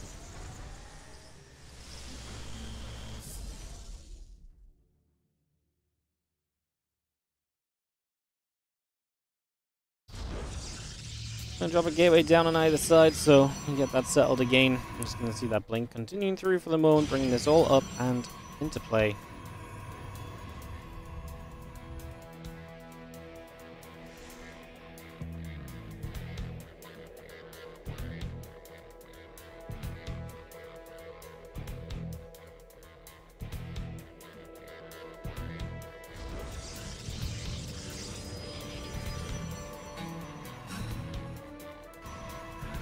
Coming around, we do have another stasis ward just going to get placed in as we prepare to defend the third base that we're invested into. Now, here's the difference in this game. We got 3 gates going into 4 gates. Robo coming up. ZOUN is going to get ready to attack. Meanwhile, Showtime is obviously playing the defense as he has that, you know, base coming in way faster, way sooner in the game. And so there we have the difference here for this game number. Oh, can Showtime get the defense off? As awkwardly enough, Showtime is actually pushing, and so this is really not ideal. I mean, it's kind of weird because he could kind of lose the third base, and then Stasis Wards might buy some time. Good blink, sets off the stasis. Base trading for Showtime is not good. He's got less to base trade with, right? You know, he just has less units because he's been invested into the economy. He just has less gateways to rebuild from. Like, Showtime does not want to base trade. ZOUN is just going to be like, cool, that's going really well for me. I mean, Showtime already cancelled his third base. He's rebuilding a base elsewhere. And he just can't, he just doesn't have time to compete with the army supply of his opponents. Showtime's investments are never going to have a chance to really come into play like this. Showtime just didn't realize what was going on, so hence he started moving across the map, and it's all going wrong for you very quickly here, unfortunately. I think very disastrously, too. I really think this is going to be a completely unwinnable situation for Showtime, just because he thought he could attack, and that was an extremely incorrect assessment of the scenario. Peacecorp is still hitting away at a few more of those probes. Damage being done. The next coming up from both. Bunch of workers going down. ZOUN 45 workers to Showtime. 45 army supply to Showtime's 30. ZOUN has a base top right as well, so... I mean, again, if Showtime can set up defensively enough and just mine with his 8 additional workers, maybe eventually that's fine. It's just, do you have enough time for that to truly be a scary factor, for that truly to come into play? I mean, I don't think so.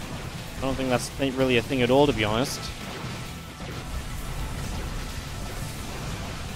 And the army supply doesn't come from nowhere, you know. Well, building up in the main base is going to make it as difficult as possible for ZOUN to attack him, as Showtime just needs to then make sure he gets all of the probes over here so he can actually mine with that income advantage. I think he's got a couple up here, which they should just start mining now so you can get some resources going, because that base is already finished up. I mean, ZOUN knows where Showtime is at. Been a series of base trades, hasn't it, man? These guys have just wanted to trade bases with each other. They are not happy with where they spawn in any of these games, apparently. Yeah, they really have not been.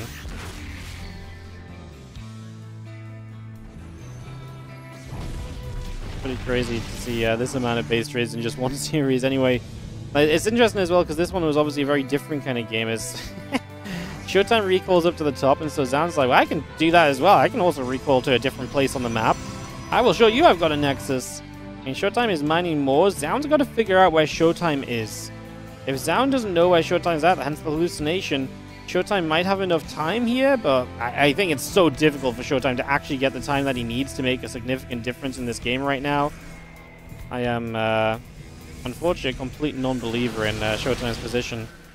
So he's going to set up a lot of stasis wards, right, which can buy you a little bit of time, obviously, so there's a little bit of value to be had there.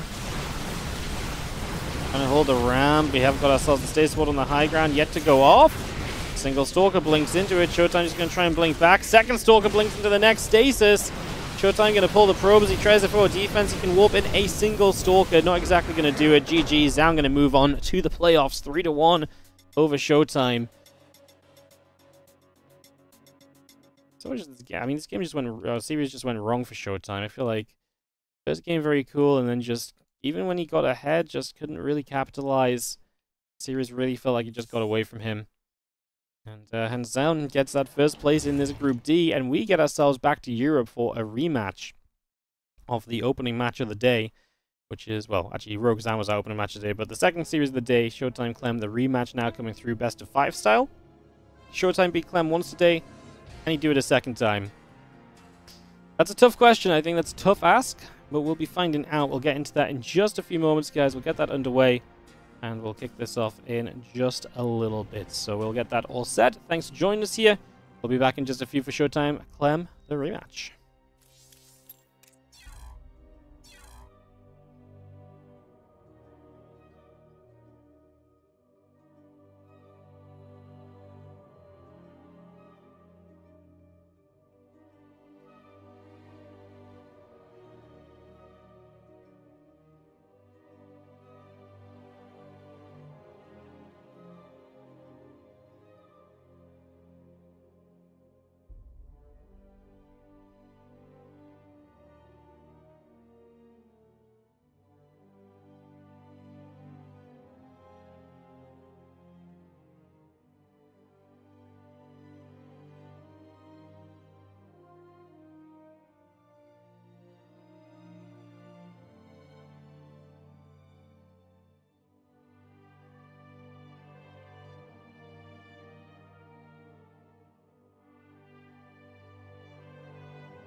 Welcome back, everybody, as CLEM and Showtime will rematch here, and we will decide who will be our final player joining us for the playoffs of the Spring Championship. Solar, Björn, Hero Classic, Trigger, Max Packs, ZOUN, and one more to be decided.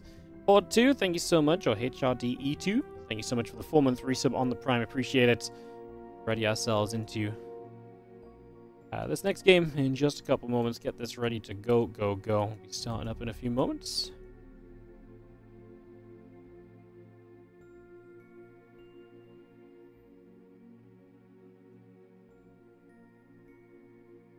Couple more videos. So Eldorado ley lines, Persephone, and Killer's Mile taken out of the equation.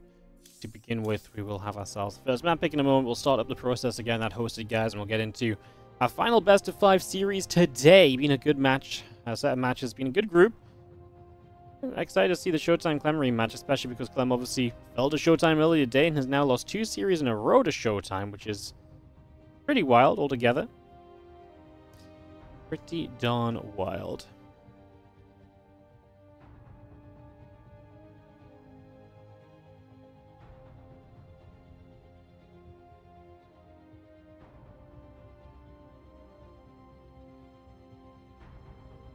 Alright, first map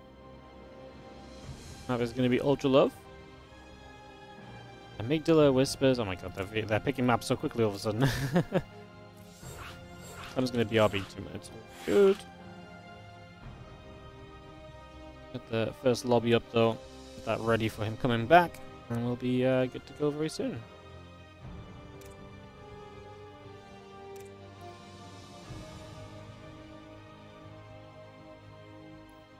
Frostline.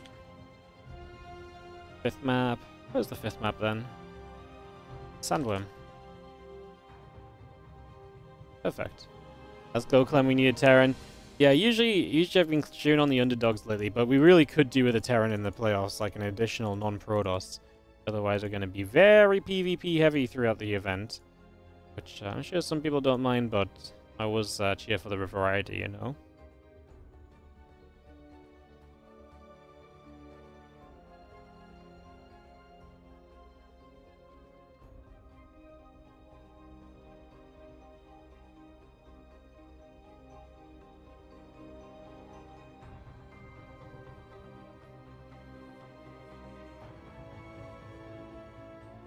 Alright, like I said, waiting for CLEM to rejoin us, and we'll be into that very shortly, so get that ready to kick off in just a few moments.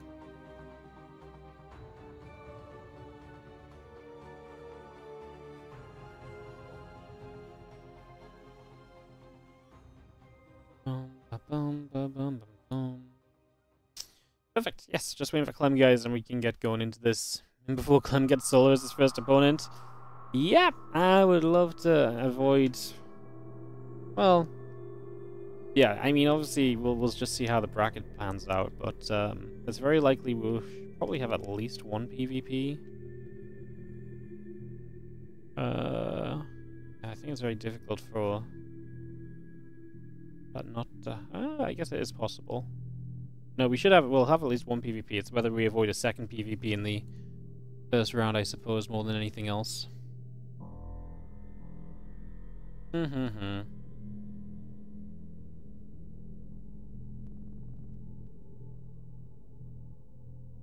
just waiting for CLEM.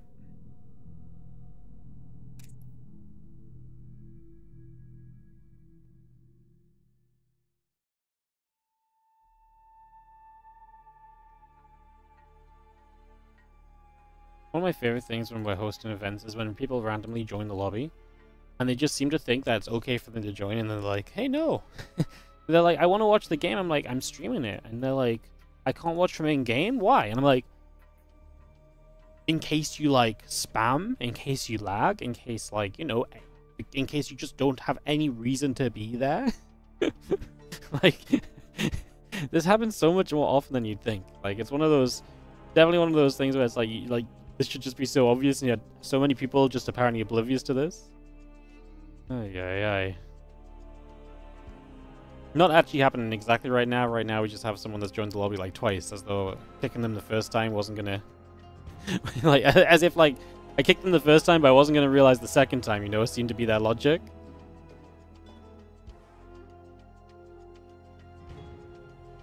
Anyways, not a big issue, just thought it was funny. Something to talk about as we wait for players to be ready anyway.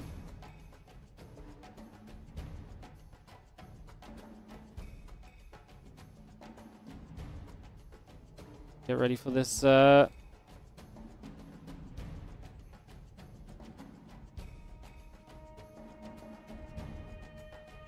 game number 1 of this best of 5. CLEM just needs another couple moments. We'll get this on along the way. Final best of 5 today. Final bit of action. Looking like a good one.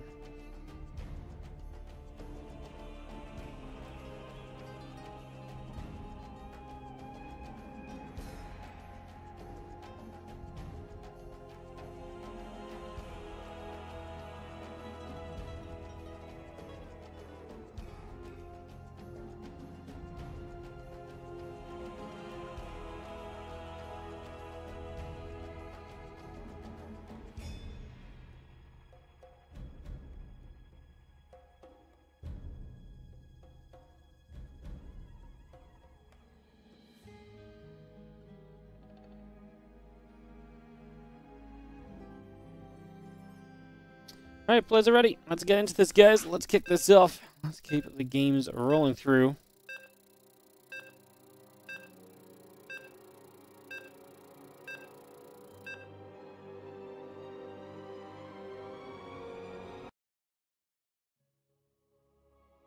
We're going to be going into Ultra Love to start this series off. Let's kick it in and let's see what's going to happen. It'd be kind of cool if there was a way to let people join for free that goes to the prize pool if there was a way that they couldn't type anything. We used to do that as a perk for some of our crowdfunding stuff, where basically you could join for like a couple of matches during the tournament we were crowdfunding for and stuff, and watch from like in-game. I always thought it was a very cool perk, but it has to be like a serious amount of money because obviously it's a risk just letting people into it. What's funny though is, I think it was like, say it was like the $200 tier of the crowdfunders in the past. Say we had like 10 people. Say we had about 10 people or so do that tier. Usually only like one person would show any interest in actually doing it. It's a cool idea, it's just, it's not for everyone as well, right?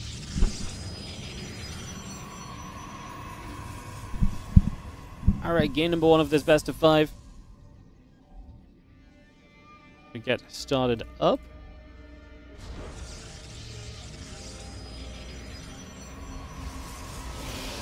In the bottom left, Showtime. In the top right, CLEM. And a battle here, which is going to be, personally, I think very, very fun. Especially after CLEM lost it earlier. Can he clear his mind? Can he get reset into a series like this? Right now, how is he feeling? How is he expecting things to go? Find out soon as the barracks and the gateway come up. The CC coming about as well.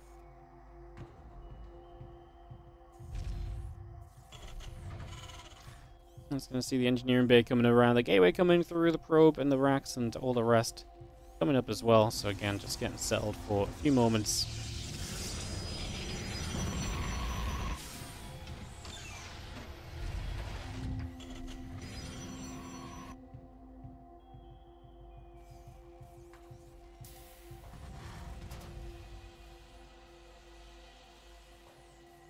Rubicon coming on through. We got ourselves a factory drop down from CLEM as well, so he's going to drop that factory into place. The Cyber Core and the Nexus continue to get built up. Like I say, I've got to be a little bit biased to CLEM in this series. I love Showtime. I was really hoping Showtime could make it through the winners match, especially because he beat CLEM earlier, but man, I could really do with another non-Protoss in the top 8. Like, I just would love to see some non-PvP in our tournament, you know? So I'm a little bit biased going into this one. I definitely do want to see CLEM win it. And again, I've actually been kind of an anti-CLEM fan lately, just because I like to see the variety and I like to see some different names. But right now, I would love to see some CLEM advancing, like I say, just to give us the variety matchup going into the playoffs this weekend. Again, that will be Friday, Saturday, and Sunday, guys. So if you want to join us for that, we'll be here same time, same place today, just Friday, Saturday, and Sunday for the playoffs. We're live tomorrow for the final day of the Rex April Madness tournament as well, so you guys can come and join us for that too if you do so wish.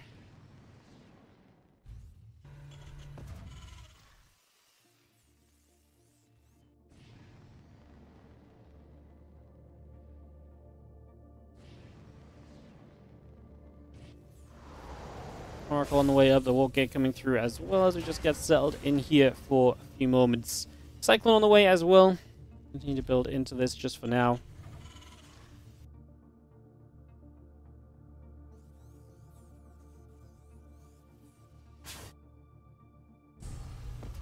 We'll see how Oracle coming about, the Warp Gate coming through, and get settled for a few moments.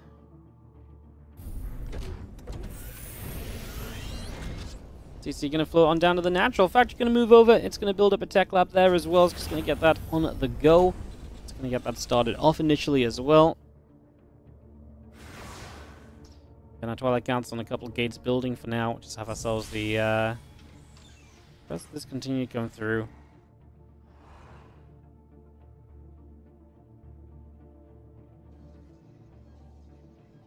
Those gates and the Twilight coming up. So, I mean, Showtime just the Stargate into a very fast Twilight. It's obviously not the way you want to start. Losing the Oracle would be disastrous. Even it being on low HP is kind of disastrous. You're going to miss out on scouting information now because you can't go straight across into the base as much. You actually miss out on a lot by that Oracle just kind of being jumped on there, so that's pretty rough. Definitely not ideal, to say the least. There's a Stimpack coming through. So CLEM just going to play the 3 racks, and he's going to have a lot of bio units from here on out. And we'll see how that pressure comes about the next few of these minutes as the few Stalkers gather up with the Stasis Ward right there, so they're just going to go hanging around as well. Stimpack and Combat Shield both on the way. Was AFK, but looks like he made it in time for the matchup. Smartest Terran of the West versus toughest Protoss of the West. Oh, like it. I think Clem's the smartest Terran. I think Clem's just the best Terran. Straight up is hard to really argue otherwise, isn't it? As our starport is going to jump on over to the reactor there, it's just going to move that across, get that going. Combat Shield coming in, the Factory going to step over to the side. Also, Forge on the Nexus coming up as we speak.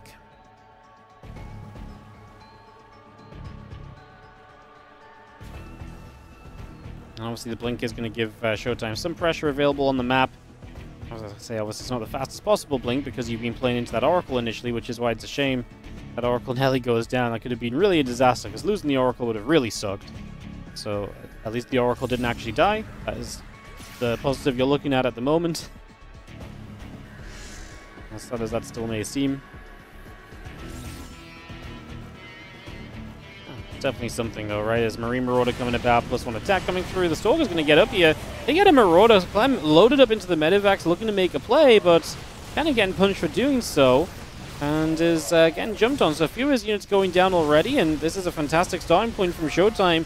2 Marauders, 7 Marines falling. Showtime continuing the pressure. High ground vision granted by the Oracle, so benefit of having the Oracle in with the rest of this at the moment is now our Stalkers start to get pushed back. Again, it's a lot of bio, and they have good upgrades on them as well, so that is something to consider as we continue through the charge and the +1, both continuing up for the moment, so we continue to bring that into play.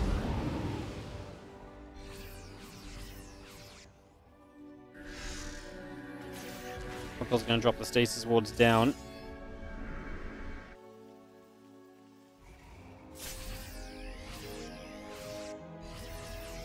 Bio Army gathering together, just going to see the few Marines coming about. They're going to jump straight onto that pylon, so going to knock that down, take that away. +1 on the charge coming over as well. Stalker's going to get that. That Medivac will indeed drop, and the Cyclone continues to come through for the moment as our other couple of Stalkers continue into play. So all of that coming around here, the Conquest of Shells and the +1 attack coming through as well.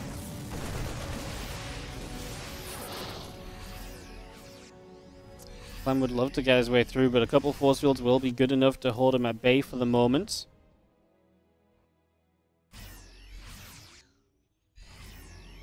Need to be anything fancy, right? A couple force fields, just keep CLEM back, give yourself some time to set up. That's what a lot of this comes down to a lot of the time.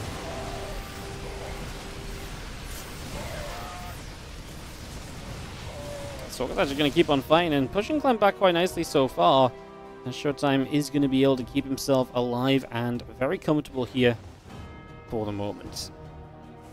So alive and comfortable. As you see, the Medivac going to drop in, and Widowmine dropping straight off already. Stalker's going to get underneath the Medivac. Going to go down. Another nice catch, another nice grab. Just getting rid of that straight off the bat, so again, good to see that dropping. Plus, your attack upgrade is also on the way through, currently about halfway done, so again, definitely a factor there.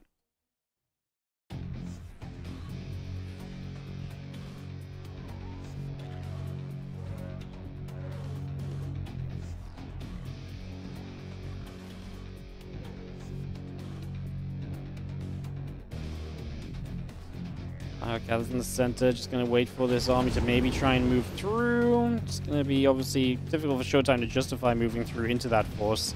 He knows as well as anybody else that that's just kind of asking for trouble, so very careful about it, but he does actually get through there, and the Zeld's going to lead the charge in.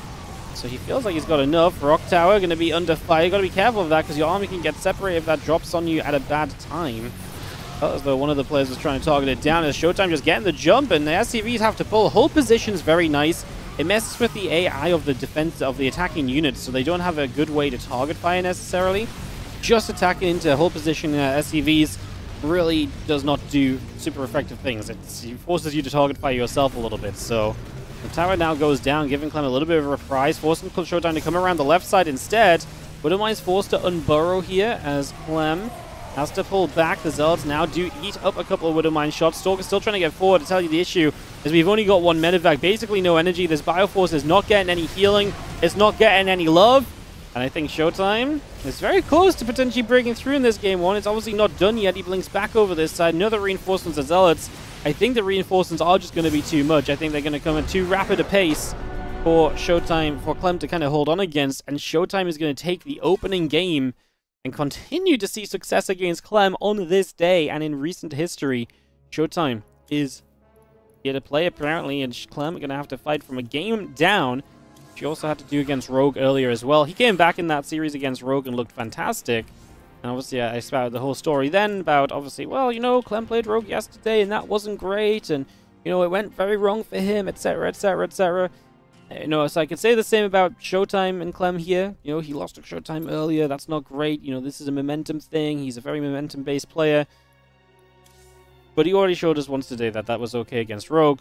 So I'm going to believe he's probably going to be fairly okay against Showtime to at least give us a good shot at bouncing back and still making a good series of this. So I'll spare you guys the story and the hoo-ha and the kind of the showiness of it all. Let's see what happens in a game 2 and just let the games do the talking. Will CLEM be out if Showtime gets 2 more games? Yes, this is a decided matchup. The winner of this advances, the loser of this is out, done, and will not continue into the playoffs of the competition. And we'll click start on this game and get into this next game then. Let's get this going.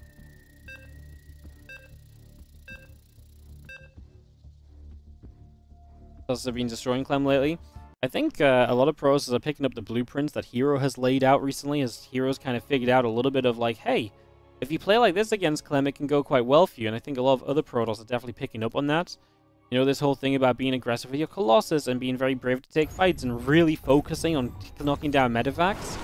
I feel like that's something which has really become much more just apparent across all PvTs lately. So let's see how this goes as we kick off into game number 2. And down a game in the top right-hand side, this is going to be the Red Terran Team Liquid's CLEM. And he's down a game in this final match of the group. The winner advances, the loser eliminated, which means that we are on the verge of having drama on the board if CLEM goes out in the round of 16 only. The biggest upset of our tournament so far, for sure. We've had a pretty interesting tournament. It's not been, you know, all normality and you know, the players we expect to advance, blah, blah, blah. No, it hasn't been. It's been actually very interesting. I mean, MaxVax ended up in the decided match of his group as well. He got 3-0'd by Trigger. I think that really was a fascinating one as well. I was not expecting that, if I'm going to be honest. But Trigger, again, showing us that he's been playing well lately and good reason to respect his name in the current meta of StarCraft 2.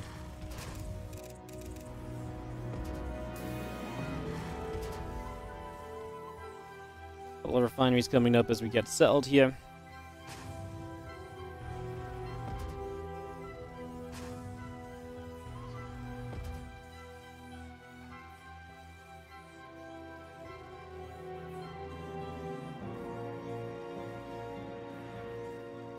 Nexus building, gateway coming online, our barracks and the SCVs still just producing on through as well. As another depot goes straight down. Next on the cyber core coming up, so we get that underway.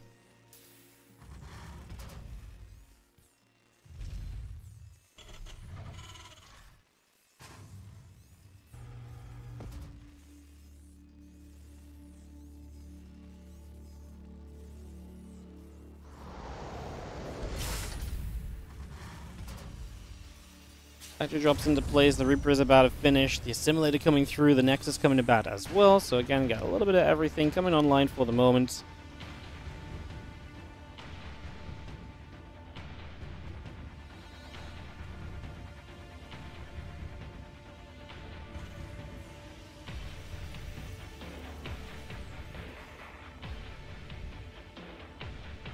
The Stalker stepping through, the Wolf Gate still building online. So we get that coming up, the Sentry coming about also here. We get that straight through for the moment. Bring this about. Again, Twilight Council, the Probes, the Sentry, the Wolf Gate. A little bit of everything coming around for now.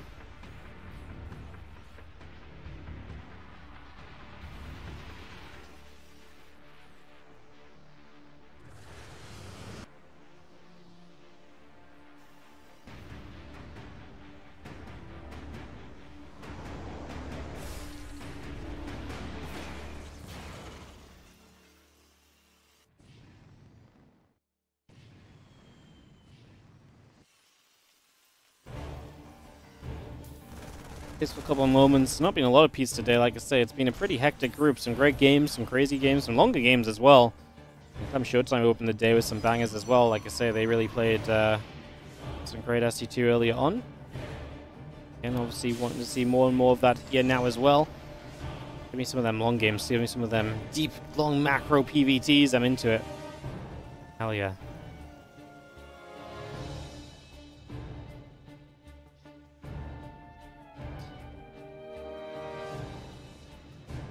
That Blink's about halfway done. That Warp Gate's still coming in as well. Hallucination is good. We're going to take that down with the Cyclone, so we're just going to be able to knock that away here already.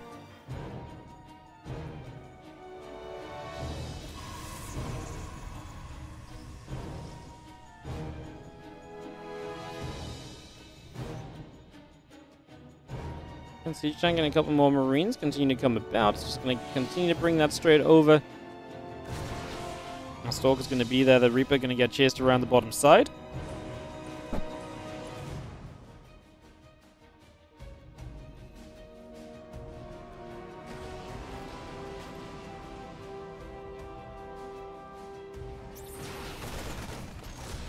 And Cyclone locking on. The Stalkers get chased. The Guardian Shield is going to pop up. We are going to see the tank already coming back the other way and just going to be firing some shots. The Marines are going to be there as well.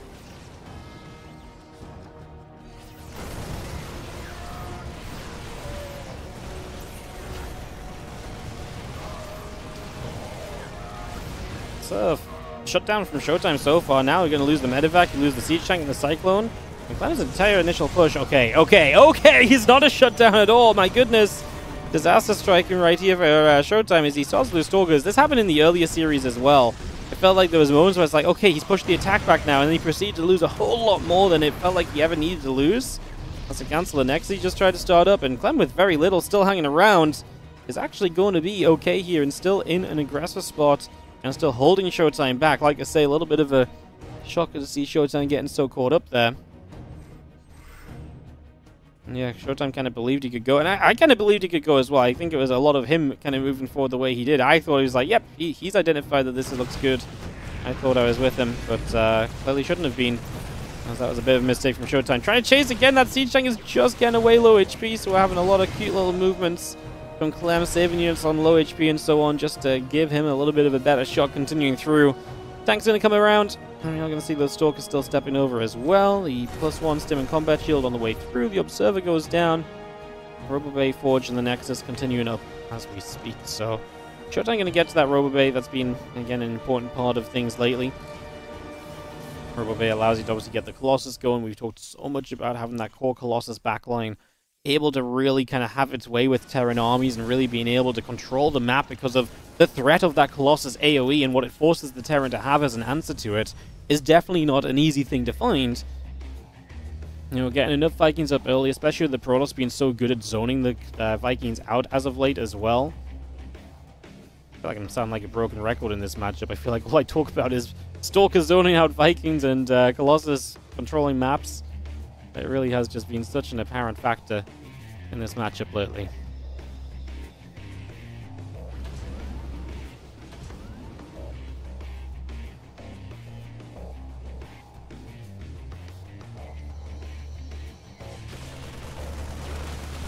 A few Marines going to fight, a few Stalkers go the other way, the Observer moving about. +1 combat shield continuing through. Just going to have our charge and our +1 extended thermal lance coming in as well.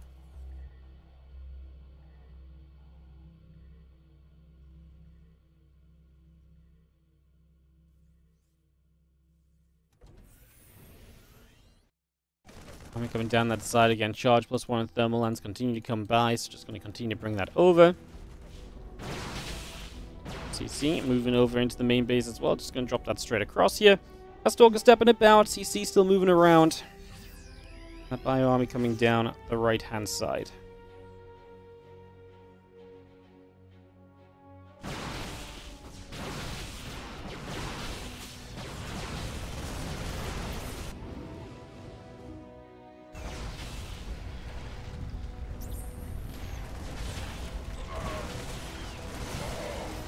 Someone's got to be careful. Obviously, CLEM coming across the map as well. 6 probes already going down. Now the Colossus got to get to the front and get ready to play defense.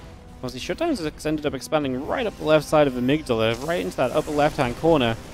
Leaves your main base very open to plays like this. Tanks can siege up here, and then you can drop into the main base if you want to. I mean, SHOWTIME's going to try and fight into it. The Widow Mines put some work in, and 3 siege tanks are not going to let those Colossus step all over them. Not in the slightest. So that was a little bit of a one-sided moment or two. Handle that just momentarily, and now here's the drop into the main base. Like I say, because you have not taken this base location, this is a very comfortable just push in and then drop up. Gives you a lot of power over that main. Now units are going to start swinging the left side, which you're quite far away from as well, so you're just out of position across the board. Not looking very pretty at the moment. I'm going to unload back toward the siege tanks there, so pulling back over for the moment.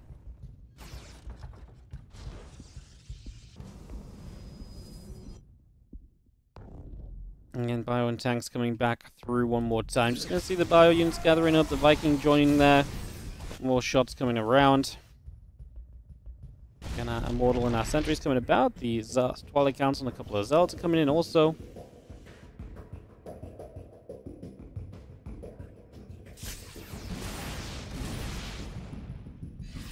And Marauders will step about. Colossus come through.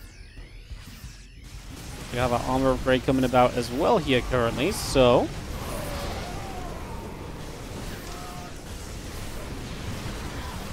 gonna try and fight. Just gonna be seeing the tanks and the Vikings gonna be there as well. I think the Colossus are just not doing enough. The ground army's gone. SHOWTIME is being kind of bullied around in this game.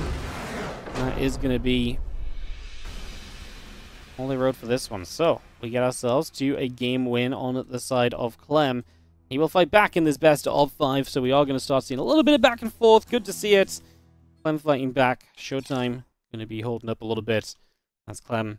Yeah, it really looked like CLEM was in danger as his army started to get cleaned up early in that game, right? But then, well, not quite in the end, right? Like I said, I think SHOWTIME overcommitted through a little bit. That became very costly, and that became a little bit problematic as we're going to head to Whispers of Gold here for Game 3 of the series.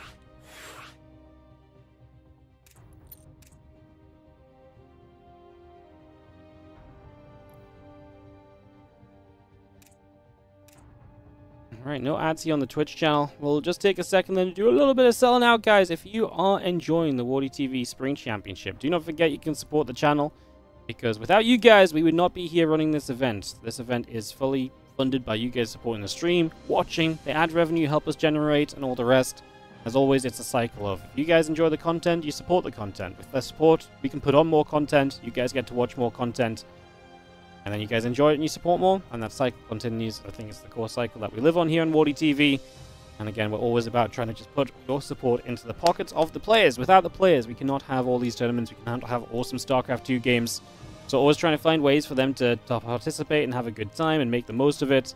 Always trying to raise the prize pools and give the players more and more to play for. So if you're enjoying, like I say, consider subscribing. You can use your Prime sub to support the channel. Helps us out a whole bunch. Marceline, sorry, I probably said that wrong. Marceline, thank you so much for the Prime sub right there. Be like Marceline, be an esports hero today. Drop your Prime sub on the channel. Help us out. Like I say, it goes a long way. If you want to do stuff for free, like and subscribe on the YouTube, follow on Twitch, watch the ads when they come up as well. They really do go a long way. If you're on Twitch right now, go to YouTube and hit the subscribe button as well. That's kind of the, you know, again, just help out where you can. I really am going to keep on preaching that because I think in this current time of StarCraft, like I say, the more you guys help, the more we can put back into the tournaments and towards the players. And really, again, prioritize giving you guys as many high-level tournaments as possible. Again, I'm very excited to properly announce it, but coming up later this week, at the start of the Spring Championship, we're going to be announcing the WardiTV 2025 series, which is a series of tournaments that will build up into our 2025 Championship. We took last year off in terms of running a bigger series of events. This year, we're going to be bringing it back, so there'll be more info for that on Friday. So look forward to that. I think that's going to be great as well. I'm very excited to show you guys my plans for the year and show you guys what I believe we can do. Thank you, OG Quasi, for the 37-month resub. And thank you so much, Project Gandalf, for the Prime sub as well. We appreciate you guys. Thank you, thank you, thank you.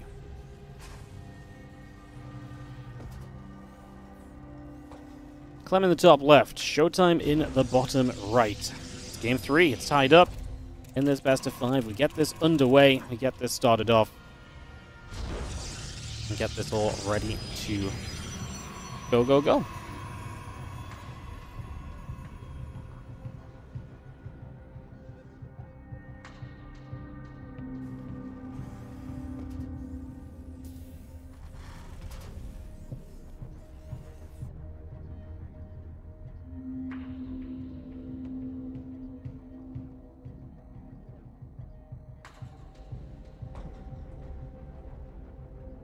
Alright, getting the backs coming through. As, yo, thank you Ozprotos for the 100 bits. Looking forward to the 2025 series. Hell yeah, me too. We just got our logo finished up for it as well, so that's exciting. Very fun. The guy on, thank you for the 49-month resub as well. Guys, this is insane. Our second hype train of the stream. I didn't even know that could happen. We literally just had a hype train, no? Do these things have no cooldown anymore? What the hell? Incredible. Thank you so much, guys, for the support. Appreciate the love, as always. And, yeah, excited to, again, continue StarCrafting it up with you guys. How's that Reaper coming about? So we just get settled in. Take a couple of moments. Obviously, early game. Nothing too well. There's no proxies or anything. Clem is double gassing it. I would expect to an expansion in a moment or so, right? He's got the minerals for it, so double gassing to an expansion. A little bit of a safer way of opening, but nothing too overly cautious, I would say, right? Just pretty typical standard sort of stuff. Just making sure that you're not going to be under too much pressure and that you can kind of deal with any of the Protoss pressure that might come your way super early on. Already selling out by spamming the hype train secret button. Yeah, I actually just have a button on my desk that says, "Do we need money? Press here for the hype train," and just choo-choo, 3 or 4 bots in the channel actually just subscribe, and it's like, whoa, no way, guys, it's a hype train. You know, it's the emergency backup button, just in case it all goes wrong. Infinite money glitch, yeah. Because everyone sees a hype train, and the first thing they think is, I just, you know, you guys watch like hours upon hours. You know, we stream hundreds of hours of StarCraft here every month. But what really makes you guys think you need to give us money is when you see the top of the Twitch chat and it says hype train. Like, oh my god, like hundreds of hours of StarCraft content. It's like that meme. It's like unimpressed face, right? It's like a button that says hype train. Oh my god, this is insane. Yo, Captain Canada 12, thank you so much for the 5-month resub on the Prime as well. As we get ourselves a blink coming through and a couple of gates coming about. Clem is just there with a couple of Reapers and Hellions. The full wall off should stop those from really doing too much here for the foreseeable future. So can't imagine that is going to end up doing much of anything right now.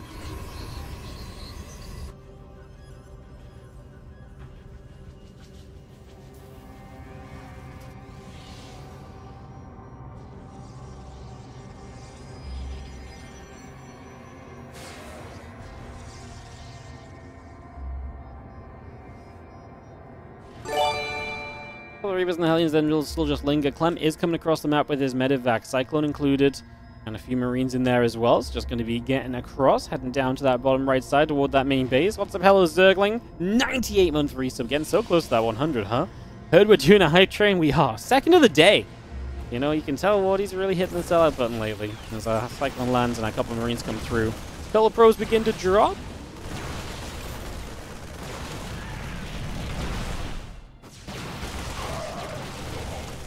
Going to be seeing the Marines going down. Those are really good defense from Showtime. It's clean, it's easy, it's simple.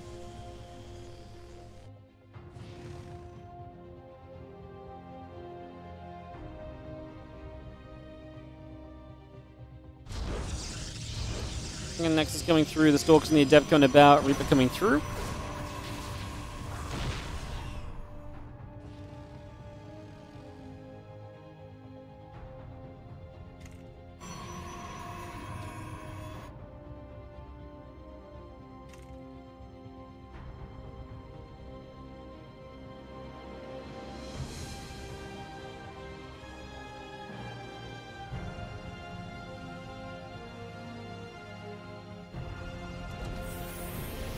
Probe in the Forge, continue up, just going to get ourselves the Nexus as well.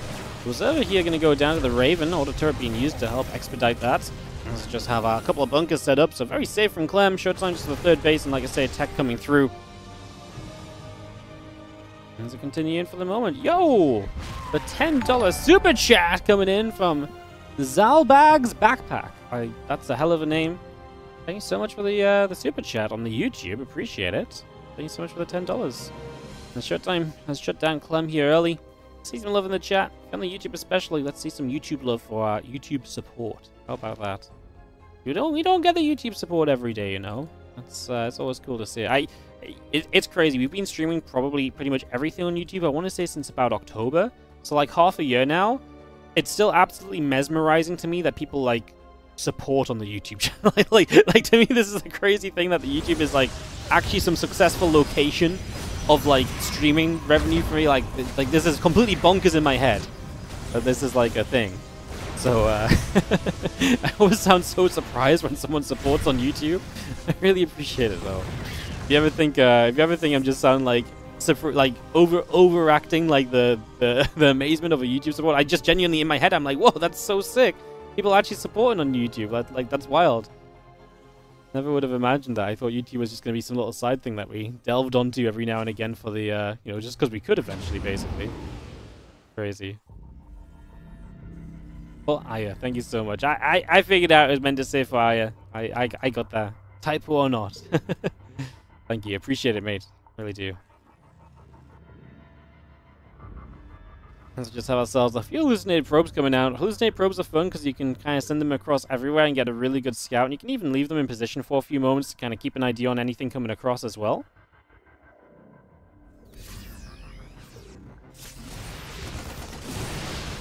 Probably going to chase down. A couple of Stalkers just going to get pushed around a little bit.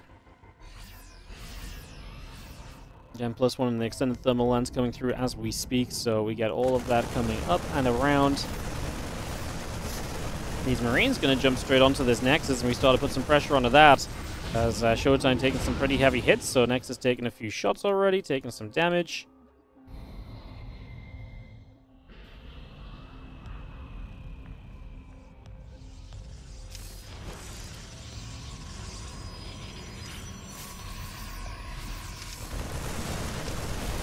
Now Showtime is actually going to be in trouble because Clem gets into position on the front. He's going to take the Robo down, so just out of position off to the sides.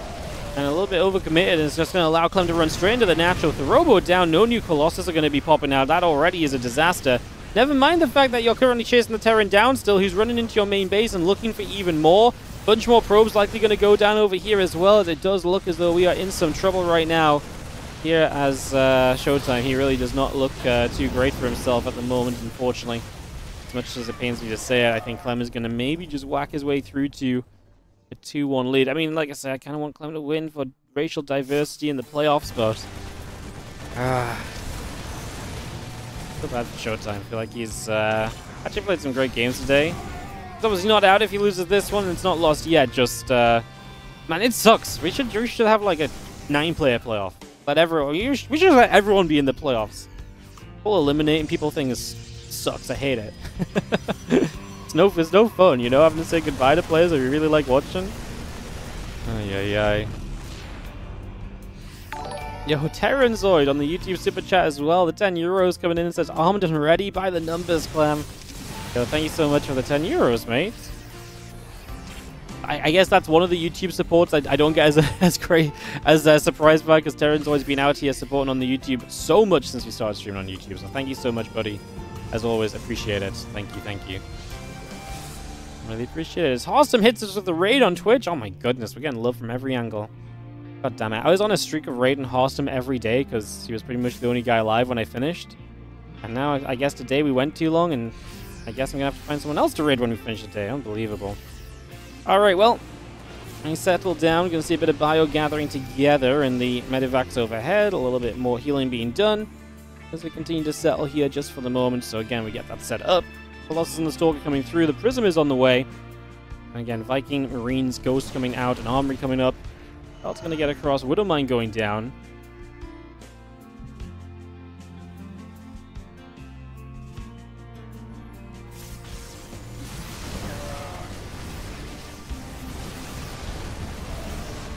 Just coming over the side. You're just going to see the rest of these Zealots coming through too, as we are going to be seeing this Bioforce. Going to get chased away a little bit. Clem is going to get overwhelmed there, but he's hitting heavily on the left side. So yes, he's overwhelmed and outnumbered here, but he's got so much going on the left that he's going to knock down the base. So the fourth goes down, and Clem could maybe even continue to the third base from there. We're not looking at it because there's actually not a lot going on. This is where the fight is. It's just Clem is massively winning out over here, like we say. He knocks down a base. He might actually let the probes live, but now he's back in this main base and continue to do a ton of damage at the moment as we work our way through this.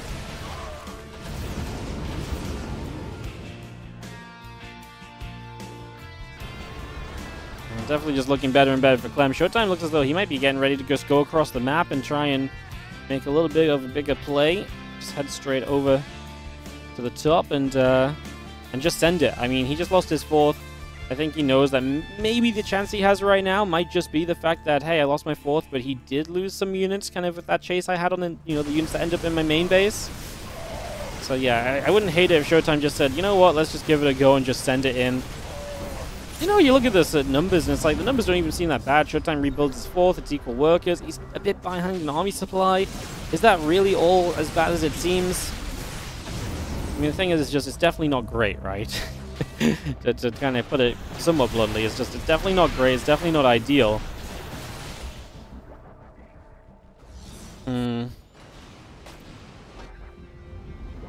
Plus 3 attack coming through. The Colossus coming up. There's a couple of probes on the way out as the Nexus comes through as well. Showtime is still just reinforcing up this left side. I mean, it's about to be maxed out. Don't get me wrong. It's not that Showtime's army is small. How much can he do with a commitment? Going to send the initial Zealots into this main base. Clowner start dealing some damage, and is this going to be go time for him? It's going to be time for him to send it with everything else at the front. He's definitely threatening the idea of it. So that initial idea is definitely there. You can see him toying with the concept of just committing. As here we go. We are going to start to commit. And his army kind of melts. Clem's army was very well set up, right? Ghost count good. Vikings are there. Clem just has plenty, and GG's going to get called. Clem is going to take a 2-1 lead in this best of 5, and is going to sit one map away from advancing through to the Spring Championship playoffs this weekend, Friday, Saturday, and Sunday. 8-player double elimination bracket, all best of 5. Going to be some bangers. Thank you so much for Breezy007 for the 8-month resub. Obviously, we're very close to Clem advancing to that, but we're not there yet. We still need him to win one more game. We're going to go to Frostline for map number 4. Let's see if Showtime can bring it back to a game 5, or is Clem going to just keep his momentum now that he seems to have regained it, get a bit of confidence back in this matchup and against this opponent, who he's definitely been on a little bit of a losing streak against lately. It's not often you'll have the losing streak coming back for Clem against anybody. It was starting to happen early against Rogue, and then he turned it around when it mattered most. And the same's happening here against Showtime. Bit of a losing streak, and he's turning it around when it matters most.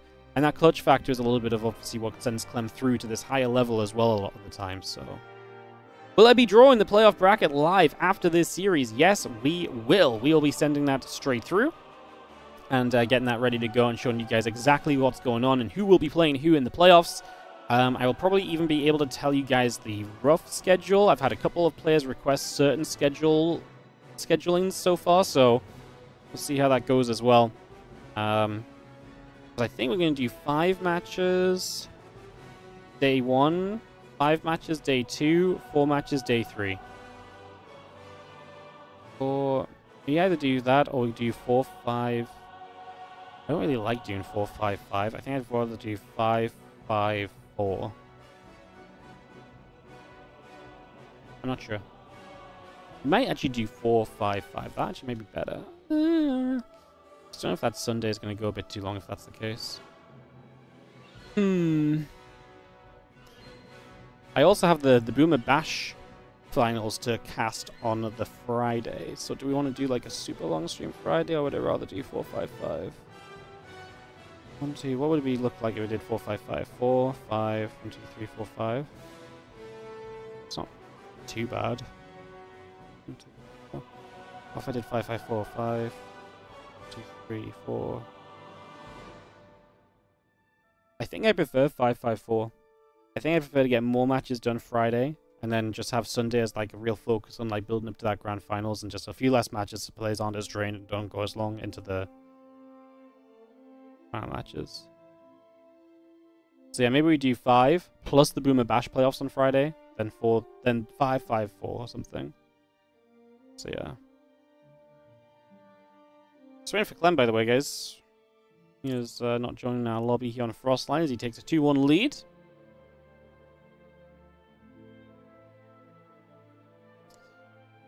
Waiting for Clem to be here. 5-ish hours is pretty long. Yes. I mean, like I said, I think that's why I think Sunday will be long enough. I think there's more chances that, yeah, I think 5, 5, 4 is probably better. Seems good. Seems good to me.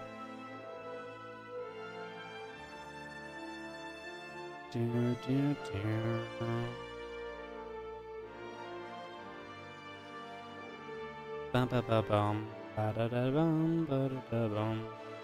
Just waiting for Clem, guys.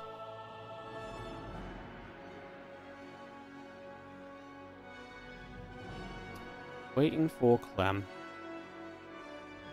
Do do do do do do. Yo, Breezy. That only just showed up and dinged right now. Amazing. All right, go GLHF. And as soon as Clem joined, he said ready, and so did Showtime. Let's go into game number 4 as Clem leads 2-1 over Showtime for a chance to advance to the playoffs of the WardiTV Spring Championship. Our first WardiTV major of the year. We head into Frostline. Thank you for sitting through the downtime, guys. Obviously, I can't control when the players join the lobby or not. I do my best. There's only so much power I have. Can't just like nip next door and kick Clem onto the PC or something. He's a bit further away than that. As we do have ourselves in the top right, the blue Terran hero we're just waiting on. And he's also up 2-1 in this matchup. This is Clem. He takes on the red Protoss in the bottom left. It's Showtime. As we get into this right here, we get this started off. And away we go. What do you guys think? Do you guys think Clem takes? I kind of feel like Clem is going to do what he did to Rogue, which is like he was on a bit of a losing streak against him. And now he's just going to be like, nah, all good. I'm okay. Not concerned. Just going to completely turn it around and make this a much more comfortable and manageable series for himself.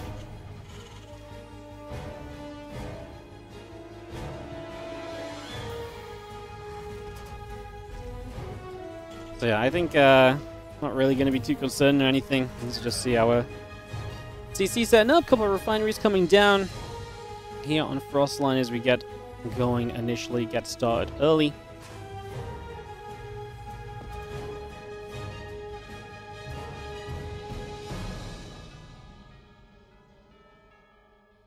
Gateway coming up, the barracks coming through.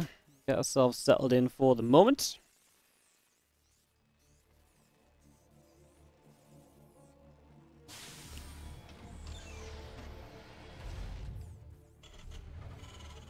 We've seen the Nexus, the Cybercore coming about, the Reaper and that Orbital coming through as well. Probe going to come and nibbling on the high ground, nibble at that SCV for a little bit as well. So just get some work done for a few moments. Again, Orbital Command, Nexus and the Cybercore, all getting built for the moment here as we get this up and running.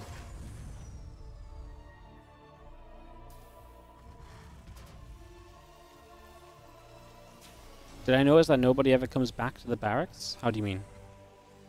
What, they just leave and then they never go back again? You know, they maybe the barracks is a bad place. Once you get out, you just never want to go back, you know? I'm not sure. Maybe. Maybe.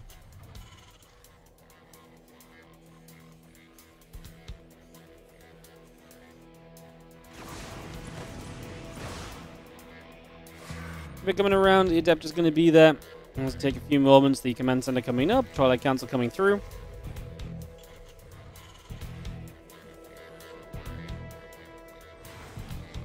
A couple of Reapers and the Hellions still coming around as well. The Adept going to be there chasing the Reaper for a couple of moments. So again, we try and see what's going on.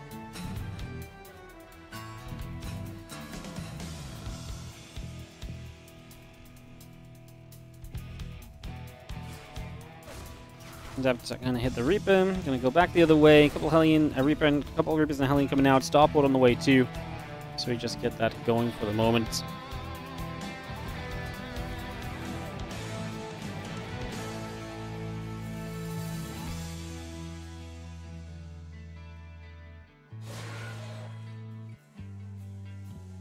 Adept's still just going to come shading by. We do have ourselves the Reapers and the Hellions pulling back a little further as well.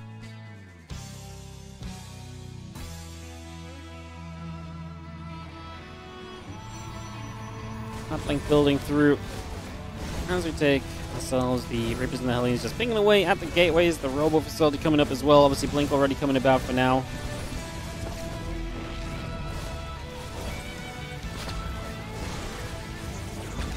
All those Adepts going to get chased away. Still having ourselves the Banshee and the Cloaking coming up as well.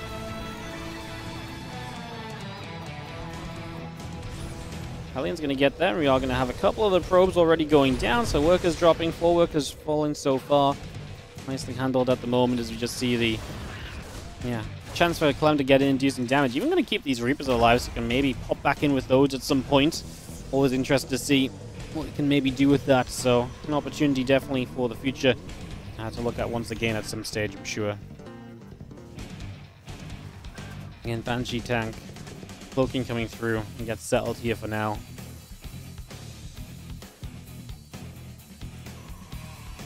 Banshee comes back across. Take a couple moments.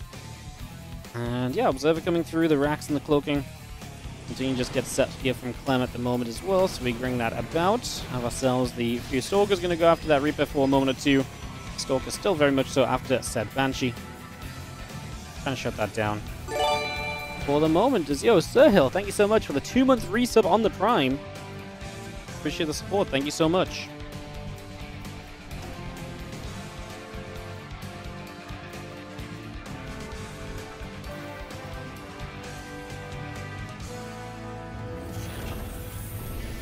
Raxlif's off, going to go over to the tech lab as we get set up right away there.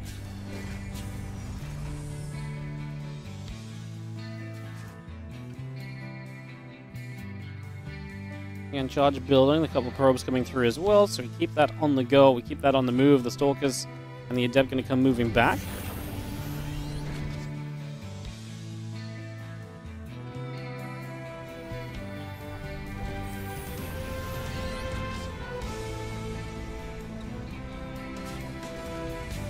Starport moves to this side, again, Barracks drops onto the tech lab, charge, Robo Bay, Forge. Some extra gates coming through as well, so a little bit of everything settling for the moment.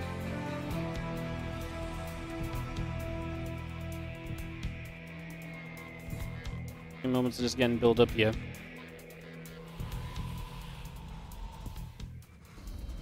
Hope Showtime can win the game. I would like to see Game 5. I'm going to be greedy and say I want to see Game 5, and then I also want to see, obviously, CLEM win for the racial diversity. Am I asking for too much? Is that being a little bit too greedy? Sorry, guy, probably is. It's like, everyone, you can't have everything in the world, you know. I'll leave something for the other people.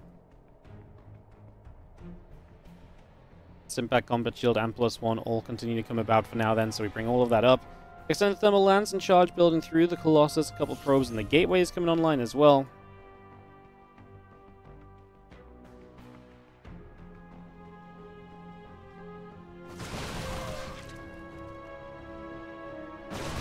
So it's going to go for a couple of Marines, and we are going to turn around to the Raven right there as well. Raven just going to pull back for a moment or two. Still got the Extended Thermal Lance and that +1 attack upgrade coming about also. As Banshee's getting to work, and 11 probes going down. So work is just going to be dropping off. 12 workers going down. CLEM getting a lot of damage done. It's a very successful starting point for our Terran.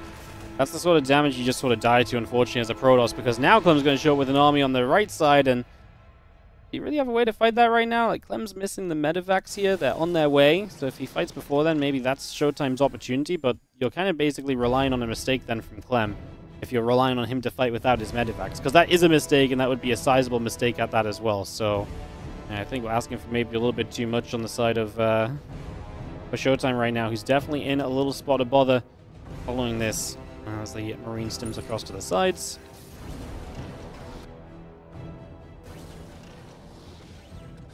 Medevacs, couple Marauders still coming about here.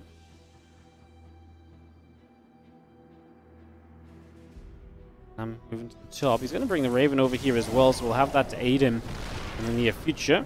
Get that as a little bit of a bonus as the Zealots and the Stalkers get there. Deny the medevac at least, but like I say, the bigger army to the left side, that's going to be our real talking point. That's going to be the real challenge here for Showtime. Although he steps up. See what the Raven can do. Anti-armor missile is an effective choice.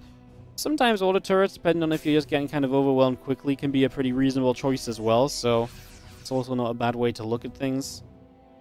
I guess my main point is there's choices here, right? There are options as what you do with that Raven and ways in which you try and make that work and be utilized. So I'll definitely see that coming about.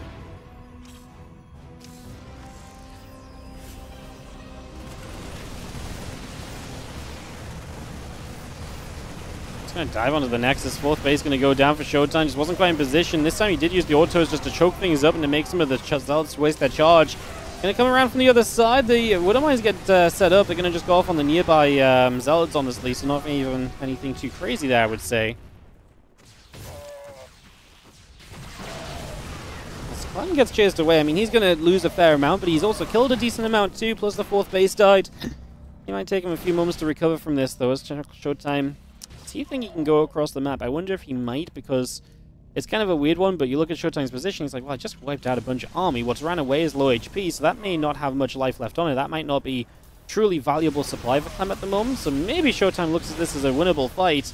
And CLEM's going to respect it. He pulls the SCVs in, so he's going to absolutely respect that Showtime could win this. Stalkers straight onto those Vikings, protect the Colossus at all cost. The Colossus can absolutely win you games, even from this kind of a position, so CLEM, a little bit of a dangerous spot, definitely in a little bit of trouble, realizing it, and like I say, you know, showcasing the understanding of the situation by pulling the SCVs and just saying, no, I need to respect this, I need to deal with this seriously. I can't just let my army run in and fight this on its own right now. I need a bit of support, I need to survive. Now he's going to get the drop across the map, and Showtime could not be more out of position, I believe. Not enough energy on this Nexus either for the recall. Robot Bay going to be under fire. I see, obviously, a Forger right there. That's going to be a great target for CLEM as well. And I think Showtime sees a gaping hole in the defense of CLEM as he just looks at this and says, surely there's not enough. All the gateways getting depowered, so he just thinks he can just go push in, or at least he thinks it's his best chance at it. Let's see what we get. CLEM pulling back. Obviously, no warp-ins to reinforce this because a lot of the gates offline. There's not even... Okay, there is a prism there. As CLEM just knows now that the way he's doing things across the map and the damage he's doing with this army really allows him to take a couple of liberties back at home, such as lifting and evacuating the third base, because he is doing enough to put Showtime into a very difficult position long-term. As we are going to go jumping onto these Colossus now. We step away again. Vikings from the other side going to kill off one. Going to look for the second. The Prism going to be a prime target right now. To get rid of that, the Colossus goes down, and Showtime's numbers do not seem to be holding up for the moment.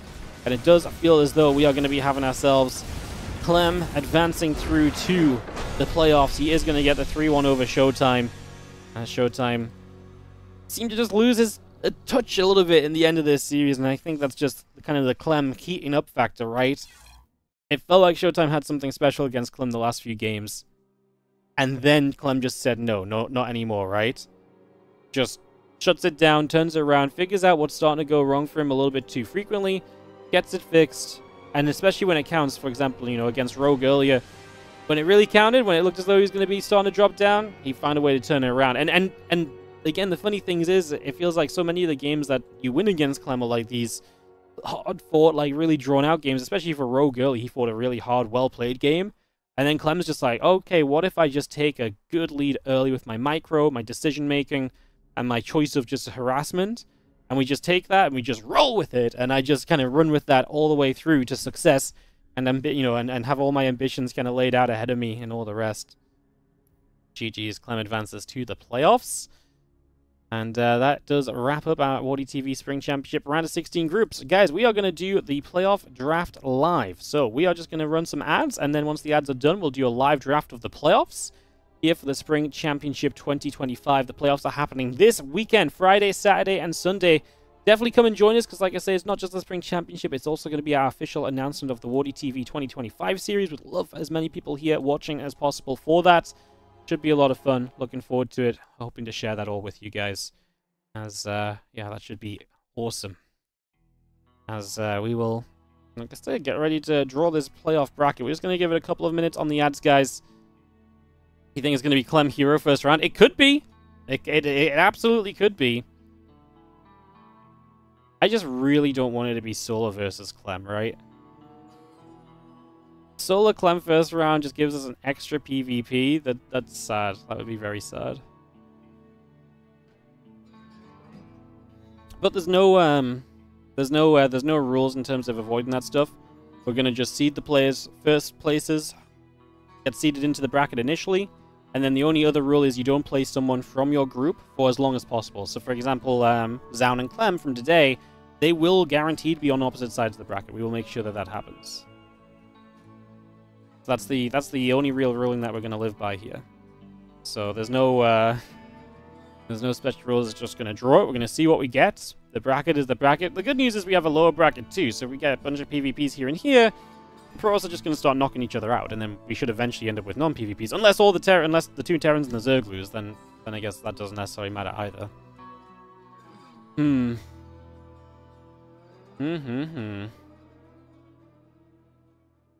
Bring this up on screen, guys, and get ready to show you guys. Let me just check that it's working, actually.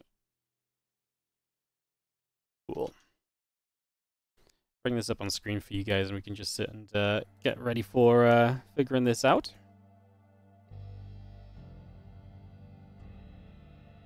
This is obviously how our groups have gone. It's been a great tournament. I don't know about you guys. I really enjoyed this format. I really loved Group Stage 1. I thought it was a lot of fun. I really think Group Stage 2 has been really awesome as well. I don't think we've really had any, like, you know, looking through, like, Rogue played some good games, Cure played some good games. Like, I'm looking at, like, my 4th place finishes. I think this group was maybe one of the more underwhelming groups. All the other groups are pretty bonkers. We had a lot of good games in these matches. It's been really fun. Awesome, like I say, I'm probably a bit biased, but I think it's been an awesome event. Hopefully you guys have been enjoying it just the same.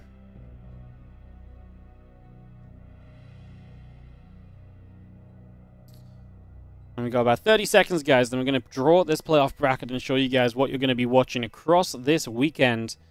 Again, Friday, Saturday, Grand Finals on Sunday. It's going to be a fun weekend, for sure. For shoes.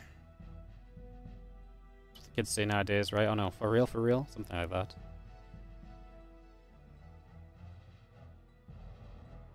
It's a fun top 8. Solar, Bjorn, Hero Classic, Trigger, Max. I love that Trigger got, like... Look at that as well. Like, of all the players to dominate their group, Trigger 5-0, that one is like a, whoa, what the hell happened there, you know? W Tourney, OMG, for real? Yeah, that's what they say nowadays. Yeah, this is a big W Tourney, you know? No L's in this house. No L's in this house. Alright, guys, welcome back from the ads. So, we're going to draw our playoff bracket. Oh, I should have logged into Wikipedia. One sec, let me log into Wikipedia. Then I can edit it as we go.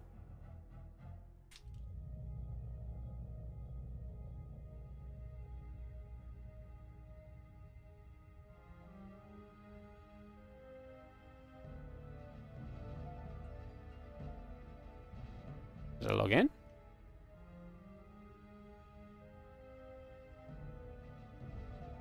What's going on?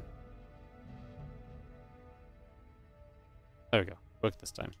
Alright, so, guys, this is how it's going to work. It's pretty simple. First of all, we're going to take Solar, Hero, Trigger, and ZOUN, and we are just going to randomize their names. The order they come out in is the order they drop into the bracket. So, Solar, Hero, Trigger, and ZOUN. Solar, Hero, Trigger, and ZOUN. And the order they drop into is the order they go into the bracket. This only really, right now, this does set, obviously, a couple matchups that can and cannot happen. So, let's see what we get. Trigger, ZOUN, Hero, Solar. Alright, so Trigger, ZOUN, Hero, Solar. So let's write those in first. Welcome to the Wikipedia editing part of the stream. There's Trigger, ZOUN, Hero, Solar, right?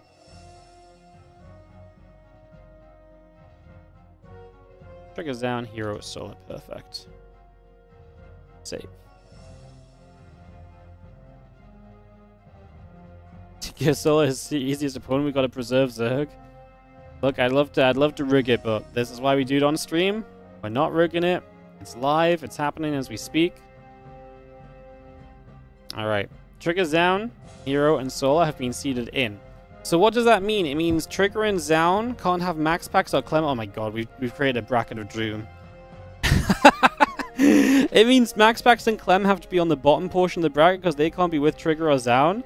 So it's going to be Hero, max packs, CLEM, Solar on the bottom. And it's going to be Trigger, ZOUN, Beyond, and Classic on the top. Oh my god. Okay. Why is the bottom half of the bracket so insane? Oh my goodness. Alright. Okay, this happens all the time, huh? So, we'll take Trigger and ZOUN. So they have to play against either Beyond and Classic. Again, that's just because Max Packs and CLEM, you know, for example, Max Packs came from Trigger's group. So the earliest Max Pack should be able to meet Trigger is in the finals, on the upper bracket finals. And to do that, he has to be on the bottom part of the bracket. So basically, the only ruling is that we're basically making it so that we realistically make it take as long as possible for you to meet someone you already played in your group stage. That is a pretty typical tournament ruling as well. There's nothing super crazy. So yes, so Trigger and ZOUN will play Beyond or Classic, and we will just very simply randomize Beyond Classic.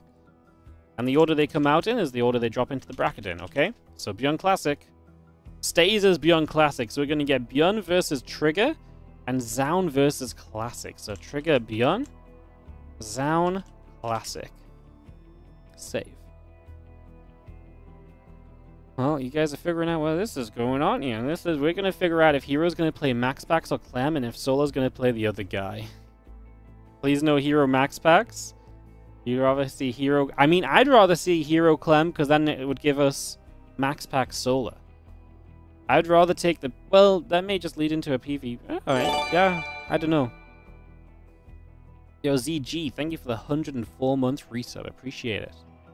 Thank you so much. How you doing? I don't want to do it, guys. What's better, Hero versus Max Packs, CLEM versus Solar, or Hero versus CLEM and Solar versus Max Packs? I don't know. You know what the worst part is? Is that the loser of those matches ends up in the lower. We're gonna lose our Zerg in like the first round. Solar's literally drawn the worst bracket he could have drawn. God damn it. God damn it, Solar. What we done? The finals can't be CLEM Max Packs, yeah. Well, it can be, just not the upper bracket finals. Solar's like, I won my group and I get rewarded with Max Packs or CLEM. Jesus, alright, let's do it.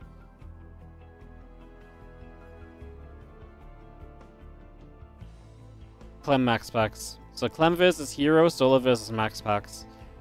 Ooh!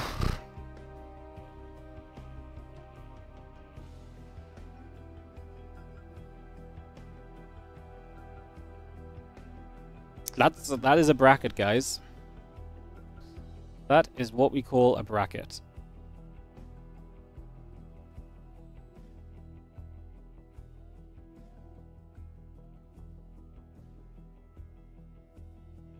That is your WardiTV Spring Championship playoff bracket, guys. So Trigger versus Beyond, ZOUN versus Classic, Hero versus CLEM, Solar versus Max Packs. And we go from there. So the requests I have is that Trigger doesn't want to play Friday, if possible.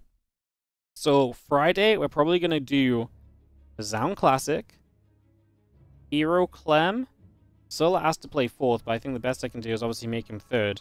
So ZOUN Classic, we'll do Hero CLEM, we'll do Solar Max Packs, winners match here, losers match here. So 1, 2, 3, 4, 5. Seems reasonable, right?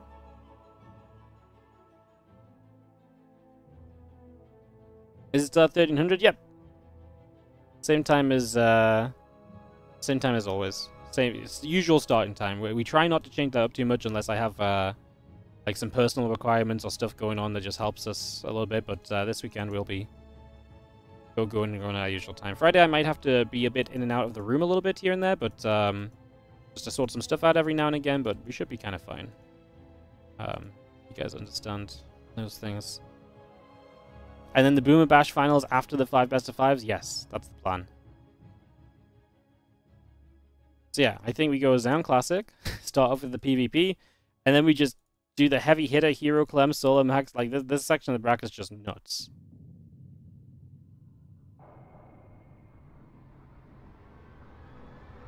Yeah, this section of the bracket is just nuts, but there's no way to avoid it. We'll eliminate one of these players already. Yeah, I mean, there's just no way to avoid it. Alright. Well, there we go, guys. We are set with our bracket, so I think that will be the order. So I will go and message that to the players. And then, so on Friday, it'll be those 3, and then those 2, and then we'll do, on Saturday, Trigger Beyond, winner match, loser match, lower bracket round 2. And then the final day will be these 4 matches on the right.